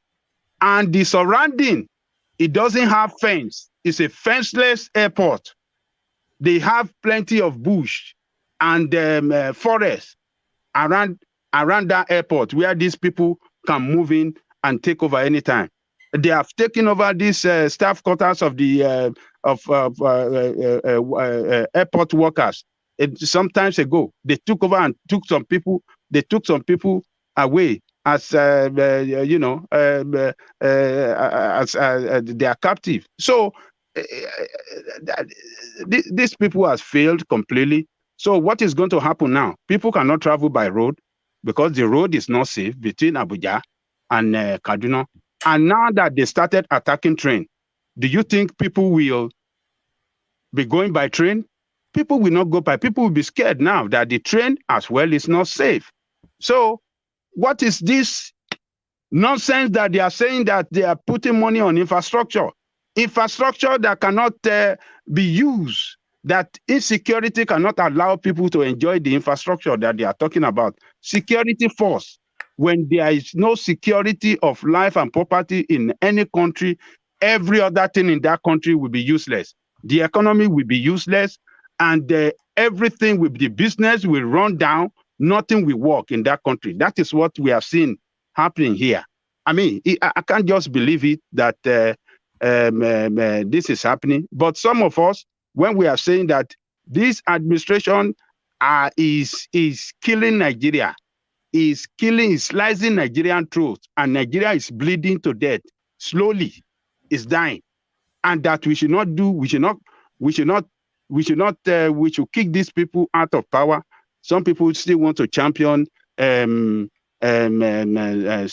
like Tinubu or APC. Like Tinubu, yes. Yeah, they want to champion him for what? So it's just unfortunate, one man. We hope that maybe tomorrow more information will come out and we will know what really happened to our people. You know that guy punked me, by the way. That Shehu Sani that you were referencing, he punked me. Remember a time that I told you that I'll be bringing him onto the channel? I was reaching, I was just saying, okay, let me see if I can get people to come onto the channel. And I was just DMing them on Instagram, just more in hope than anything. And then he was responding somewhat. And then he sent me his number, which is still on my phone. So I'll phone him, he won't pick it up. I'll text him. You know when you text people on WhatsApp, you know when they read it, you know, because it's marked blue. So he will read it and will respond. I did that. After a while, I just abandoned it. I said, look, I've reached out to you. So if you're not interested, just tell me you're not interested. So I don't constitute a nuisance to you calling you and texting you. But it just punked me. But there it is, you know. That's what you have to, you know, that is what you have to put up with. But you know, I'm still hopeful. So, what's his political party? What party does he belong to? Oh, I think it's PDP nice, you know. I don't think it's maybe you're not hailing PDP. That's why. If you want him to come, you have to start hailing his party. Then you know you're a fan, and he will come in. Or maybe one of these satellite parties. What party is he, Ajale Koko? I think it's in one of these new party now. He's trying to. He left PDP, he left APC, and then he's trying to maybe it's going to be in the same party with Party Tommy and Professor Jega or PRP. Maybe it's in PRP now. I can't really remember, but it looked like he has moved away from PDP. It's no more in PDP. Maybe he's in. I'm not so sure, but yeah, I'm not so sure, but it looked like it's no more in PDP. It might still be, but I'm not saying that confidently. But so, all right, but he's gone in for the Kaduna space. So let me take actually no. Let me play you this. I want your reaction to this, Ajanle Koko. What we've been talking about. So I want your reaction. Let me not trail it too much. So just watch this. Hopefully I don't get kicked off and I don't get struck by YouTube. But let's see. I want you to react to this. He has a rule. The bass player, he got a rule. He got to wax his head every morning. That's a rule. He follows the rules, man. He follows the rules. Oh, these are jokes. Come on. See, you got too into the characters. So there he is right there, mocking a bald man and telling us it's a joke. But then when they mock his own wife, look at the double standard. Yeah. It's your. That's a different thing. I have friends that are bald, and I joke with them, and I make jest of them with their baldness. But I won't say somebody that went to have low cuts because of cancer and make joke about their haircut or something. That's what I'm saying. It's totally different thing. Then this guy Thomas saying they were calling Two-Face Baba the Nation or whatever you use. That's not even insultive. He has several kids. That's why they use that. So it's even a different thing from what we are talking about here. But DOG, you can DOG, what of Two-Face can say they are playing on his emotion. Hold on, let me hear what Lord Michael is saying. Lord Michael is saying something, can I hear? Or Obasanjo and Ali Baba and even I Go Die. Have they killed any of them? And this was when Obasanjo was in power with the Nigerian Jaga Jaga that can just send a military man to kill you. Did he do any of this? Let's not make excuse for wrongdoing. That's different. What are you saying now? That's not medical condition. It's nothing. Even to the that you are saying. Hold on, I have a friend. I don't think that has a leg issue, and even himself accept the name Tetula. You see? Look at that. You're cruel. Look at this guy. No, it's true. That's the name. That's his nickname. They call him Tetula, and he accepted it. It's a different thing. But what we are saying is what is going on with that woman is different. And actually, first of all, that woman is not like she didn't have cancer. So stop saying she has cancer. But she has a condition. That's what I'm saying. She doesn't have a condition. She's going. I'm just citing an example. She has a condition, which is medical condition. It's not medical. Making her lose her hair. And for a woman to be losing her hair unwillingly, because she's a woman. So if a man loses his hair, he can talk. But a woman loses her hair, a man loses his hair to baldness. So the guy that lost his hair, it's not a medical condition. It's a natural thing. You can be bald.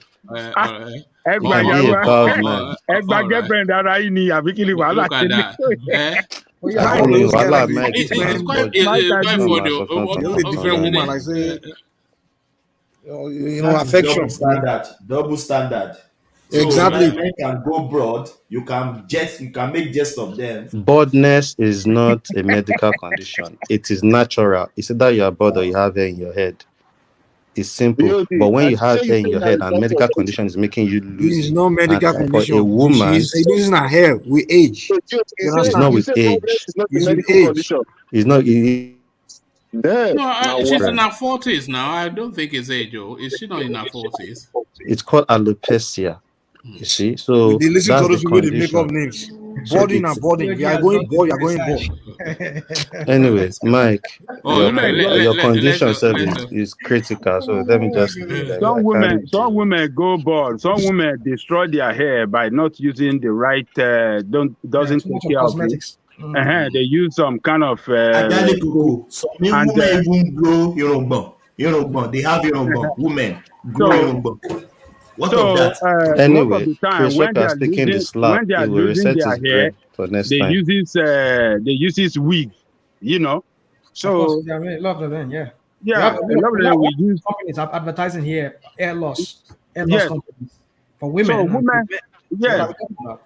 So and some when they are losing their hair and they don't like buying wig all the time, they will just decided to shave everything off and just leave it like that. My wife did that some time ago. She just got fed up with with wearing wig, and then she just went to the barber Go and and just had shave a and low shave. cut, which is Yes, just really easy. low Then cut. she'll just comb it, and that was it. Yes, yes. And sometimes Because I you think want she to objected to the idea of wearing wigs. wearing wigs. Yeah, because even wearing more wig consistently, it destroy your scalp. It destroy your hair. Huh? The follicles, is it follicles they call it? Yeah, it will destroy your hair further because you are using that wig. It doesn't let your hair grow. You cover it all the time. It won't have that nutrient to grow. It will be falling off more. And then, some women will just decide, let me just go and low cut it. And then I can twist it if I want. I can color it. I can make it look Ajale nice. Koko. So, Let me yeah. tell you my experience. My own wife is tired of going to because here there is no more people that can do our Yoruba doing stuff. There are more Oyinbo here. He's tired of spending $200, $500 every time. He cut off her hair to low cut, as one man said, and even for her to wear wig, he normally have headache every time she wear wigs. So what is special in that? She's beautiful. So, but even she's though she not cut losing her hair. hair. She went willingly to cut her hair. My wife has gone willingly to cut her hair. Most women have probably end up doing that due to some condition. It's a different thing. That's why I use willingness in my statement earlier on. Stop citing example that does not rhyme. Example that does not rhyme with issues. All those examples does not rhyme with what is going on. Let's speak to what is on ground, not all those examples that is natural. That's normal. People go and cut their hair. The president of Nigeria, you make fun of his wife. The guy will send soldiers to go and kill you. I know that one for sure. And later we'll be advocating for black presidents in America. Give Will Smith now. Anybody just talk of your wife, you don't die. Do you think that what Will Smith did? Do you think it plays to a black stereotype? Yes. Anger management 101. Because that's the one thing they always feel that black people have that propensity towards violence. But one man, I must tell you this: if a white man was on stage, Will Smith will not go and hit that man. He would not. Never. He would not have done it. Jail. He go to jail. He won't. He won't even consider it. A white man won't use that joke on his wife, calling the wife J.I. Jones. It's only black people, and he was just trying to bring Will Smith down because of their issues. They know they have issues. Even though knowing that those couples have those kind of issues, you should not even bring them in your jokes if you have common sense, as Chris Rock doesn't have. And he has received the slap, and they've reset his brain. Oh God, you have to let people. Man, we are all talking. I'm not arguing with anybody, but I know you are not arguing. But it's my point. That's my own point. People should leave me alone with my points. If you mess with my wife, see you anybody. I be not be person wife. Not you not get wife too. Will be that Chris Rock. When you talk, say not get common sense now. But they You didn't don't crack a get joke like that on his wife. Eh? They Why didn't you crack the a first joke person like that on comment? his wife. Because that was the first thing that when I saw that thing, that was the first thing that that I thought, the first thoughts that came to my mind when I saw that, just outside of everything, I just thought that would be a setback for the blacks in America, because it just plays so much to all of the stereotypes, just all of them, quick to temper, propensity for violence, just punch before you Woman, think. Yeah. The I thing even thought they were acting. I even thought they were It acting. wasn't acting. No, that was No, that is it. When I heard the we news, went back when to I his heard the seat news, I and was start saying, boxing. slap, ke. Then after watching I it, even I thought said, they were wow, joking. this They were guy. acting. When I first heard it too, I thought it would be some sort of jokey something. But when I went and watched it, that was no joke, man. That was no joke. No joke. Yeah. Even the people there, they thought it was a joke for a second, They all thought it was a joke. They were even laughing. If you watch it, when he threw the slap, the whole audience were laughing because they thought it was a joke, Even Lupita, she's next to Will Smith, she thought it was a joke for a minute. She was smiling. But then when Will Smith started responding by saying, "Don't ever this and that," that's when they realized it was serious. Like, that was not a joke, man. That stuff was a slap, But I respect Chris. Chris is the mature man. He's the mature man. He's a stand-up man. I respect him. He just went on as if nothing happened. What would they have done to Will Smith? Will Smith will break him into two. The worst they would do is charge him, but he can't fight him physically. He will slap him back. He will slap him back. Can't slap him back. He no, won't. Will Smith is bigger than him. Will Smith Don't is mind this guy. You're just talking. If he was a big comedian, if he was a huge comedian now, like somebody huge, like if he were to be Shaq O'Neal, can he go there and slap him? People were saying, would he do it to 50 Cent? He would not. 50 Cent won't crack that kind of joke. As 50 Cent is very funny. 50 Cent is very funny. They won't crack that kind of joke. They are just Will Smith's wife, even knowing they have issues like that. All right. Ask Google is insisting that that comment is insultive. Is this? So he says the word G.I. Jane is very insultive. But I don't think it is. I don't think it is. Is it not a comic book character that's been turned into a movie sort of? I think she's actually a hero. Is she not, or a heroine? Is happy with nonsense comments. You say it is. See my wife say it is insulting. Not the common film where there is a theater where the woman deport. Yeah, but when comedians use it as a joke, that means they are calling the woman bad. He has explained it. You don't need to understand it. Everybody can stand their position. It's not a thing to armor. Will Smith has done his worst. Okay. Have you not seen the movie G.I. Joe? I've seen it, but comedians use it. Anyway, let's forget it, Lord Michael. Let's move on. That's my own position. You have your position. No, I respect your opinion. DOG, just take it easy. If somebody joke with your wife, don't go and kill them.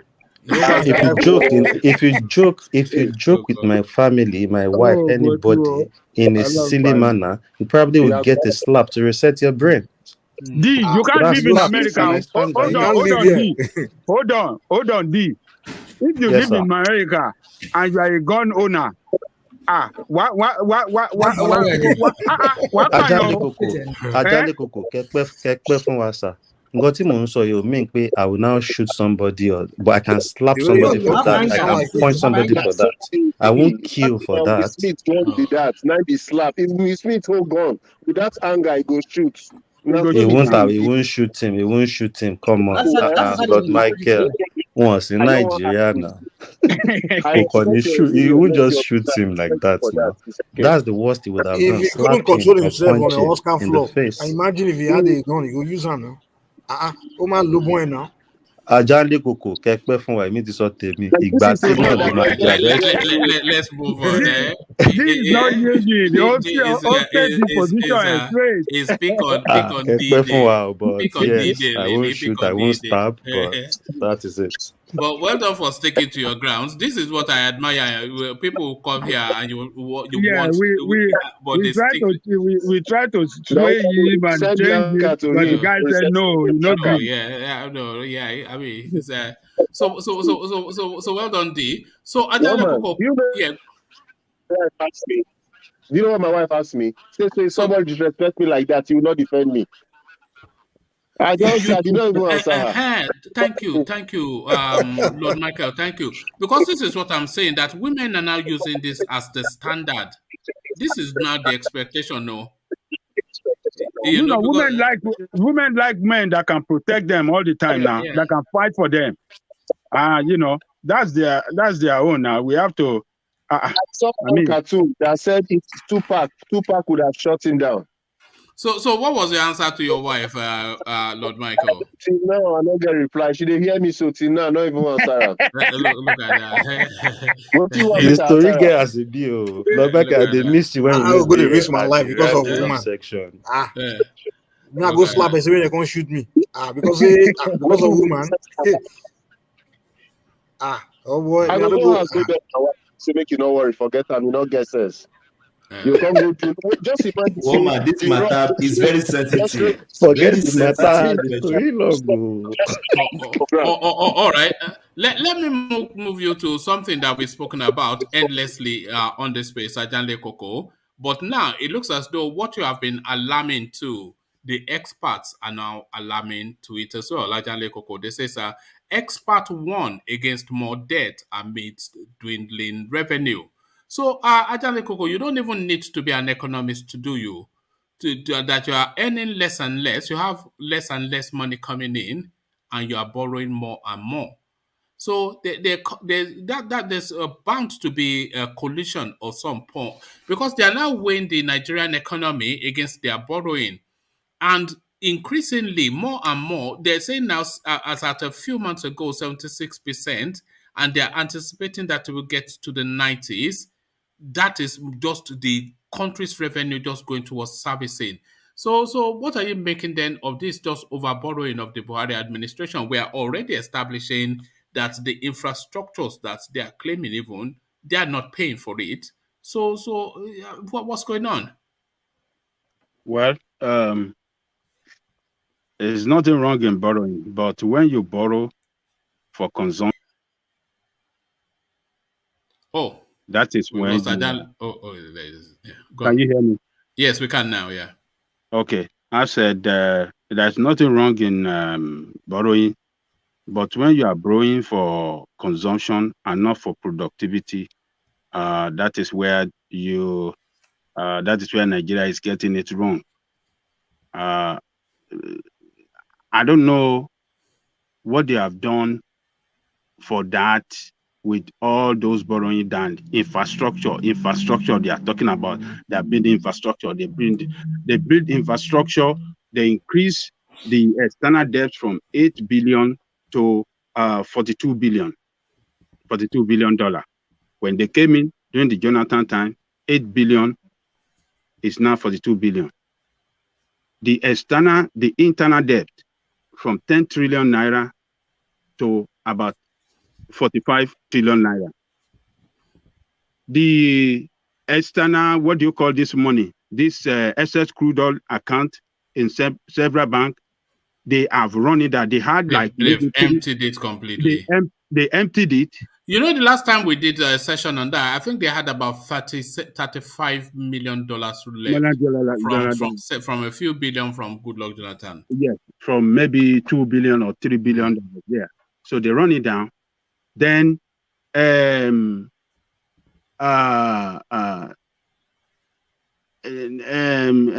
IMF, they borrow loan from IMF.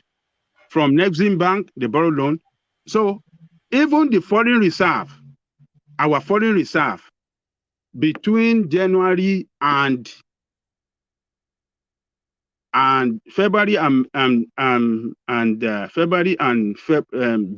February this year, they have consumed about $900 million from the foreign reserve. So all this from central bank, they borrow money heavily from central bank. So what is this borrowing for? Everywhere you borrow? And what they are telling us, they are putting our borrowing against our GDP. They are using borrowing against GDP ratio instead of borrow against revenue ratio. They are not using revenue ratio. So what we are having now is that Nigeria is servicing its debt, or rather servicing its debt with about 90, maybe 93% of our revenue. When a country services foreign debt with 93% of their revenue, how will that country be able to render services when it comes to education? How would they be able to fund the education, the health care, and the other services for the people? And between January and February this year, they have spent on subsidy, they have spent about 400 billion naira of subsidy alone. And they are borrowing that money to pay that subsidy. In March, because of the depreciation of our currency value, that amount will increase to about $320-something billion, and it's money borrowed. Yes, they're still borrowing. They're still going to borrow an additional 6.5 trillion between now and when they leave. So, and that's outside of the supplementary fuel subsidy thing that will come in July. In July. So Nigeria does not invest all this borrowed fund on productivity, and therefore they are not generating enough forex to pay their debt and other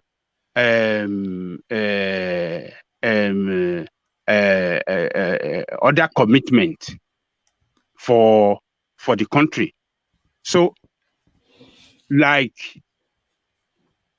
last year or before now, every credit card, every Nigerian that carries credit card, or let me say maybe their debit card, they can use their debit card to buy anything from foreign land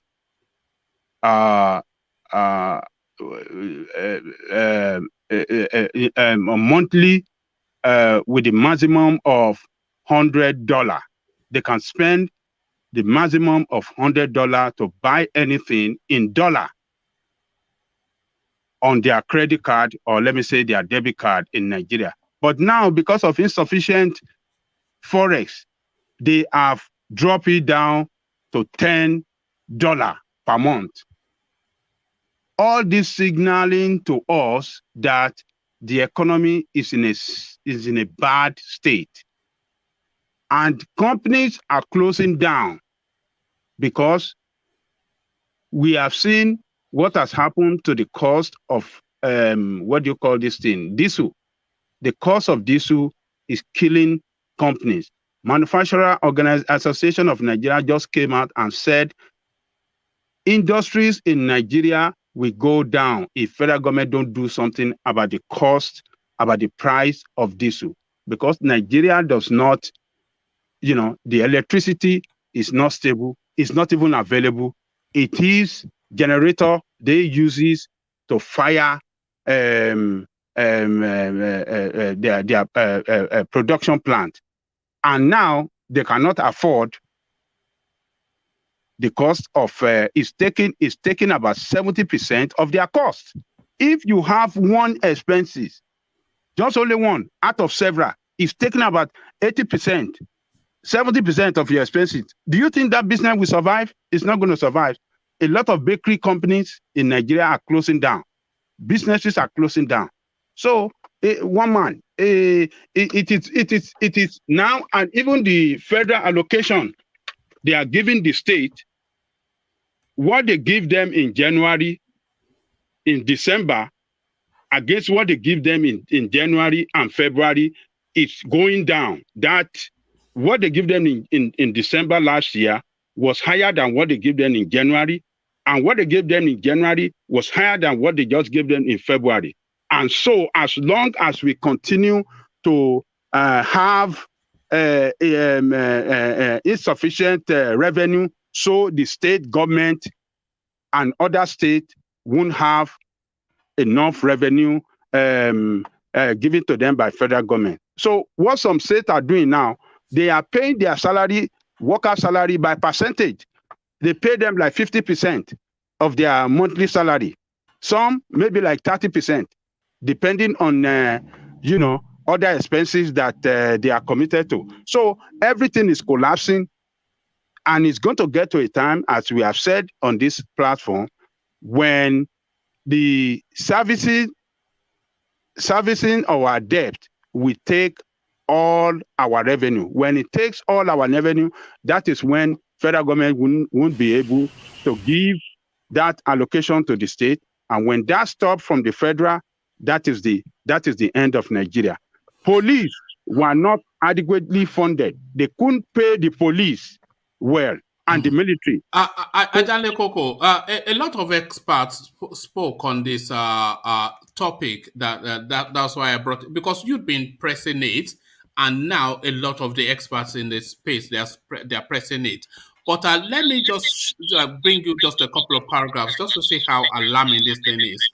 This is just a midway paragraph in that piece. It says Yusuf, who is the chief executive officer of the Center for the Promotion of Private Enterprise, regretted that instead of the country gaining from the increase in oil price like other oil-producing countries, the government is losing money on fuel importation and fuel subsidy.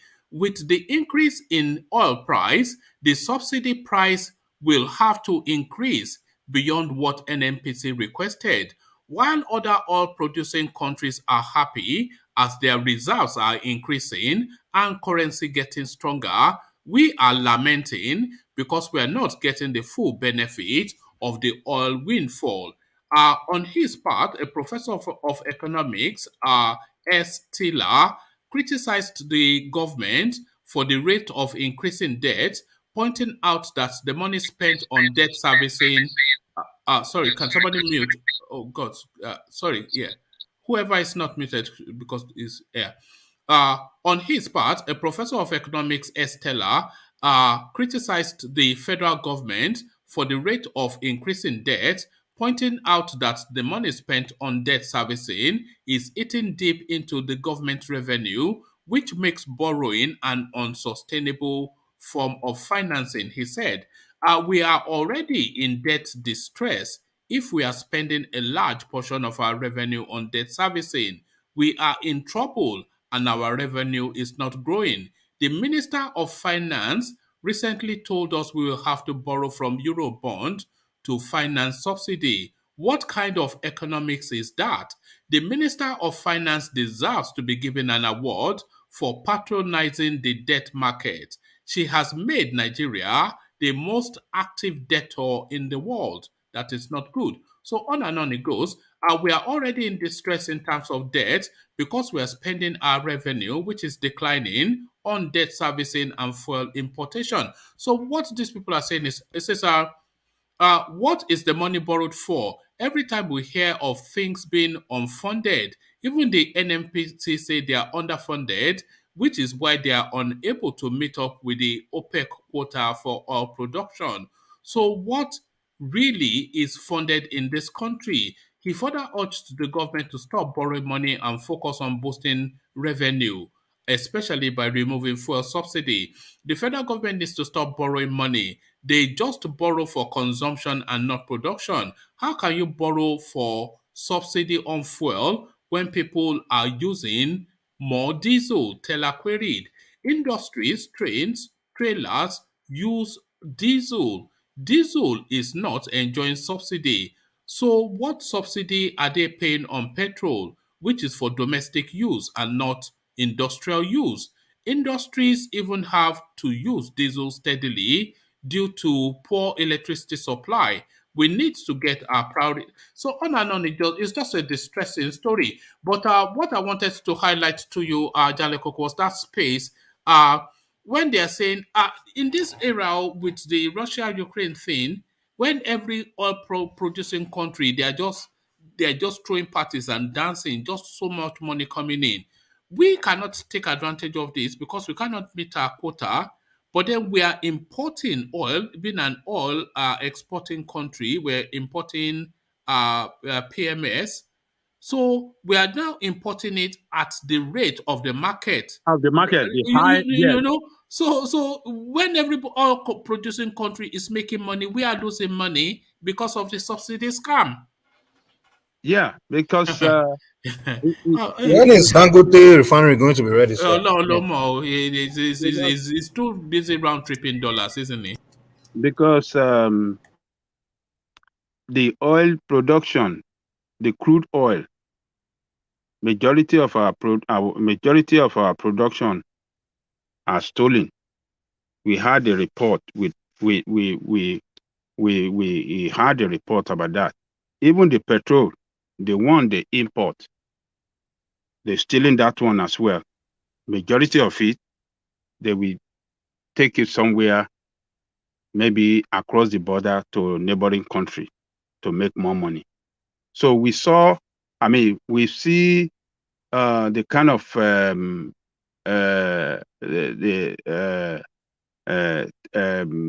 theft being perpetrated by government officials in this administration is alarming.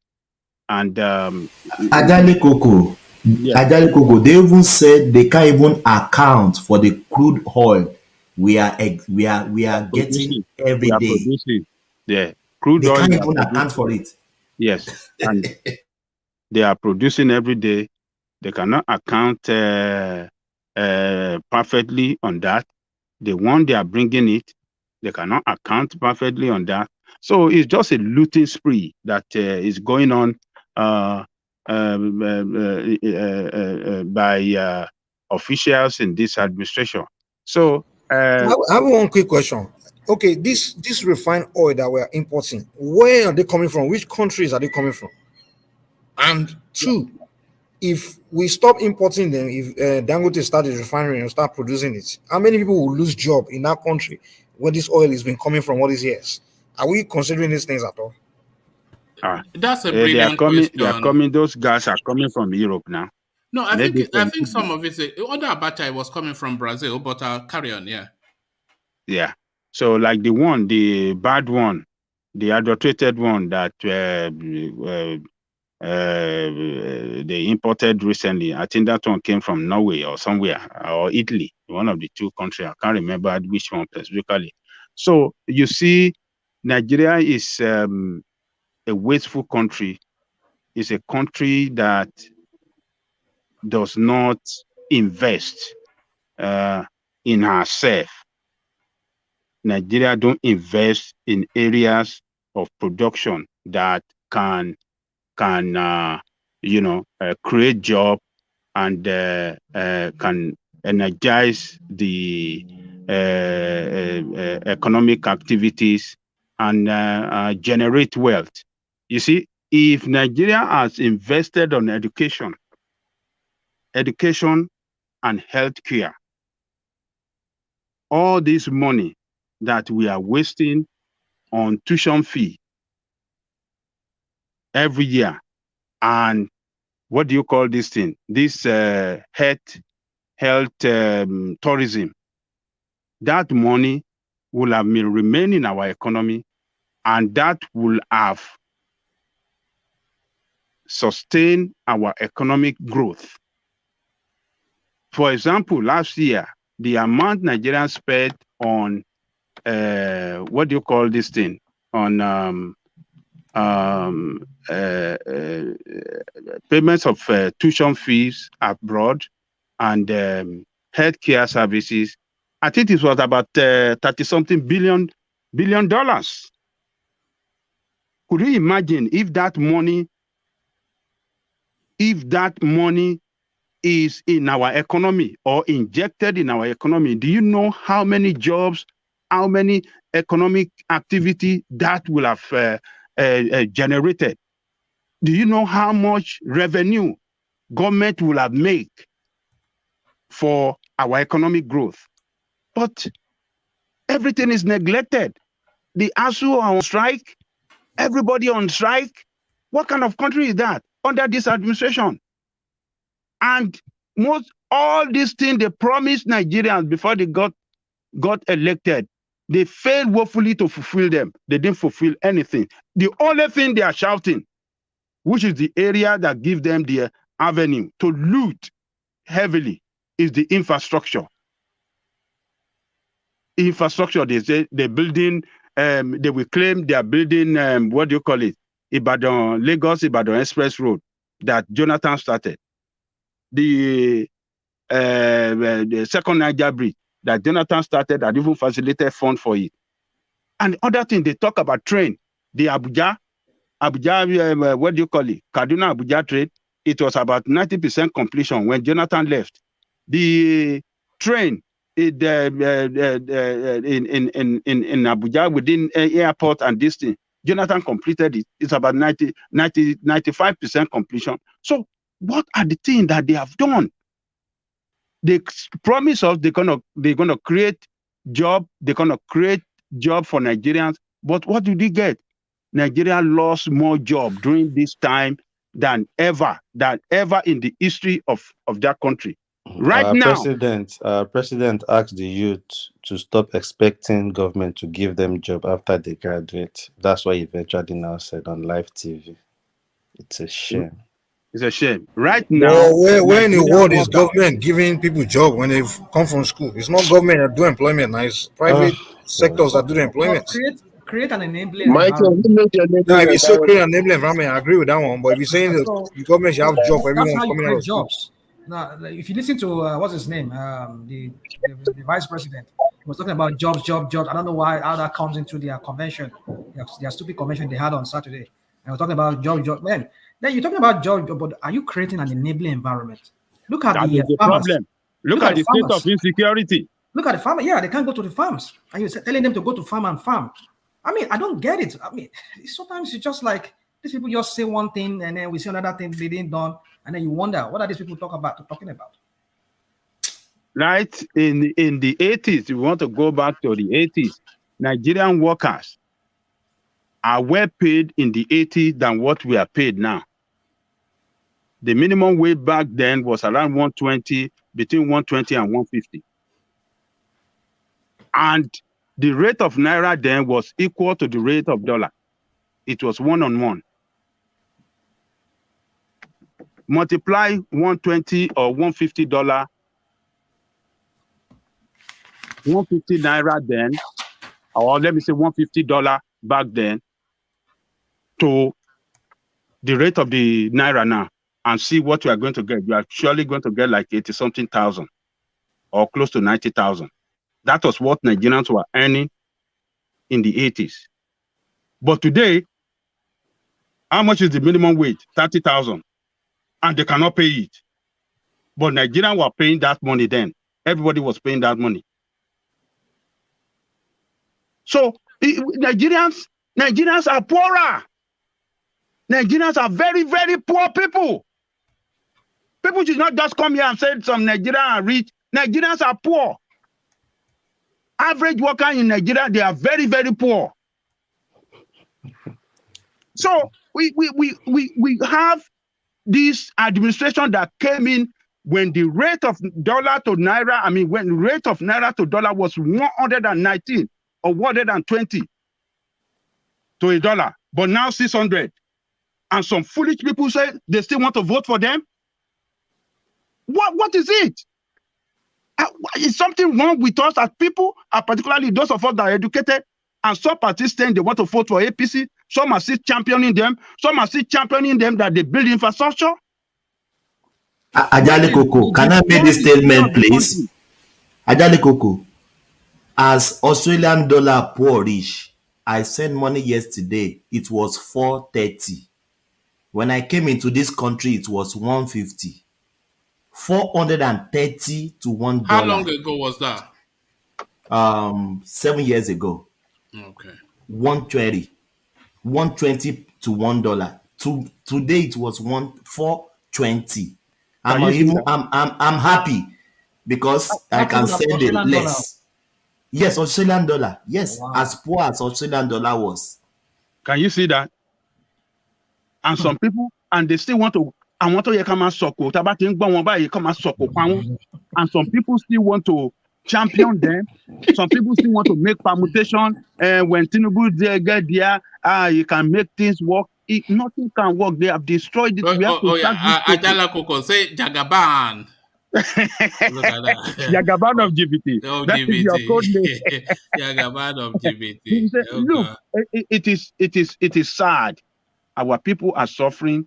University graduate people went to school, they can't get job. Everything they want to embark. How can somebody run a business in Nigeria now? You can't run a success. You cannot be successful. Oh, they were successful. Possible. Oh, they were successful. You can't. The painful thing is the parents who have suffered, labored to send their kids to school, thinking, at least if they graduate, they can fall back on them when they start making it in life. Those kids has no hope. They're still feeding under the same roof, living in the same parents' house. Age 35, still reading 40, 45. I know 45 years old that are still living mommy's purse, you know. But I think we need to change our education system in a way, because it seems like we educate people to go and look for job rather than educate people to learn to create job. You understand? So to me, it's just a waste, you know. Mike, that is what we are saying. They didn't invest on education. They didn't even have a clear direction on how the educational system should be run. You see? They do copy and paste. They go to the West. I think World Bank did something on that a few months ago when they were saying that 90-something, just a high percentage of Nigerians, they are undereducated, and their education is not in line with contemporaneous times. So they're still educating them like they were educating them in the 80s and the 70s. But that you might as well not educate them at all if you are still educating them in that same way. They are using British curriculum. The world has changed completely, and it's never going back to as it was then. So just abandon that and come into the Northeast. You know, I always advise my friends in Nigeria. I say, why are you guys going to these schools, man? You're wasting your time. Might as well go and buy the books and educate yourself instead of going to pay all that money there, because you are just going there to go and waste your money and waste your time. Because when you get out of there, they don't prepare you. You're not coming out to get a job or anything. You understand? Go to our universities. Let me say something. Go to our universities. You will see men and women that have been professors for over 40 years are still there. They're not allowing those ones who are newer to come on board. And then even the research they do, they go abroad and do research, and then they come back and you wonder, and then they still ask people to be buying their handout. I mean, and then you wonder, is this how you see? I have a friend in Nigeria who teaches in the University of Lagos, and he comes here for sabbatical or whatever they call it in the United States, and then he sees how they do it here in back east there in one of the universities in one of these New England states there, and then he goes back to Nigeria, and then you wonder what is. I mean, he teaches English, but then you wonder what. Then they continue asking students to buy handouts. When you come here, you see students buying handouts from their lecturers. Yeah, but that's money making something now. That's money making that sustain you see, that's what I'm trying to tell you. If you don't buy the handout, you don't pass the you will fail your assessment. 30 mark is gone. A lot of the professors and doctors we have in Nigeria, their mode of teaching is still this 80s, 70s kind of system. I mean, and you come to you just dictate to a student in class, and then you walk out of class. And then when you come to I think that's the point Mike is making. Yeah, because there is no improvement on the educational facility. That is it.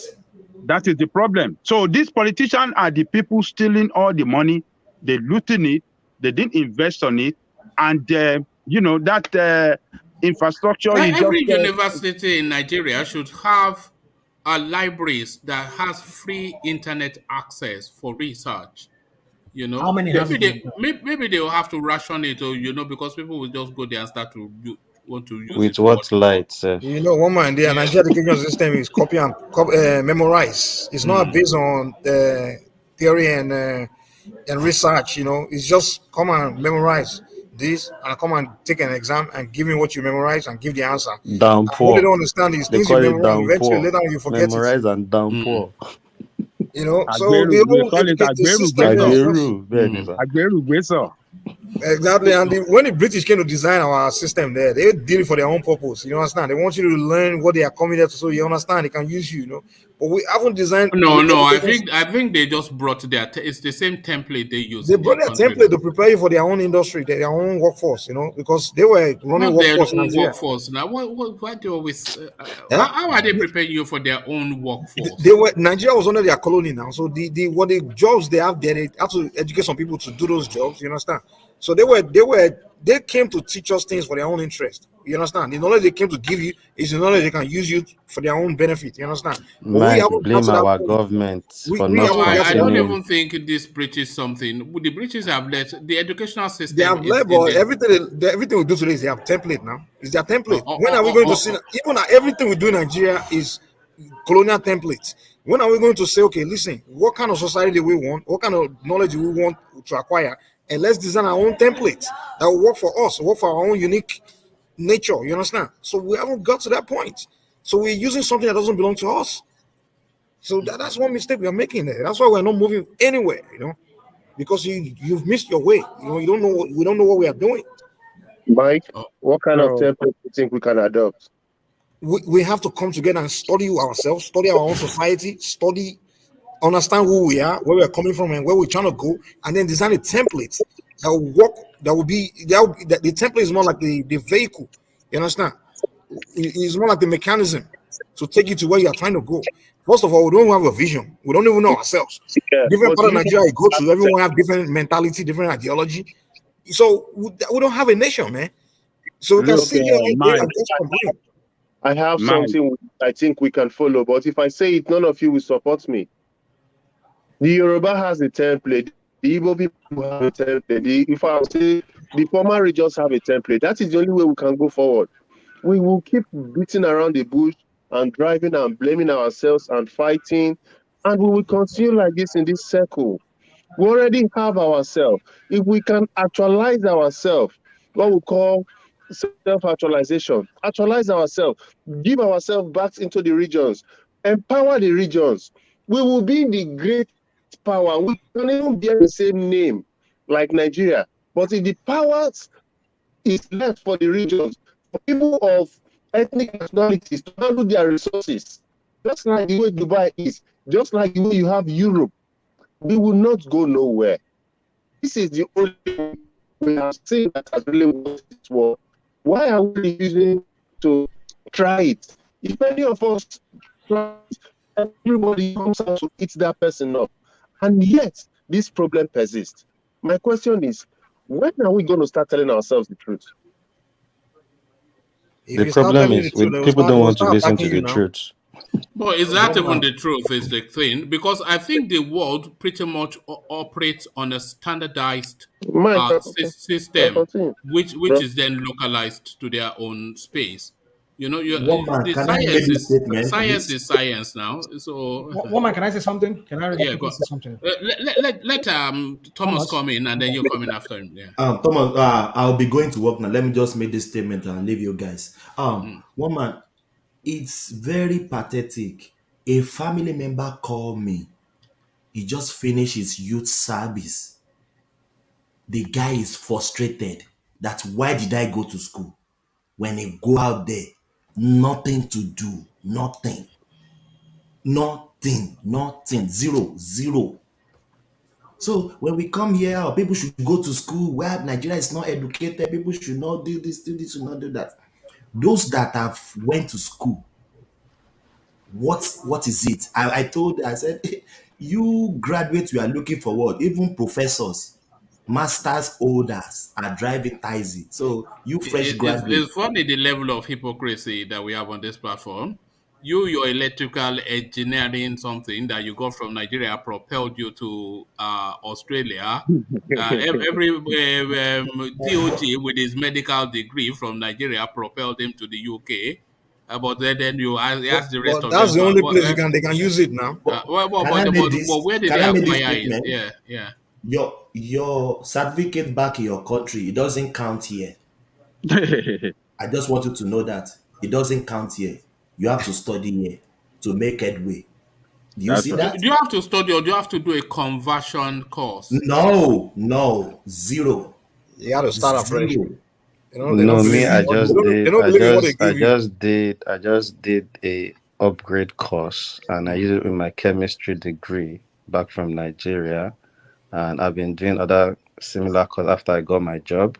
So I think it depends on what line you are going to. That is how you will probably need to switch career and go. Because I know when medical doctors come to this country from Nigeria, they just do like a 9 months, 1 year something just to.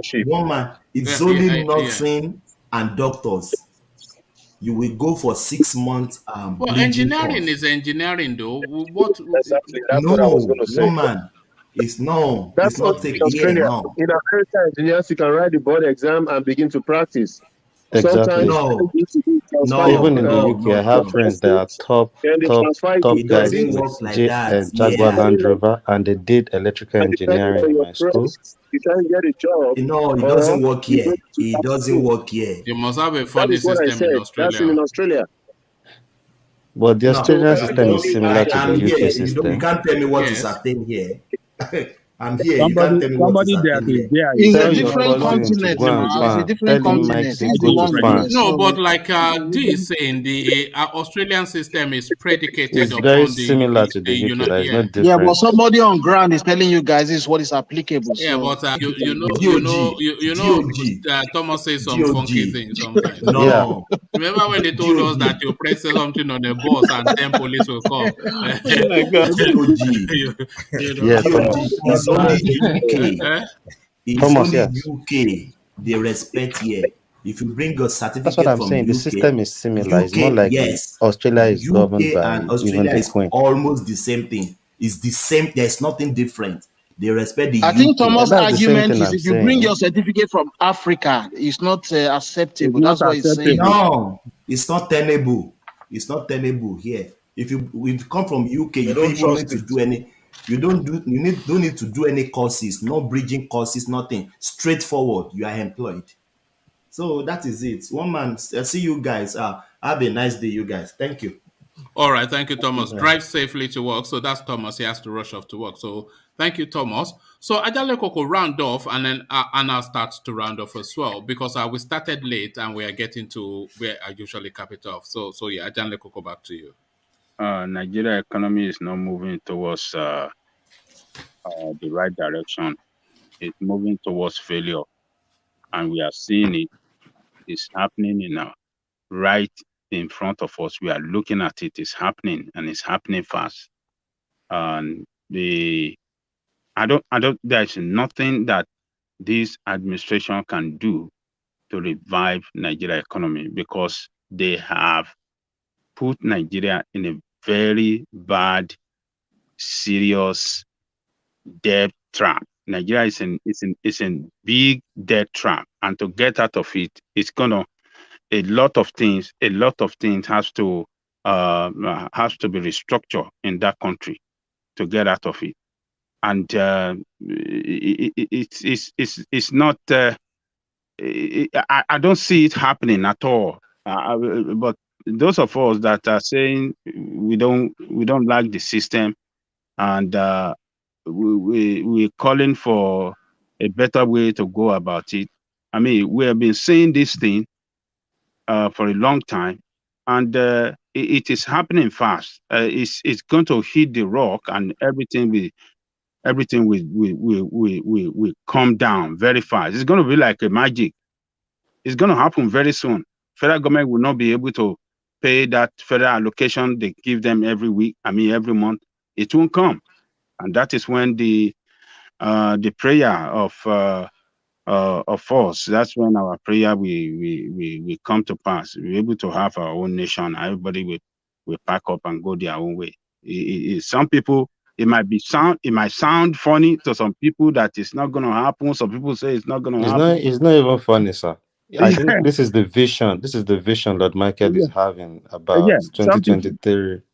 Some people are saying, oh, it might not happen. Oh, Nigeria is too this. But economically, a country with over 200 million, and you have over 40% unemployment rate, and you have the youth in that country constitute about 70% of the population, and there's nothing for them. Even the figure they gave that is 30%, or what do you call it, 40% unemployment rate or 35%. It's not true. It's not true. It's more than that.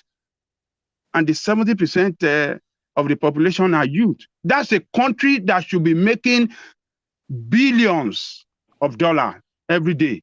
That is a lot of countries are looking for that kind of age bracket in their economy. Those are the productive, that are the energy that drive the economy of every country. The youth. But they are useless. I'm not saying they are useless, but the country has rendered them into a state of liability. They are supposed to be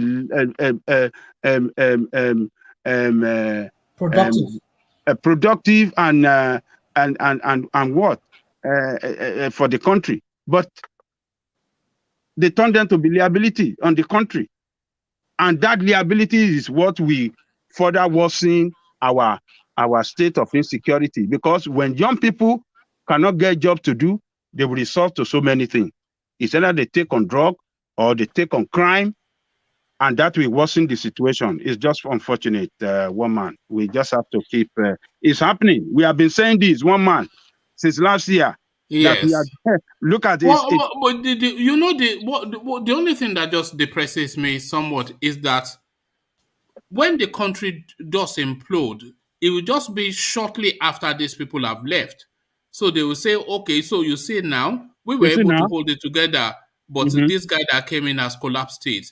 So the collapse, they might escape the collapse, but then it will be the first flush of the next person that comes in. So that's just anybody that comes in, if that person is wise, the only thing that can save that country is restructuring. If that new president that comes in can be very courageous and said, okay, I'm embarking on restructuring, that resource control, I'm giving it to each state and local government. Look at a country where local government does not function. I don't even think the person has to say it, because if the trajectory has been anticipated is as it is, when they're not able to pay salaries anymore, and people are not able, the country will just naturally, hopefully it doesn't happen like that, but there's nothing to look forward to for a future in that country. Nothing, A country where the local government does not function, there won't be any growth in that country. That is what we have. They won't see road, you won't see all the social amenity function. It's not going to function because every situation is local. Everything whatsoever you want to talk about for in terms of development is local. But you want to see a situation where federal government want to do everything. They want to amass so much power. They amass so much power to themselves alone, and the state does not even want the local government. You see, the state is the one that appoints local government chairman, is the one that controls local government. It doesn't want anything to happen. It's just a bad system. Until when they break it up, that is the only thing that can save it. But they're not going to break it up. They want to continue to lie, to run the state with lie, with propaganda and with the misinformation. And this is where they got us to. So it's going to break up soon. Look, for we that are supporting Yoruba Nation, they've been telling us that it is going to come. That is the message that they've been telling us. The traditional people have been telling, don't worry, just keep it cool. It's going to come. And it's going to come without even firing a shot. It will come very fast. We are driving towards that end. That's my submission, one man. All right, thank you, Ajanle Koko. So thank you, Ajanle Koko. So gentlemen, I want to seek to start to round off here because I started fairly late and I'm well past where I usually cap it off. So I'm looking to cap it off within the next 20 minutes or so. So we wrap it through the closing remarks. We kick it off with a Jiro to land on Ajanle Koko as ever. So Ejiro, it's been another session come and gone. Your words. Thank you, one man. It's an interesting one tonight. Good section, as always. My closing remarks. The anointing is that Nigerians choose their oppressor differently. You know, this DNA age. Some people in that country are still saying Atiku is better than Tinubu. You know, it's just unfortunate. Really, really, really unfortunate. The big problem we are having in Nigeria, if there are no serious consequences attached to so many stuffs in Nigeria, nothing will change. It is the same Nigerians that will condemn the consequences attached, you know. So the extortion of the way we live our life in Nigeria is alarming, is something to be worried about. The only way Nigeria can change is just two things: values and morals. And in these areas, Nigeria stinks. If we can get our values and morals right, I think we will strive and we will make a headway, you know. So Nigeria should get off the high horse and stop pretending to be holier than thou. If half of people that go to church and mosque do the right thing, Nigeria will be great. And we wouldn't need to pray at a place on an expressway, you know. So we need to be serious and know what we want, because we don't want APC or PDP. We want a new Nigeria with law and system that works. We are tired of suffering and smiling. I rest my case. Thank you, one man. And good night, everybody. All right, thank you, Ejiro. So that was Ejiro, a regular contributor to the platform. So from Ejiro, we go on to Exiro, who I suspect may not be with us anymore because he's been fairly quiet. Exiro, are you there? No, I didn't think he was. So thank you, Exiro, for joining us. So that was Exiro. So from Exiro, we go on to Rational Mind. Rational Mind, we're taking very, very quick closing remarks. Your words. Okay, all right. Thank you, one man. Thank you, everybody. We've said a lot. For me, my closing remark will be on the country called Nigeria. The only way out of this whole quagmire is if we go our separate ways. And if that country is to remain one, I think, like you said, one man would be restructuring, would be only the viable thing. That any president that wants to come in, he should first of all declare a sovereign national conference whereby every ethnic group will come together. And I would suggest we go with the Swiss template, whereby every region that seems to have the predominant language should seem to have a region. Should go by the regional system, and each regional system will be each regional system. Regional part of the country would be producing the president that will lead the federal government at every part of the. At the determined number of years, maybe every 2 years or every 4 years. If one region produce one this year, 4 years or 2 years after, another region will come. Maybe we should use that template. That will help because if Swiss could recognize that there are about 4 different nationalities making up that country called Swiss, I think that would be a better way to go. And it's not about just the size; it's about how strong we are economically. I mean, Nigeria is just good for nothing with the number, with the population. So for me, just in conclusion, with all this mess that our country is going, without restructuring or everybody going their separate ways, if that country is to remain one, we'll continue coming here and it will continue being a bloodshed every time. That's all I have to say. Have a good night, everybody. Oh, all right, thank you, Rational Mind. So that was Rational Mind. So from Rational Mind, we go on to DOG. DOG, we're taking quick remarks. DOG. Yeah, picking it from where Rational Mind left it. Honestly, as much as I want one Nigeria, the events that comes up in that country every blessed day just signal to us to agree to go our separate ways. Because honestly, I'm tired. I don't even know, because we come here, phantom a way to go about it. We get to a spot, there is some loopholes. We think of another direction. We think there's another loophole. It's just different things just keep coming up every day, and I feel for people back home. Honestly, I really feel for them. I wish I could do more, but we are trying our best. But honestly, I'm tired. Honestly, because when you think about these things, you think about it. Either way, you just don't see any result. And it's because of the people we have up there. And we don't even see how to get into it and clean them off there. Even with votes, you don't see it possible. So it's quite crazy. And I would just say people need to really take a hard decision of whether they want to vote the right person in, or they want to keep supporting people for the 2,000 that won't feed them forever. Woman, I will give you kudos. You are doing a good job. May God bless you and your family. Regards to the family, because they must be enduring a lot, hearing us shout in the background while they are sleeping and all that. It's quite a difficult one, and thank you for tolerating us sometimes. I know sometimes we can be a mess. Thank you, everyone. See you guys tomorrow again. God bless.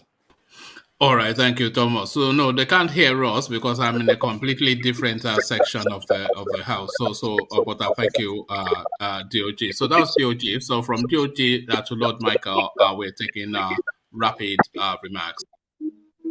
Okay, I want to thank everybody who don't come this session today. Both people waiting for corner of the chat. May God continue to bless you now. We're not going to start to the talk with who they talk. For those who they don't slap, and the ones who they slap people, we know they tolerate violence. We know they say make people continue to slap. And we know they say make people they find trouble. I beg. Make everybody respect themselves. Make everybody believe what they believe in. Those who believe in God, hold strong to your God. Those who believe in Buhari, may Nigeria happen to you. Those who believe, say, not to do the right thing so that you go grow, may the Lord be your strength. As we don't do and sharp, will come up here today. Make everybody help your brother, be your brother's keeper. So Igbo man talk am. They say person with the cut cutlass, not the like marriage or blade near in neck. So make everybody be careful. Be your brother's keeper. We go jam again once more. My name is Lord Michael. Make it blind say we'll not see today. Tomorrow night go be another day. God bless you now. Have a good night. All right, thank you, Lord Michael. Lord Michael, you have to teach me pidgin, because that is one missing in my repertoire. Okay, you go bring paper and virus. I always tell people. No, I'll go bring recorder. We do it the modern way. All right. Bless you. Thank you, my brother. So that was Lord Michael. So as ever, the final word, Ajanle Koko, to you.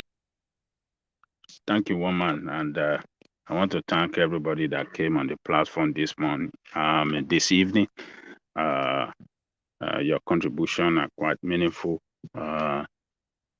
Salute you all for coming all the time for us to discuss about Nigerian political situation and the problem that our people are facing back home. I hope that this time around, the coming election, our people will be able to do the right thing and vote against these two criminal political parties that we have that are killing Nigeria, killing that country, and killing the people every day. So we have to continue using this platform, to spread the message, to reach out to our people back home. There's nothing we could do. Our interest is not taken care of. They don't care about us. Diaspora vote does not matter. They didn't even look at it at all. And those bastards that doesn't care about our diaspora vote, when they get sick, it is here they come to come and take treatment. All of them, Buario, they will come here. They didn't put in place a functioning healthcare services in Nigeria, but when they sick, they come here. When Tinubu get K-leg, now here they come structure in K-leg. When Kaduna Shortman, governor of when he was sick, they brought him here. Obiano, now he don't chop in home. He won't come for prostate cancer. Now here they come. So, but they come here. So they know that we are very important. We send the money home all the time to help that economy to continue to function, but they never care about us. So what does that mean? As they don't care about you, those of you in Nigeria, same, they don't care about us that are abroad. So these are people that fit for no purpose, and it is time to take them out. And to take them out of that place is by voting against APC and PDP. Because if we want to tell our people don't vote, all of them, some will not vote, some will listen, but people will go vote. If no matter how few they are, they will declare the vote or write the result. But if you guys go out en masse and vote against them, we will take the country back from them. That is the only solution to the problem. But to help us go far with this message, those of you that are listening, that have been with this session from the beginning to this time, please, for that message to go over for YouTube, to help the YouTube algorithm of this platform, you need to like this. You need to click on the like button right now, or maybe you thumbs up. It's either you like it or you thumbs up. One of the two is they are the same. So like, thumbs up, hit and subscribe. If you have not subscribed, subscribe and share it to some of your friends that you know anywhere that you want him to listen. Share it to them, tell them to listen to it, and you can tell them to always when listening to it, they can subscribe us here. So do that, hit the notification button so that any man, one man when tomorrow is going on live, you can get notified and join us in this thing. So I'd like to thank our brothers behind the scene and the commentary section. Please, you are the strength of the platform.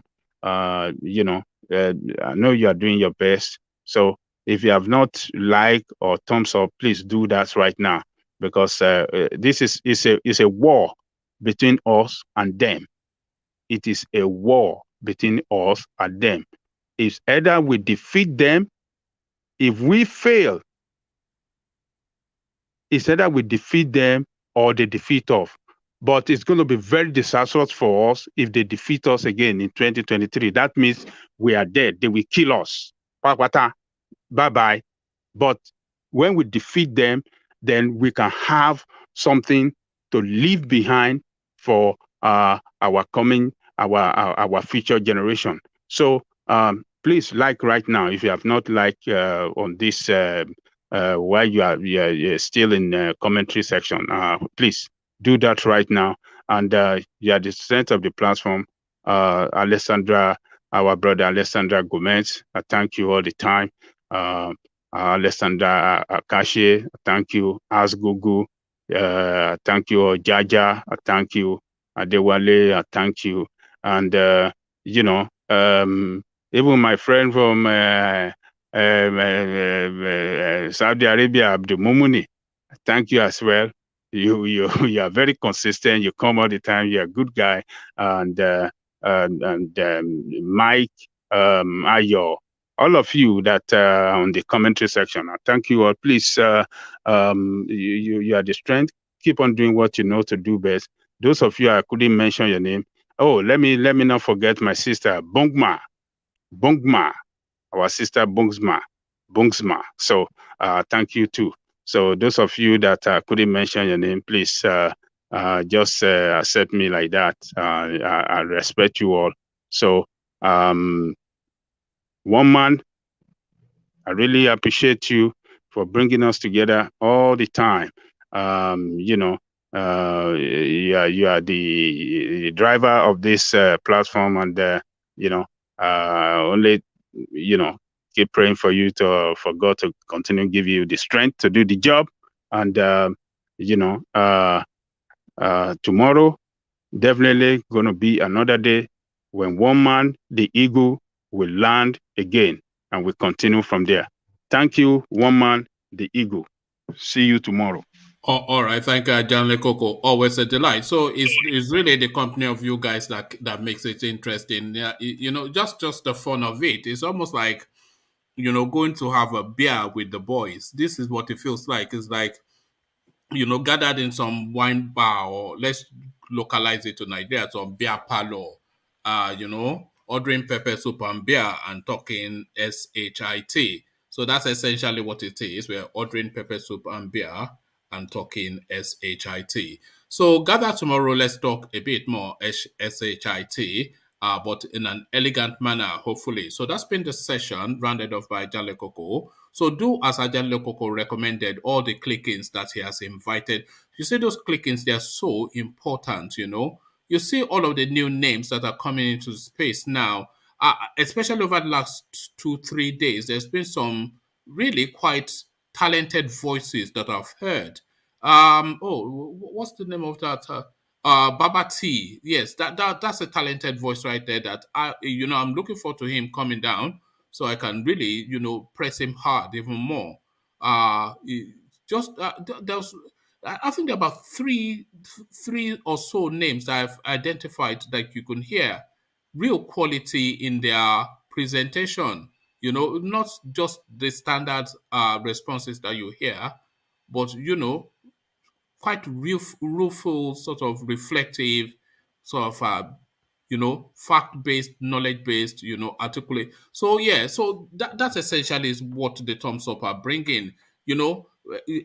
Educated, high-functioning people with great ideas and a unique perspective. All of this is what we're trying to gather here. A thinking space essentially is what this platform is. A thinking space, a space for thinkers, to reflect on ideas. So this is all of the things that is in play, and the play is your play to it is the Thumbs Up and the subscription. So that's why we're always pressing you to do those things. It's just not for the sake of just to hear the sound of our own voice, but so that's it. I've gone on about that enough. If you're going to be persuaded, then you should have done it. And if you're not going to be persuaded, I don't think there's much more I can say. So I'll leave it there. Carry conversation and we're doing the comment section, but here I say, peace.